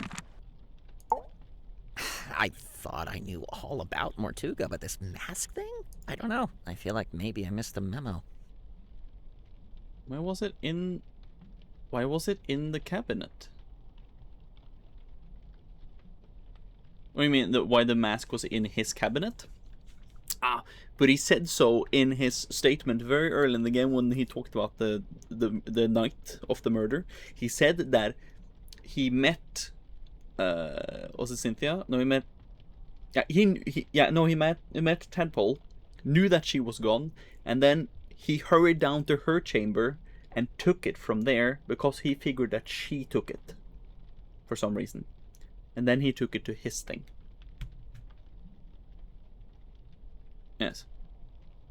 But how he knew that Tadpole had it, I have no clue. You know? But is it Zephyr? I'm not sure. It could be Zephyr, could be Godric, but like I'm not entirely sure. I think she's nearby, waiting for one of us to act. Could have seen her die for it. It could have done that. It could have. The mermaid's tongue. It's the mask that was stolen from my room. To think Mortuga had such a thing hidden in the submarine this whole time. You're asking for trouble, you know that. Don't say I didn't warn you. Like him the culprit. I still don't understand. Is this the murder weapon? The veil is thinning. We are near to it. The mermaid's what? It's a kind of ancient artifact. Mortuga found it on a sea voyage years ago. Right. The same voyage captured on this film reel and depicted in this bottle. Captain Felicia Stonetop and her helmsman, Magnus Mortuga. They went off into the ocean on a ship named the Dearest Selena. And came back with a mermaid's tongue. And that's what Mortuga kept in the cauldron? But it was empty. It's been empty since we discovered the murder. Quite right. If this mermaid's tongue came out of the cauldron, where's it been this whole time? Well, we found it in Dr. Zephyr's cabinet of curiosity. Did you?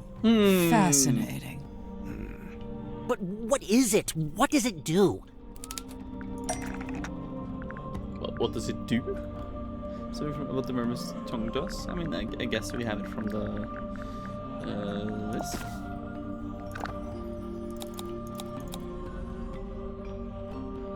She who lies beyond the veil, said to facilitate communication. Yes, so you have it on, and then you can talk with her. Both the key and the mermaid's tongue itself are rumored to be lost at sea. And the key is the thing on top.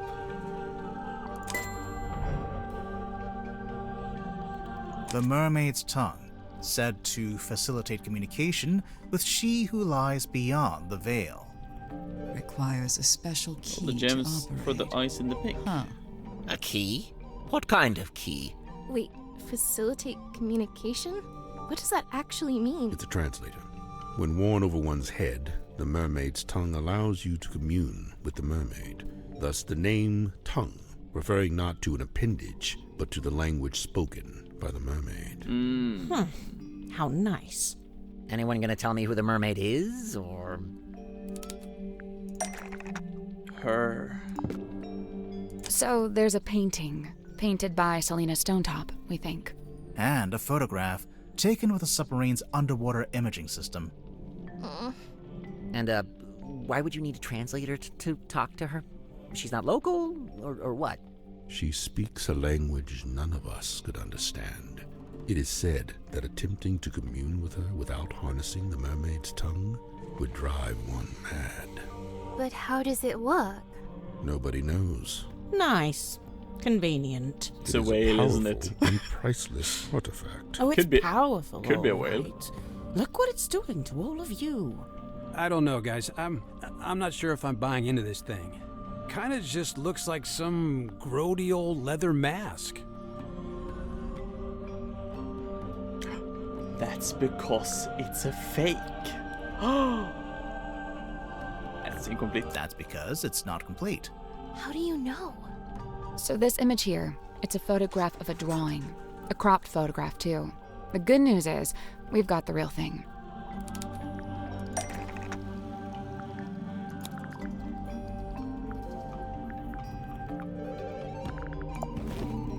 Nope. Huh? Oh yeah, fucking the bottom part and the top part of the ocean map. It turns out the ocean map shows what it's supposed to look like.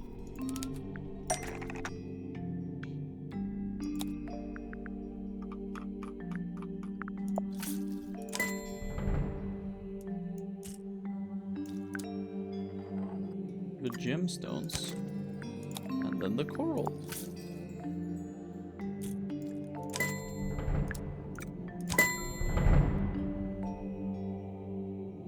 There you go. Oh, sure. Just help yourself to the stuff in my personal treasure chest. I don't mind. That antenna. Is that coral? It looks sharp. It is, and it's hard, like crystal. I'm pretty sure it explains the scratch marks in the cauldron. That's what I said. That's what I said. Why did Mortuga keep it locked in the cauldron?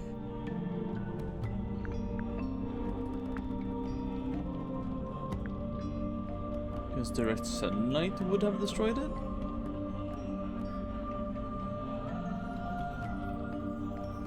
Because direct sunlight would have destroyed it. Let's look at this But again. why did Mortuga keep Because he wanted to keep it hidden from everyone. The mermaid's tongue being on board was a secret Mortuga was keeping. The cauldron was covered by the sailcloth and locked in the storeroom, and Mortuga wanted to keep it that way. It's true. When he saw my poster, he told me we had to keep the cauldron covered up. Why the cauldron, though? Wouldn't it have been less conspicuous if he just kept it in a wooden crate or something? Keeping the mermaid's tongue in the cauldron wasn't something Mortuga came up with himself. Even before he ever found it, it's just where it's always been kept.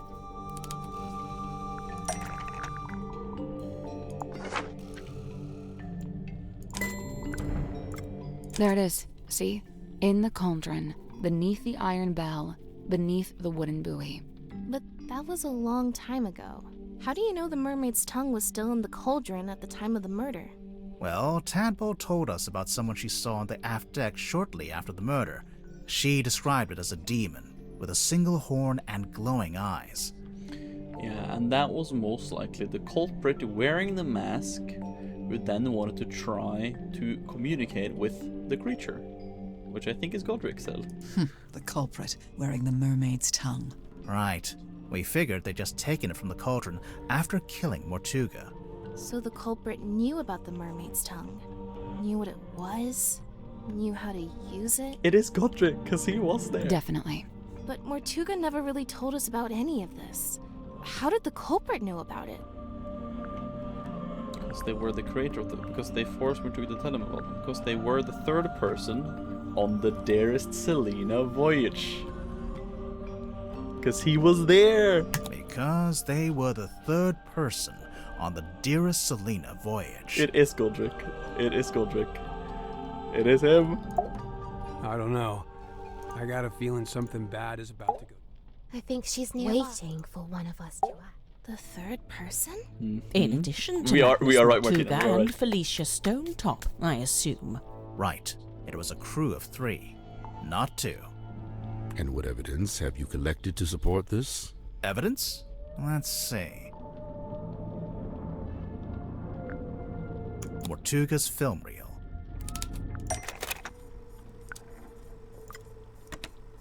You really want to turn back, Right. Like you can see him there. That was such a small detail I almost missed when I watched this the first time. The opening of the door.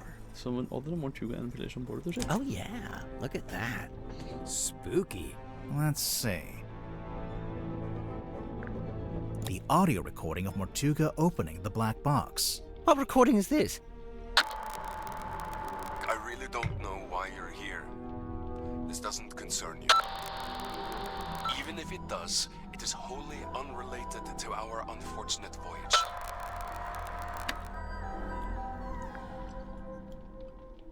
The audio was recorded by the third. Mortuga is talking to the third person. Mortuga is talking to the third person from the voyage. Is he? I only hear the one voice. It's you. It is you. What explains the curious nature of the audio recording? It's the handheld radios. Before it reached Mariana's pipe, the audio was transmitted from the cabin to the control room by these radios. Only they're faulty, or one of them is, at least. It turns itself on and off every few seconds. The cadence happened to line up with the conversation, so you only get Mortuga's half. Huh. That's quite the coincidence. Personally, if I'd written that, I'd feel guilty. There are more things in heaven and earth, Mr. Werman. Yeah. Let's see.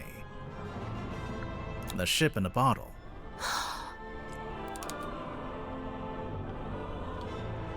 Oh my god, the ship in the bottle! The third person was on there! The extra piece that is in there! Okay, but was that Mortuga who just I don't like that person, I'll just hide it? Or was that the third person who deliberately did it themselves to hide it? Yeah, because the bottle. Because they did it, and then they fixed it up. The extra piece is the person.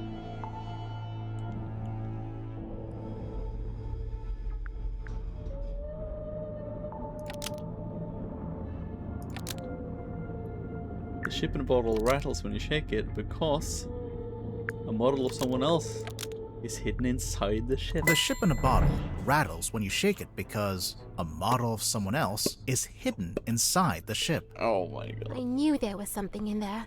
Someone in there. Well, there we are. Quite a bit of evidence as it stands. All right, but does any of that tell you who it actually is? Potentially, yeah.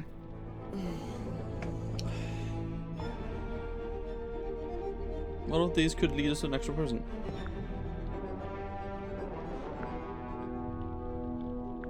The ship in a bottle rattling when you shake it. Wait, the model person inside the ship? There's a way to work out who it is? I can think of a way. Let's do it with logic and reasoning, shall we? First, we'll compare the ship in a bottle with Mortuga's other wooden model. Huh? With his other wooden model? Did he have did he have another wooden model? Of this? Nope. Huh? Did he have another wooden model of the ship? The model town. What about it? Oh yeah, the people in the town. Okay.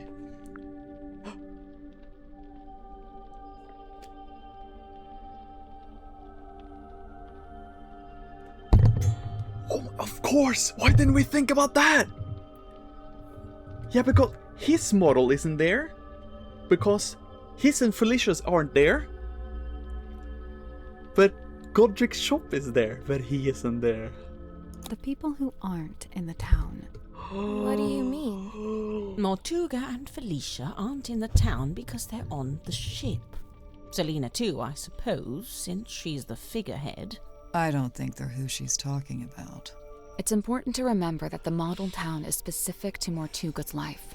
When adding the model figures, he only included people he had dealings with. And he only detailed the buildings he was familiar with. The rest are just generic blocks. With this in mind, there's someone else who should be here, but isn't.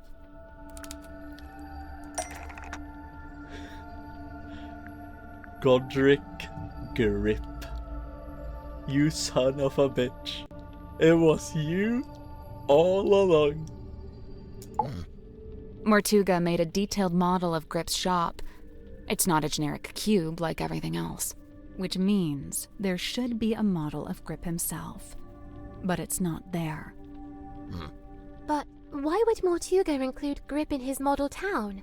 Did they know each other? And if they did, how did Grip end up going along on Mortuga's ship?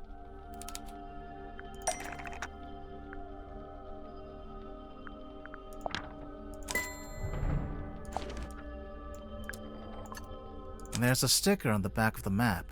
It's a service record from Grip's shop. Mortuga hired Grip to interpret the ocean map, which he did, but Grip didn't ask for payment in money. Instead, he asked to come on the voyage. This isn't proof. Not really. Well, there is one thing we could... Do it. If you don't, I will. Yeah, break the bottle, break the bottle, break the bottle. Martina, you can choose. What should we use to break it? What you wanna choose? Black box. Okay.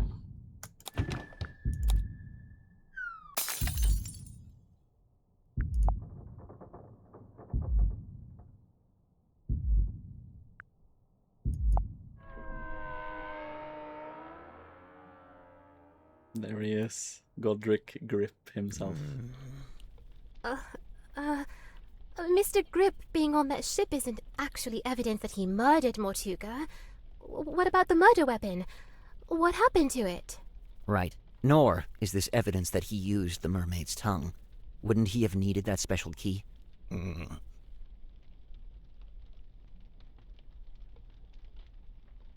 Wait a second.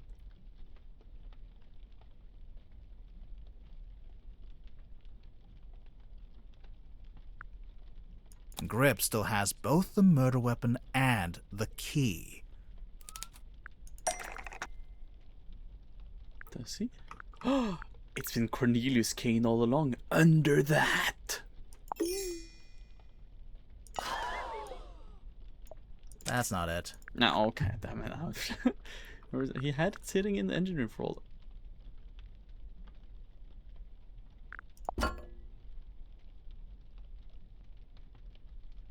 No.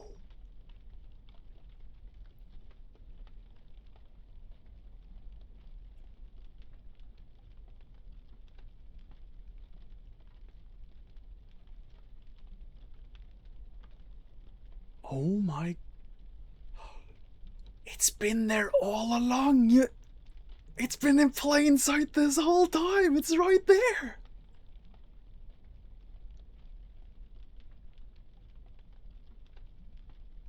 And what's the key then?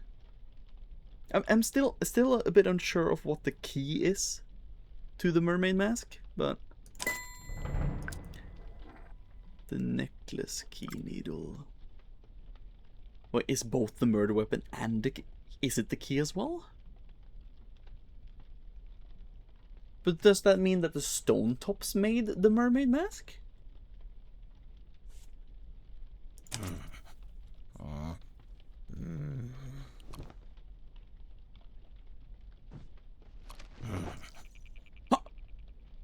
I guess this is it.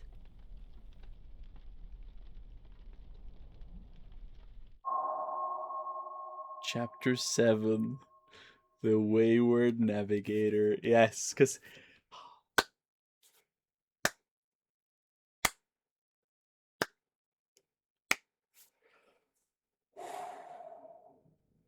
Oh my god. Oh my god. Navigator erasure. That was the clue for us, Martinian. Him looking at that fucking model of Belisha Bone. Wait, what was it again? What's her name? Belisha, you know, the model. Bone Top, thank you. The model of Belisha Bone Top. He saw the navigator compass on it. Navigator erasure. Oh my lord. This went better than Tangle Tower. There I was like clueless. I was clueless.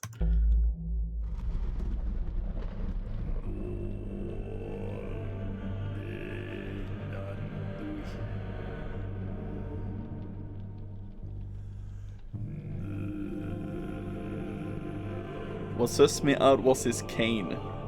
Was it? Did you? Okay, send me the message. Do you have a print screen of the thing or whatever, of the message that you can send to me in DM or whatever? But I thought he broke it trying to open the black box. Oh, I see. Okay.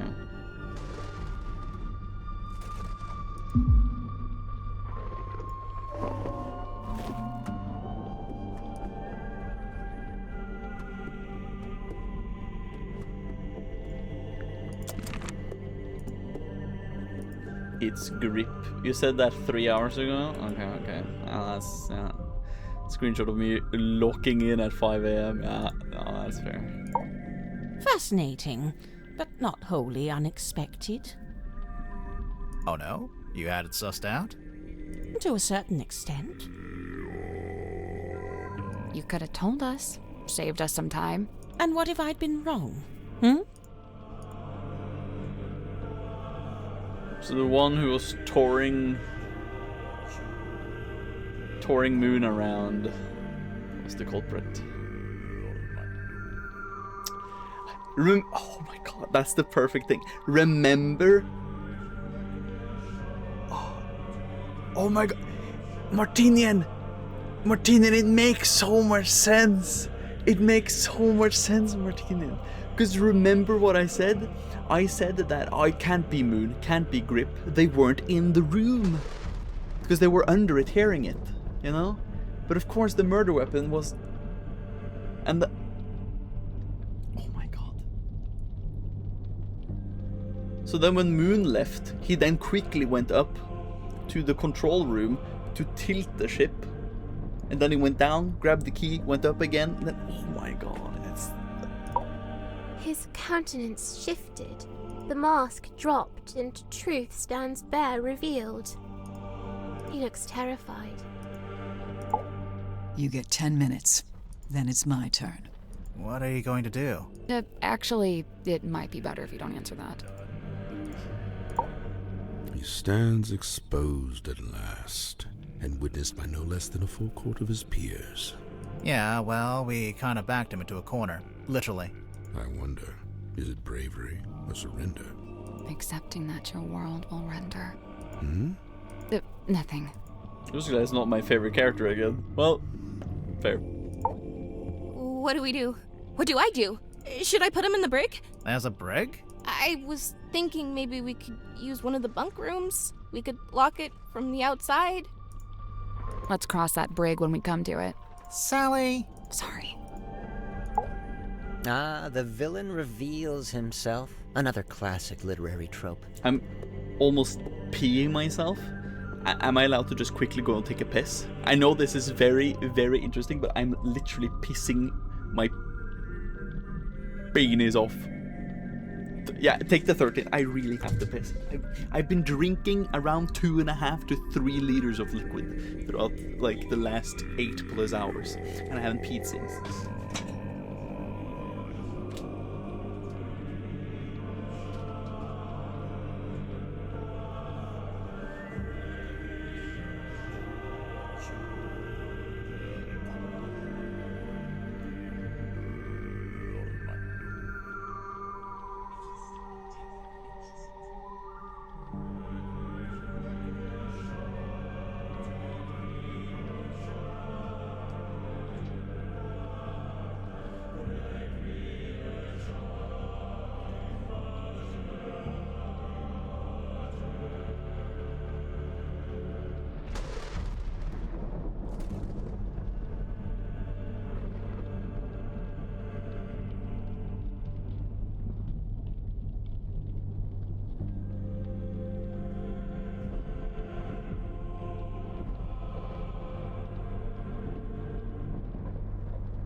Where's the cat in my chair? What?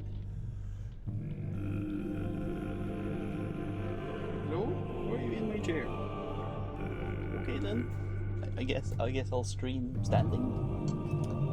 Okay. That was literally the longest singular piss I've had in my entire life. That was literally the longest piss I've ever had. There was so much liquid in my body, I couldn't even fathom it.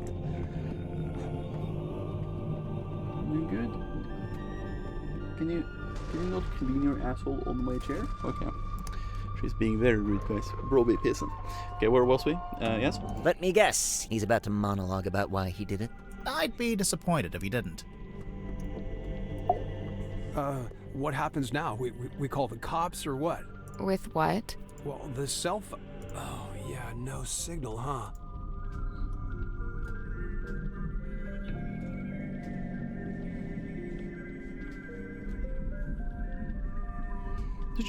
Was she on my desk at some point? I don't think she was.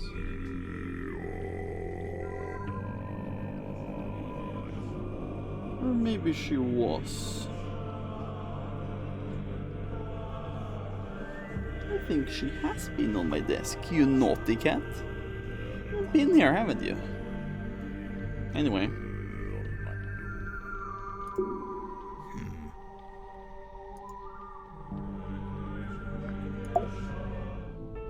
Plot the unplottable, chart the unchartable, measure the unmeasurable.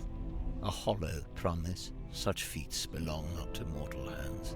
But after years of fraudulently offering this to others, I began, in earnest, to yearn for it myself. A quiet desire to journey into the unknown, to quantify it. A lifelong coward, I could never convince myself to act on it.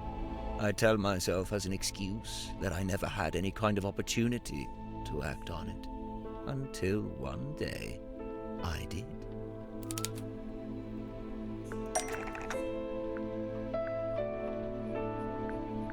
The map?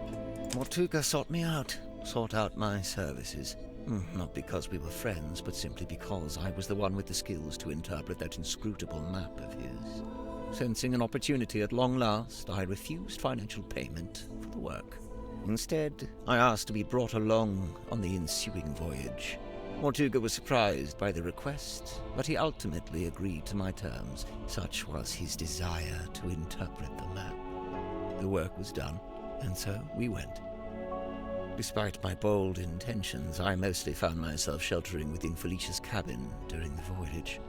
All the while, she and Mortuga stood around on deck looking windswept and heroic, far more at home on the sea than I. Regret reared its head.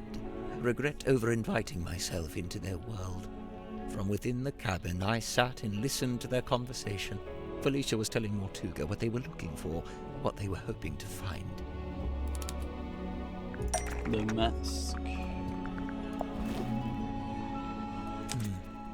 Did Felicia know what it was before she found it? Somehow she did. Her description to Mortuga was thus: a mask worn over the head.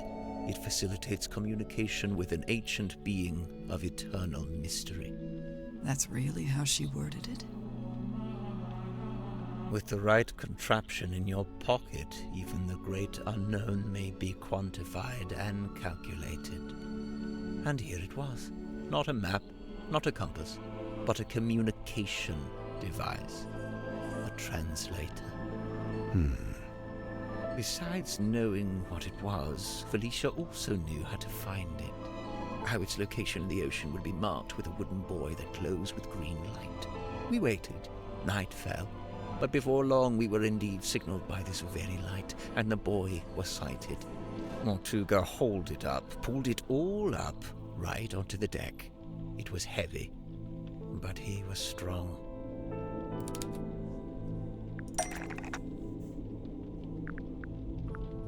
The iron bell. The bell and the cauldron locked together to form that single shape. Mortuga went to unlock it by himself, but Felicia cautioned him against it. She warned that it could be dangerous to stand so close, as the mechanism would be surely powerful. And so they unlocked it together, taking a handle each. Felicia took the mermaid's tongue from within the cauldron. Did it have the coral and the gemstone eyes? Hello, Nat!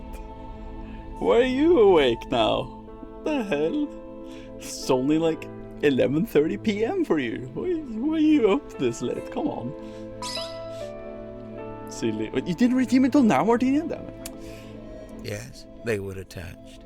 And what about the necklace? Felicia had it around her neck. She'd come prepared, clearly. Did you really come up to my chair to lick your asshole and shit, and then you just jump down? Not gonna lay on it or anything? Oh, Kat, you're really something, aren't you? Fucking stupid ass. Did she use it? Yes, I watched her do it. She used the necklace key to wind up the mermaid's tongue and placed it over her head. Felicia spoke through the mask. Her voice was changed. The mermaid was summoned. Entranced, I rushed out onto the deck and leaned over the side. Mortuga clambered up to the wheel in an attempt to steer us away from harm. The mermaid reached out and grabbed the wheel. And Mortuga's right shoulder? Yes, of course. His fingerprint mark. Mortuga held fast, but a portion of the wheel broke off and fell into the ocean. Oh, so the argument was a lie. The argument that they fought or whatever. Am I still awake? How are you awake still? Dude, this game has been good. It's been really fucking good.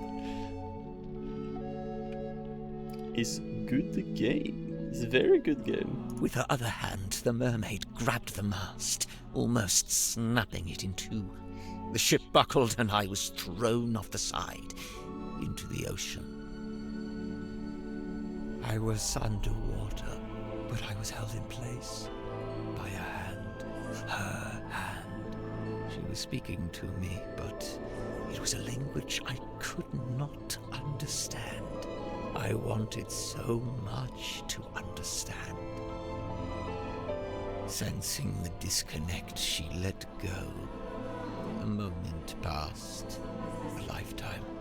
I became vaguely aware that I was about to drown, but I didn't want to leave. At this moment, the broken piece from the ship's wheel floated up in front of me. By its intervention, I was reminded of my earthly existence, my life beyond this singular moment. Martinian. Do you remember what Zephyr said about his cane or something? Or somebody, Vermin maybe, said something about the cane he had was such of a sentimental value of something. That's why he made the fucking cane he has now out of the fucking wheel. Because he used it to like go up again, you know? Oh my god, so much makes sense now. I was overwhelmed with a cowardly desire to return to the surface, to see the sun, to live, to breathe. I grabbed onto the broken wheel and let it carry me up to the surface. The mermaid was nowhere to be seen. Neither was the dearest Selena. Wait, the wood from the broken wheel. It eventually became Cornelius Kane. It eventually became Cornelius Kane. Correct. It has been my earthly tether. The feel of the wood in my hand, a tangible reminder of that desire I once felt to live and to breathe. But what happened? Weren't you stranded in the ocean? Somehow the currents carried me back to the Silkworm Coast. I took the broken wheel piece back home and fell into a deep sleep.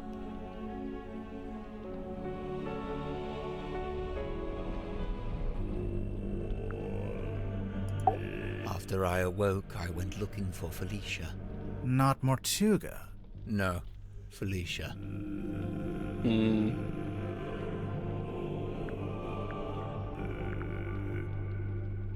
Felicia had been the one to unlock the cauldron.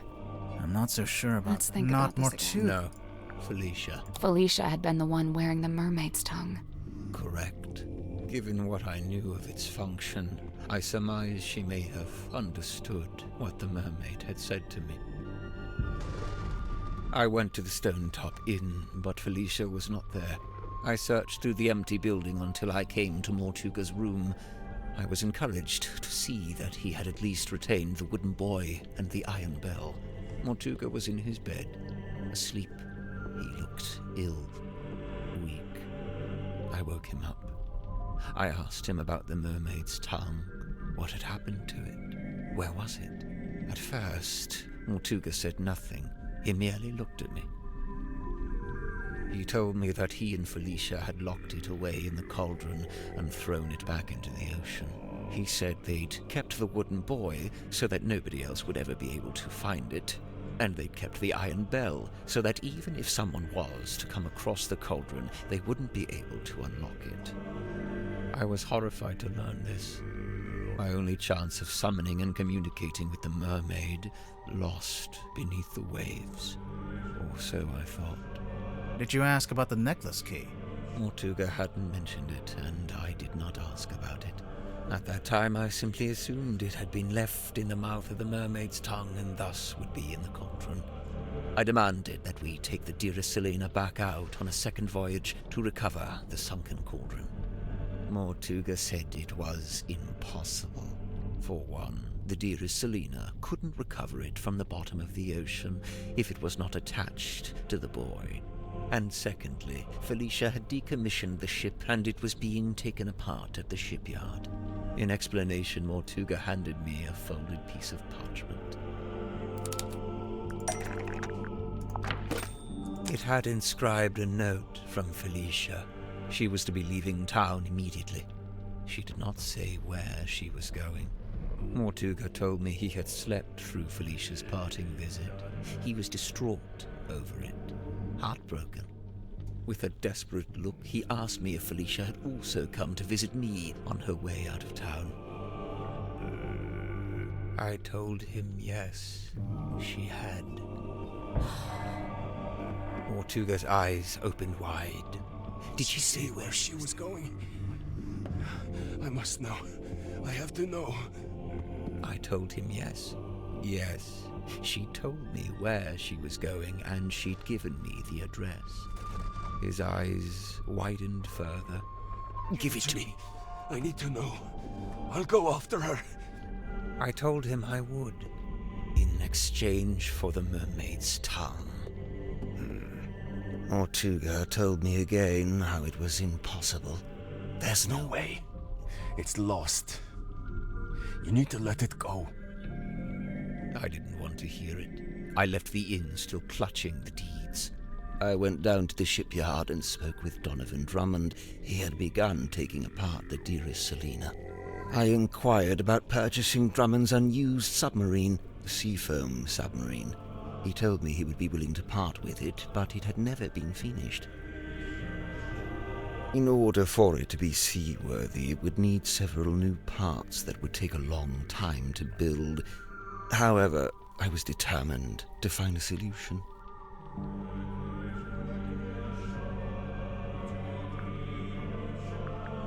You offered to finish the Seafoam submarine yourself. I inquired about. He told me he would be. In order for. However, I was determined to find a solution. You offered to buy the dearest Selena instead. Are you sure? In order. However, I was determined. You offered to buy both the Seafoam submarine and the dearest Selena. Correct. I suggested we could use parts from the sailing ship to finish the submarine. Drummond merely asked how I was going to pay for 2 vessels. I showed him the deeds to the Stone Top Inn. He accepted it as payment. Is the inn really worth as much as 2 vessels? Perhaps not. But in truth, I think Drummond was glad to have an excuse to part with them. Besides, I knew all too well the allure of a worthy challenge. A chance to put one's skills to their fullest. Indeed, the task of combining the 2 incomplete vessels into a single seaworthy one was highly intriguing to him. And so, it was done. But if you commissioned it, why was it called the Mortuga submarine? Who painted that on the foredeck? Drummond did. He didn't want it to say Seafoam any longer. Too many painful memories. But why Mortuga and not Grip?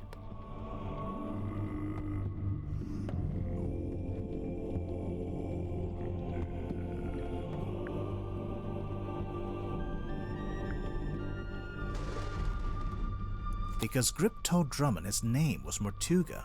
Are you sure? Drummond but did. Why Mortuga and not paid Grip? for it with the Indies, which were Mortuga's name. Because Grip paid for Right.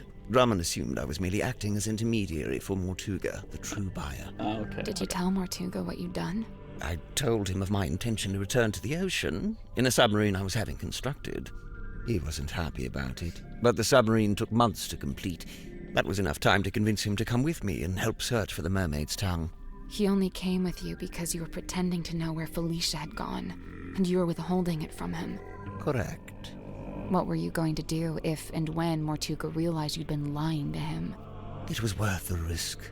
There was no question of leaving the mermaid's tongue at the bottom of the ocean. But it wasn't lost in the ocean. Mortuga had it the whole time. Correct. As I had lied to him, he had lied to me.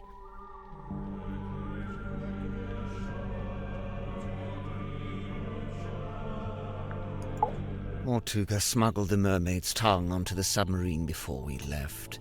He didn't want to leave it behind, but he didn't want me to know he had it. Smuggled? How? With the sailcloth. That kind of does make sense, but it's not quite what I was after. Oh. Really? Zephyr's letters? Ah. Mortuga sent me a letter, inviting me to join him on the submarine. Grib, did you know he'd done that? Mortuga told me he was going to bring somebody else on board. An old friend, a collector of occult curiosities who might be helpful. But I didn't want anyone to know what we were doing, or what we were looking for. I told Mortuga not to mention me in the letter. I followed Mortuga's instructions precisely. I arrived in Silkworm and went into the Stonetop Inn, where I found the locked cauldron. So him crashing with the balloon was just a hoax to make everybody else believe that's how we joined. I placed it among my possessions and ventured onto the submarine waiting in the harbor. We departed. Zephyr thought he and Mortuga were the only two souls on the ship. I stayed hidden for a week before staging a balloon crash and pretending that Mortuga had rescued me from the ocean. That way I was free to move around the submarine in view of Zephyr, but he could dismiss me as a hapless traveler picked up along the way. So to begin with, it was just you three. But it didn't stay like that for long. It didn't.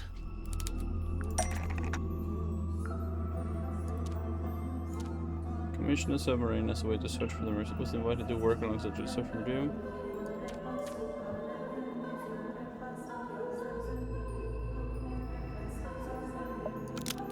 Okay, we're gonna do all of them now? Okay. Can I... Okay. Commissioned the submarine as a way to search for them. It was invited to work alongside Dr. Zephyr in the Dream Chamber. Was with Mortuga when he opened the black box and discovered necklace key. Came across the submarine by pure chance. Blackmail Mortuga to look at the rocket to her.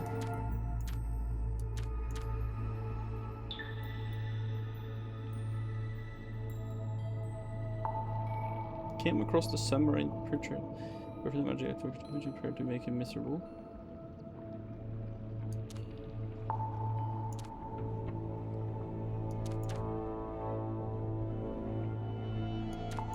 Was kidnapped and kept prisoner by Mortuga.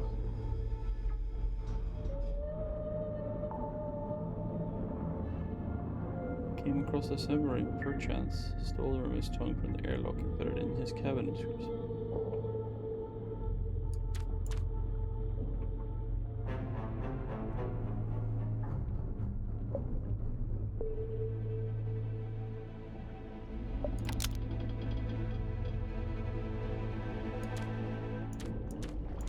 Tried to convince Worman to kill Magnus Mortuga. Tied along with Worman just for fun, Mortuga wrote a contract which she found after his death and forged his signature.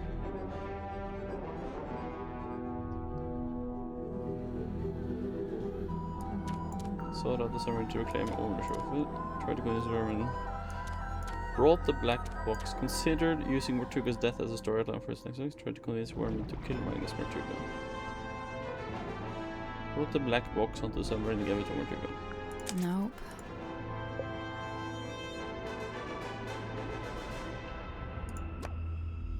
Spotted any kind of quiet place to finish. Huh? Is there another... Was saved from drowning by Mortuga? Oh, what's it? Oh, what the fuck? After the takeover reporter as a way of freeing him from his burden, was asked to smuggle the mermaid's tongue onto the submarine. Saved from drowning. You smuggled the mermaid's tongue onto the submarine.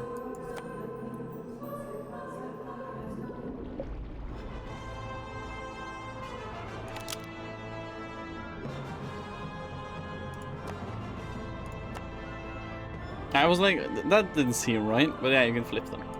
Well, that's about the long and short of it. No. What? You can't leave it like that. You've left them with misconceptions. You should tell them what you know. All of it. What do you mean? Misconceptions? Maybe one or two, yeah.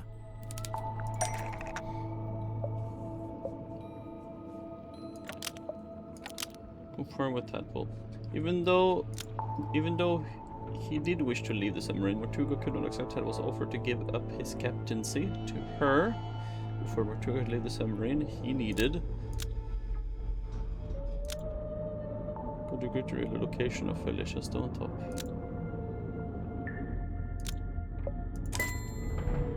He always did think he would make the best captain, and he did want to leave.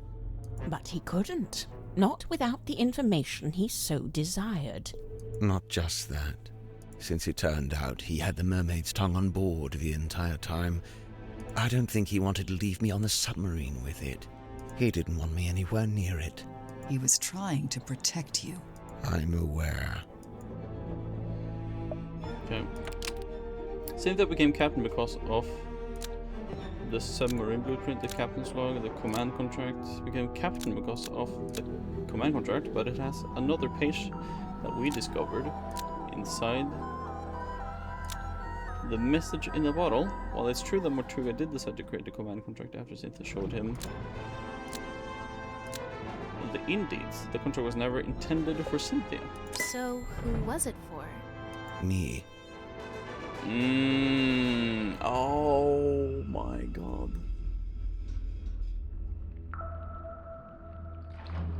Because that makes sense. That just makes sense. Once Mortuga found out the indeeds had been used to pay for the submarine, he realized for the first time that he was its legal owner. He really hadn't known that before? No, he'd always assumed I paid for it with my own money. Armed with the new information, Mortuga attempted to use it to control me. Thus, the command contract. What exactly was he hoping to achieve? To strong-arm me into telling him where Felicia had gone. Is that why... No, that can't be it. And to cease my search for the mermaid's tongue. But it didn't work. Of course not. Wasn't Mortuga supposed to be paperwork averse? I'm surprised to learn he would try to control someone with a contract. Where would he even get an idea like that? That's my bad. I ended up telling him all about contracts, you know, what they are, how they work. I guess Mortuga thought if I could be controlled by a contract, maybe someone else could be too.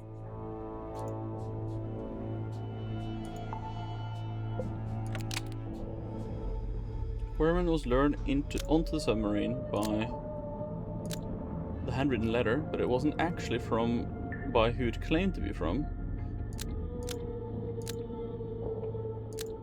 Vincent Van Dijk here sent it hoping to lure Werman onto the submarine. You know, Werman might have information about... What?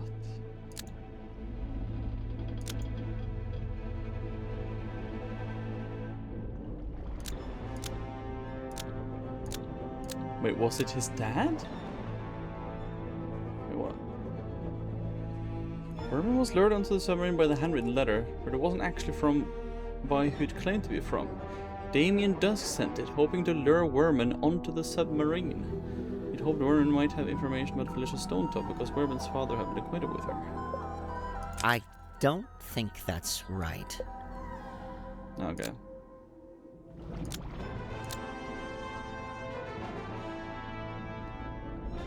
No, oh yeah, okay. Sorry, that makes sense. I was just, yeah. Wait, so Mortuga wrote the letter? Not exactly. It was his idea, but he wasn't one for writing by hand, so he asked me to do it for him. Written by... Yeah, because the letter was written by a woman. Oh yeah, I forgot about that detail because of the handwriting of the Ibis signature or whatever. Yeah, I completely forgot about that. But why Ibis? Mortuga didn't want to reveal too much in the letters, so he had the idea to pretend to be a neutral third party. Yeah, and of course that makes sense. Because how the fuck would his old boss newspaper guy know about the moon phases of how the ship would be at some point or whatever? Of course it wasn't the fucking boss. Of course I should. Ah, fuck, I was too gullible. I just forgot about that detail. Of course it was Mortuga himself. We learned about Ibis from that newspaper page, but it just needed to be someone you would listen to. Honestly, I'm surprised it worked. Huh. This explains why Mortuga kept asking about my father. Mm-hmm. People lie? Yes. Oh, yeah. I was wondering about that. Were you able to tell him anything? Afraid not. I haven't spoken to my father in years. Do you think he would have known anything about Felicia? About what happened to her? It's possible.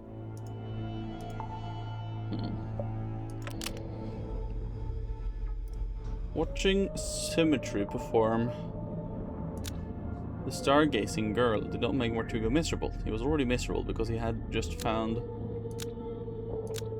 the mourning envelope, which informed him Felicia Stonetop had died.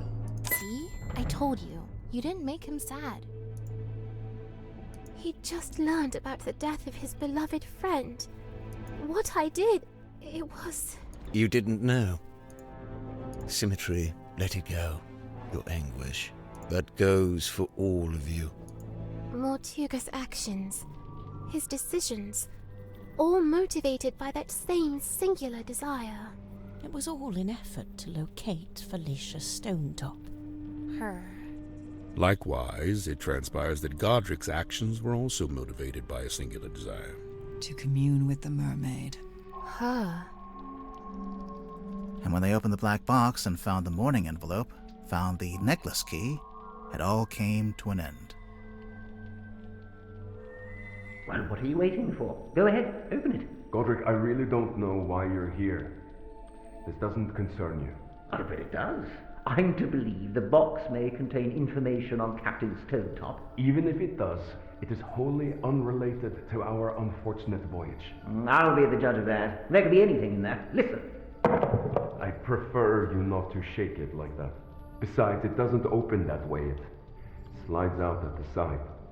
Let me do it. What's all this?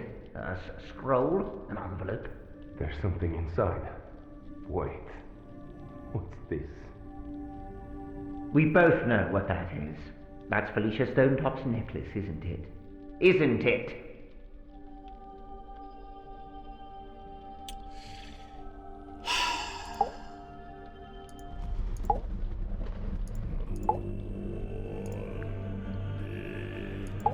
Our discovery of the necklace precipitated two important conclusions. One, we now possess the key necessary to operate the Mermaid's tongue. In my complacency, I had not even known it was missing, simply assuming it lay within the cauldron. But no, Felicia had taken it away with her, and now, through what twist of fate, it had returned. Which brings me to conclusion 2. The fact that her necklace had been sent to her parents in a black-rimmed envelope attested to us that Felicia Stonetop had died. Even through his burgeoning grief, Mortuga could see in my eyes how I wished to make use of the key. Fearing what ruin might follow should I act, he did what he had always done. He lied. Lied about having the Mermaid's tongue on board. He had your best interest at heart, Godric. We both know this. However, it was a lie that no longer worked on me, for I had laid eyes upon the truth. The truth? About what Mortuga had in the storeroom.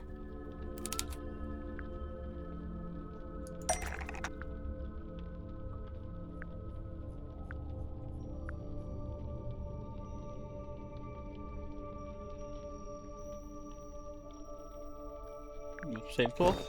Because it was from their boat? The poster, sorry. Nope. No. Wait, the poster? The illusion poster?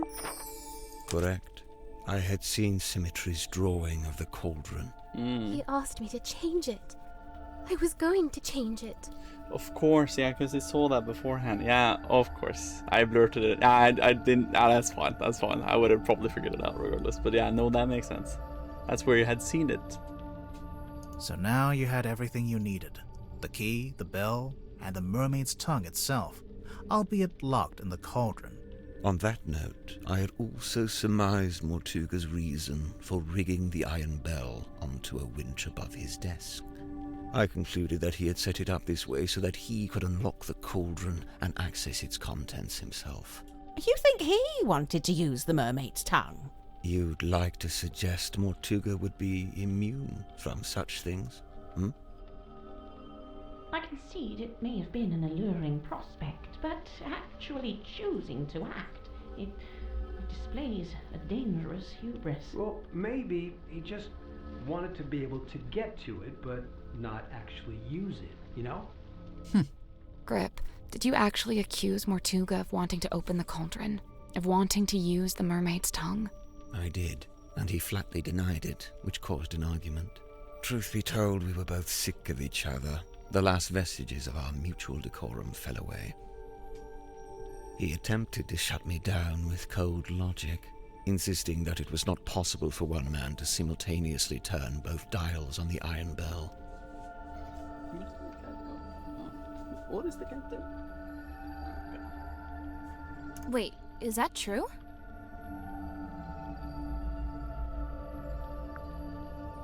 Kinda. Depends how big you are, how wide your arms are. I knew Mortuga would be capable of it, and I could see in his eyes that he intended to do it. Well, not to side with Grip here, but he was right. Mortuga did open the cauldron, didn't he? Perhaps his intention was simply to move the mermaid's tongue to a newly contrived hiding place. Maybe he was just gonna destroy it. That he should have done years hence, I might add. Grimoire, what do you think? I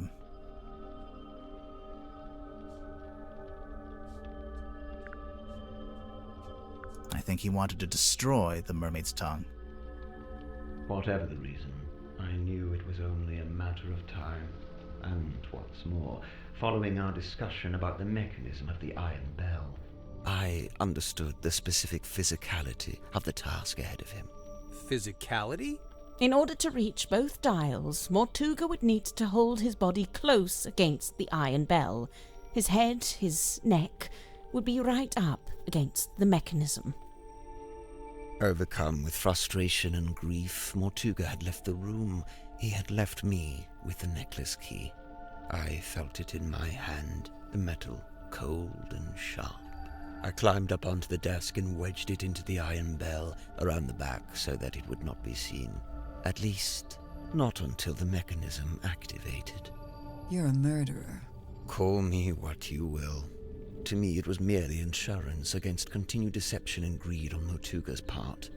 If he indeed decided to keep the mermaid's tongue for himself, if he decided, as he always had, to keep it from me, then it would be his last decision. the rest you know. Having first locked himself in the room, Mortuga unlocked the cauldron and was killed by the blade of the necklace key. I tilted the submarine in order to claim the eyeball key, which granted me access to the captain's cabin and a path into the storeroom from above. I took the mermaid's tongue from the unlocked cauldron. And then you went up to the aft deck and used it, didn't you?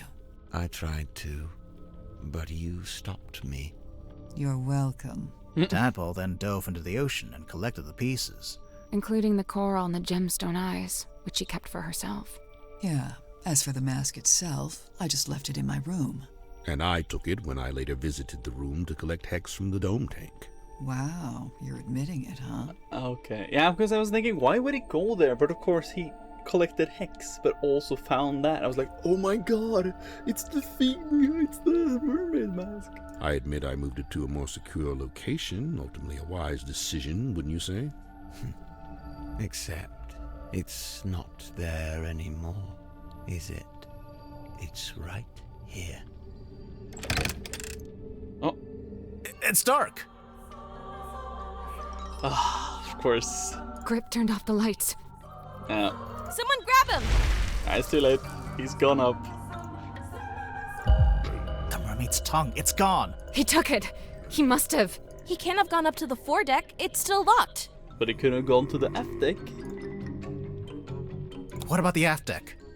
Well, I called it. Let's go. Maybe we can catch him.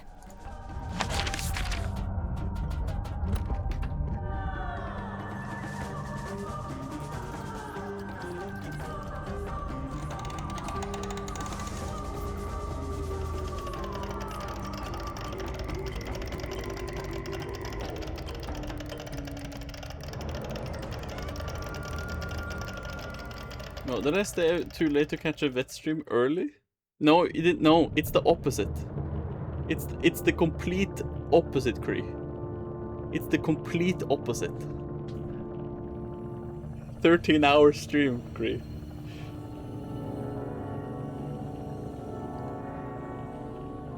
Might as well go 24 hours. But I knew I was about to say, I thought it might have been stupid, Martinen. I thought it might have been stupid, but I was gonna say, wouldn't he have gotten like fingerprints on them if he got held by the mermaid? And what do we see in front of us right now? What does he have right here? He has the fucking fingerprints. He has the fucking fingerprints on his body. We just didn't see it because he just had clothes on.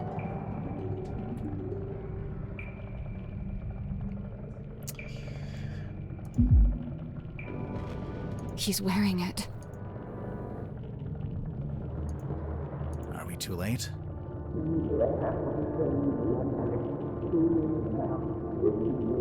Too late for McDonald's burgers. I don't... Grip? Are you...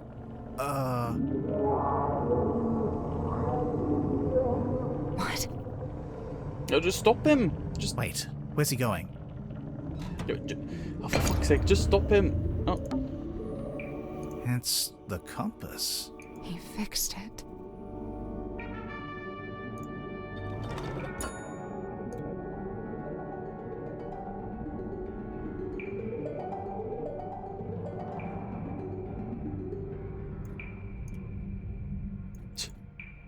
Momentarily overwhelmed. Issue with compass. Go to grip. Damn. Of course. And he fixed it.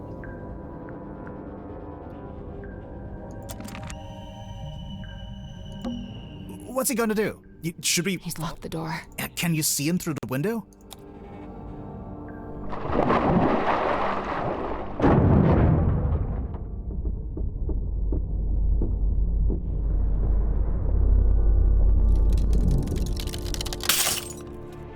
Damn. Now... This is bad. The pressure change, it's too sudden. That was a pretty cool scene. That was a pretty cool scene. You just saw the mermaid for a snippet. Just a tiny bit, you know, before just... Oh, that was such a good fucking The submarine's scene. not... Wait, what's that? The radios. Flapjack. It was too fast. It must be coming from the control room. Let's go.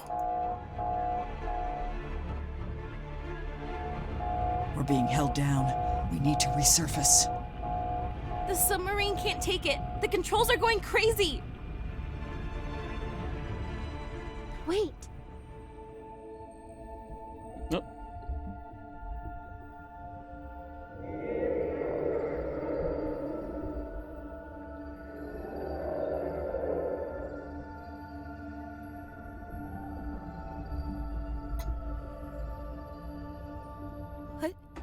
What did she... She's gone.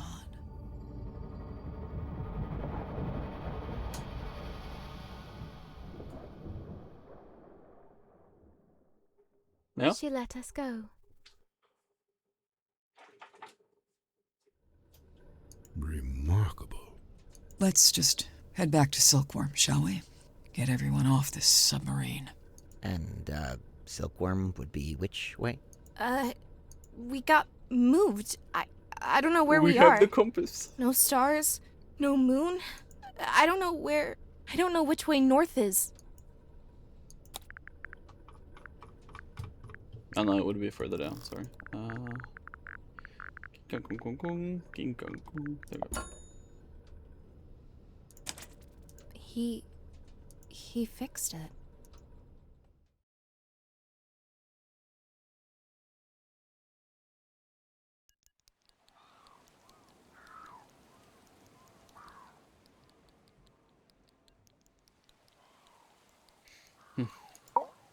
Catching up on your text messages? 0 missed calls. Can you believe that? 0. Devastating. Not even from Vanderpeer? I'm writing him a message now, giving him the deets. A very selective version of the deets. Smart. Easily one of the strangest days of my life. It's in the top 5, at least. What are you going to do now? So far, the only thing I've decided on is to go home and have a bath. A bath? You haven't had enough being submerged in water for one day? Okay, maybe a shower. Are you okay? Yeah. You? Somehow, yeah. I don't know about you, but I thought that was all very interesting. Yeah, I would have to agree. You must be pleased. You've come away with a new story to tell around the campfire. But where's Zephyr? Wait, who are we missing? Zephyr? And... Am I stupid or something? Yeah, Tadpole. Yeah, Zephyr and Tadpole, yeah. Quite right. I'm not sure it would be wise to tell too many people. It's just like me forever. Grimoire isn't there. Oh, well, duh. No, don't worry. I'll change all your names to protect your privacy. What are you going to change my name to? Detective Galathorn. Wow, I love it. I'm almost afraid to ask. Sybil. Yep, this conversation is over. Sybil. You okay, Cynthia? She's still processing. Of course. We all are. That, and we've just been to tell her stepfather that we're leaving Silkworm. Oh? Where are you headed? We, haven't worked that out yet. I know a place you could go. Really? Is it a place where 2 other women are living? Yeah, I've got a couple friends you could stay with. It's okay. It's Poppy and Fifi. I'll write down the address for you. Oh, thank you. That was the weirdest submarine I've ever been on. And the last? And the last. Is everyone okay? I guess so, huh? Fit as a fiddle. Oh, sure. Just had my human perspective permanently and irrevocably shifted, but hey, what's new? But what about Grip? Did he die or what?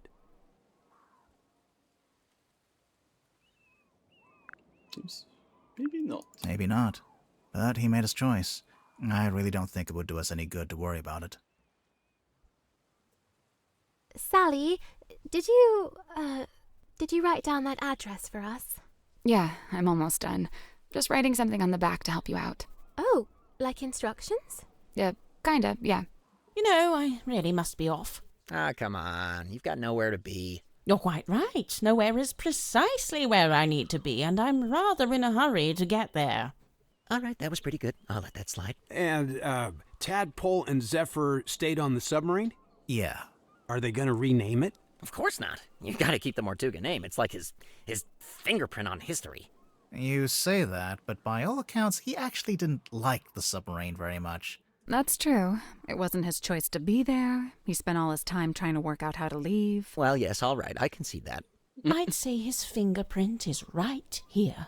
It's all of you. It's Symmetry, it's Cynthia, Tadpole, Zephyr, everyone he was kind to, everyone he helped. Dude, that's real.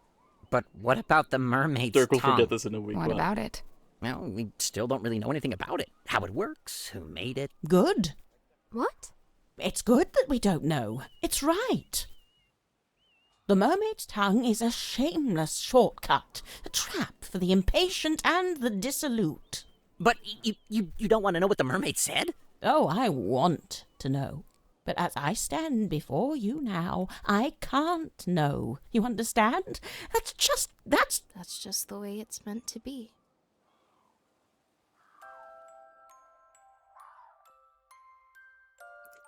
Masterpiece. Dude, Tom and Adam they're just absolutely insane. 10 out of 10. Dirk was released from his contract with. Okay, so good ending for them. Literally 10 out of 10. I have nothing else to say. Putting all questions about where she was headed simply disappeared over the horizon.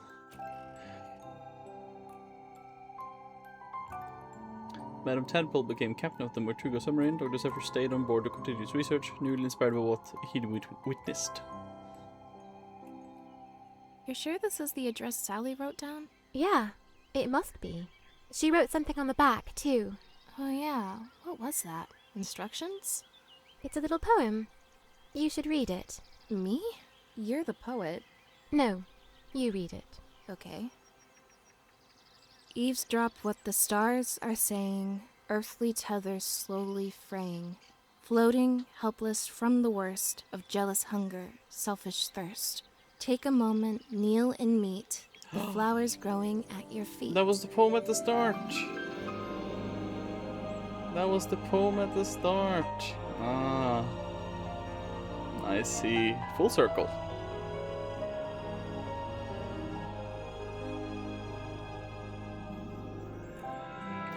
It's Fifi! Oh my god! Where's Poppy?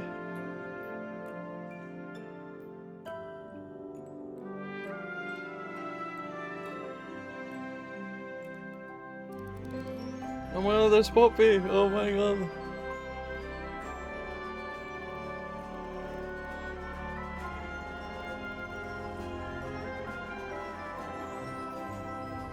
Are you familiar with it, Vitis? I mean, familiar with what? Damn, what legends. SFB games? Absolute legends. I cannot wait for the next game. Absolutely excited. Gok. Call of Cthulhu? I mean, I know of it. Is that what you meant, PC? Or? Damn, that was literally so good. Characters, Cynthia. Oh my lord, she had different. Oh my god, she had like fucking. She had like fucking nuts in her ears, like bolt nuts. Dorothy Drummond. The outfit was inspired German mathematician Emmy Noether.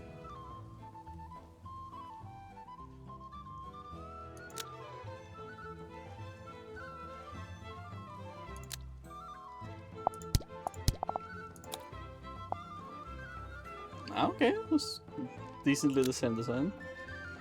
This was my first drawing of Zephyr. I always imagined him draped in long, old-fashioned scholar's robes.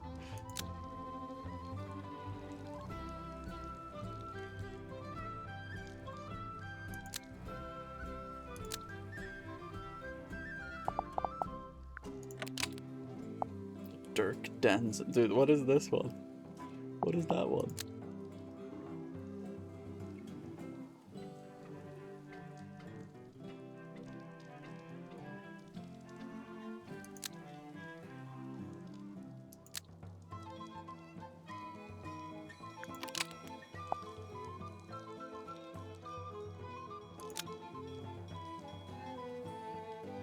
Such a so creative styles on this, it's insane.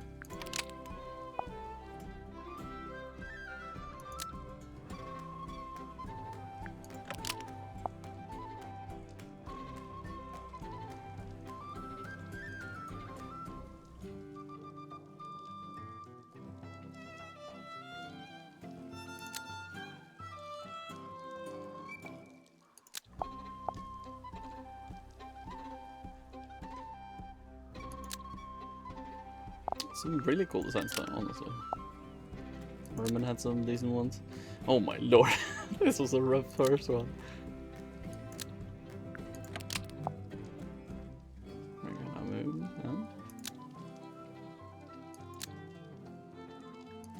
I do feel like I really want to play the original game as well. You know? I do feel like I really want to play the original. Oh my lord. Oh. But I really want to play the original too. That is, it's just called Detective Grimoire. You can buy that on Steam. But then there was a game before that again, which was like a very early game of them. So this is technically the fourth game in this like murder mystery series they have, but technically the third, I guess. I don't think Adam or Tom would, either one of them, or one of them specifically. I remember posting on Twitter that it was a meme. They don't want to remember the first one or something, but the one that came before Tangle Tower, Detective Grimoire, that one I should probably play. That's where the swamp meme was from earlier when we found that swamp monster. So, oh my god! And then she had like, like frog goggles or whatever. Dude, that would have been fucking awesome. Actually, that would be a fun design. So the others. Well, the first one was a Flash game. Okay, yeah, that would make more sense. Yeah, exactly. But yeah, the Detective Grimoire is on Steam though, so I don't know. What do we think? What do we think? Should the next Indie Game Friday just be me this coming Friday just doing another one and then doing Detective Grimoire, the original, and then we spin the wheel again? What do we think? Or should I add Detective Grimoire to the wheel and then just like let fate happen if we land on it? What are people's how should I put it? Opinions on that?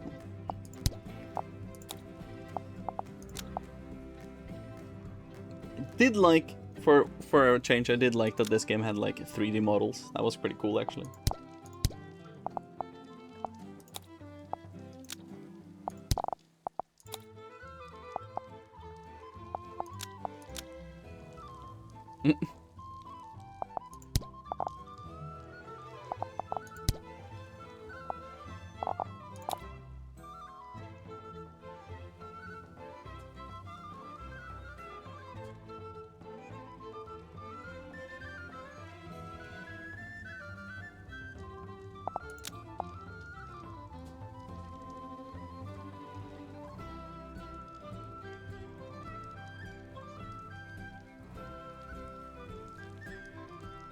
Original is like 2.5 hours. Okay. Did increase the length of the games though, because I finished Tangle Tower in 8 hours and now I did it in like 13. But man, this was really good. This was such a fucking good game. SFB apparently stands for... Yeah, no, that I knew. That I knew. That it stands for... Yeah, that I knew. Because they originally made a lot of Flash games though. They did do that. That was like how they started out. So... But they've made some bangers now. Tangle Tower seemed to do decently. Crow Country was a really popular one, and I really hope they, you know, get some more stuff from this, because this was really fucking good.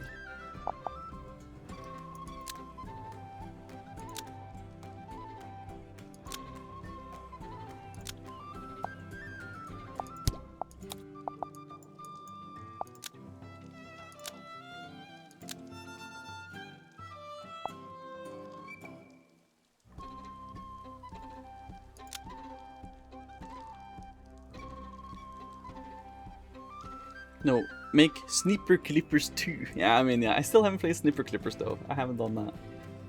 Could be good to do that as well. I am missing some achievements though. I might try to do that later. Not in the middle of the stream, I think. What am I missing? Read the service record label on the fixed compass. Oh, come on, really? I could have done that. Pull both levers on the submarine's control panel. Did I not do that? What's the second one?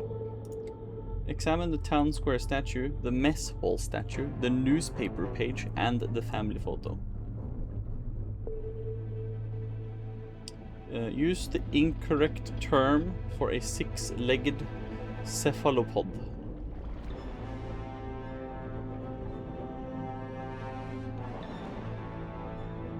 Wait, I missed that now, haven't I? Damn. Because I could have called it a sextagon or whatever, sextopus or whatever. Complete the game. And that's probably getting every other achievement, I guess.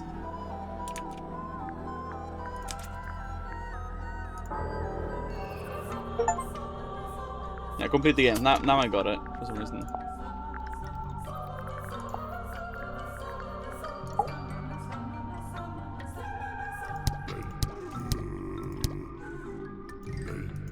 No, I have to replay the whole game to get that final achievement now.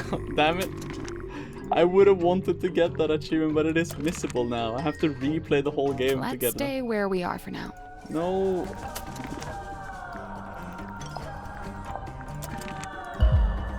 He took him.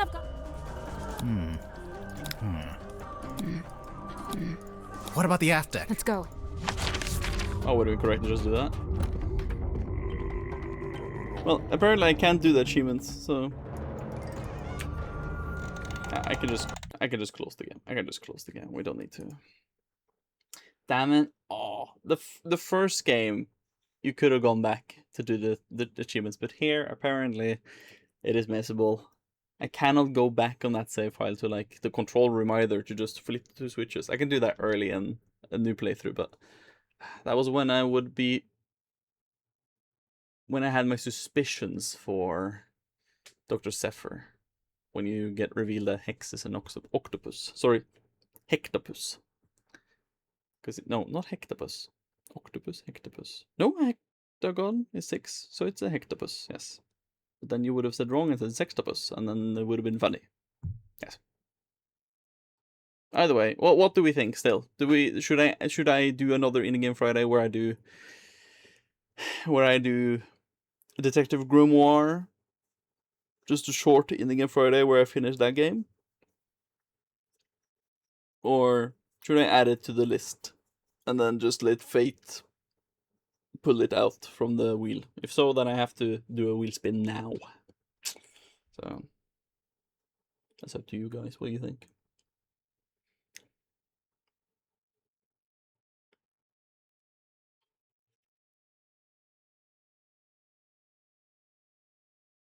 Or Smelly snoring. Weird ass fucking sleeping now. My impression is that Tangle Tower is kinda a soft reboot, unless there's something I missed. But it's a different story though. There's a different story. I think in Detective Grimoire that's where you meet Sally, from what I've gathered and what I've said in this game. It seems like that's where you're not allowed to play more games you want to play. Damn it. PC. Damn it. And I think it's up to you guys. I mean, it could be much to have 3 murder mysteries in a row. Could take a break and then come back later. I mean, not to burn out myself from it, but fuck, man. This was a fucking amazing game. Holy shit, man. I'm still not over it. It was really good. Oh, this was so good, though. I wasn't expecting Godric either until, like, when we kind of put all the clues a bit more together. It made sense, you know? It's so good. So good. I need sleep. I also do. We have a movie to watch in like under 11 hours. So that's going to be good. That's going to be good. But anyway, the cane did it for me. Of course it was the cane. I'm excited to see what Jonas said. He'll probably send me a picture tomorrow. So Wheel of Names. Let me do a wheel spin for now, and then I'll consider if I'm going to do that game or if I'm gonna do something else. Sounds good. I think that sounds good. Did I do Tangle Tower? Tangle Tower. No, wasn't that what I did? Hold on. What were the games I tried for Indie Game Friday again? Live stream? Indie Game Friday. Tangle Tower. Ultra Kill. Okay, I forgot to put on Ultra Kill on the... Then number 44, which I assume if I go further up, 44 was Little Nightmares. Okay, so Ultra Kill I have to remove, and then I have to remove Tangle Tower. There we go. Okay, that's it. Then there we go. I have the full list of games. Then we're gonna copy this big old list here. Ding dong bong. Put it into this wheel. And did you play that spooky game? Still Wakes the Deep? No, but we still have to figure out how to make it work on my computer. That's something me and Jonas needed to take a look at. So, I mean, that's something we could do. So there's 3 options. If I want to do Detective Grimoire, if I have the feeling for it, either do the game that we get on the wheel spin now, or if we get Still Wakes the Deep to work, we can do that. But for now, let's just do the wheel spin, and that will be the next game if nothing else happens, I think. And the next game for Indie Game Friday potentially is...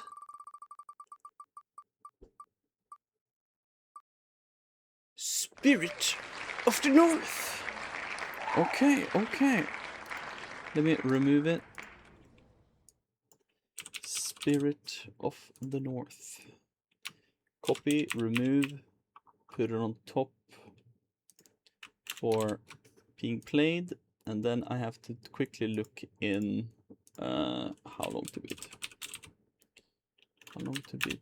Is it about Vikings making moonshine? No, I don't think so. I already forgot the name of it. What did I say? Something North. I completely forgot the name for a second now. But I closed the in-game Friday thing. What the fuck is the game called? Spirit of the North. Thank you. Main story says it takes roughly 5 hours. 8 hours to completionist. So it's like 5 to 8 then, I assume. So good to know. Good to know. Then that will be the next one potentially. We'll have to see. But very good. What we're playing now? Now we're playing Go to Sleep. Next one, do it now. No, he says if the chess is even remotely valid. Goes of the South. Damn it. We are playing bed. Yes, that's my. I have many hours on bed throughout my life. I'm gonna get more hours on it. So it's gonna be very good. But yes, yes, we're playing Among the Sleep.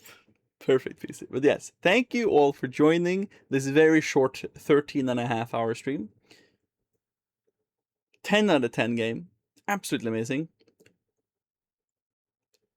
I don't have anything else to say. It was a really fucking good game. Thanks for joining in, especially you, Martina, for joining the whole way through. I wasn't expecting you to do, but yeah, that was insane. I'll see you guys for a movie watch along in like 11 hours. I'm gonna watch Nausicaa. It's gonna be very good. But yes, oh boy, I was hooked. I was also very hooked. But yes, good night, Cree. You will also go to bed soon, I hope. So sleep tight, and thank you two for joining in. And yeah, I'll see you guys for stream on Sunday for the Game Jam showcase. Gonna be very great. But yeah, bye bye guys. Bye bye. Sleep tight.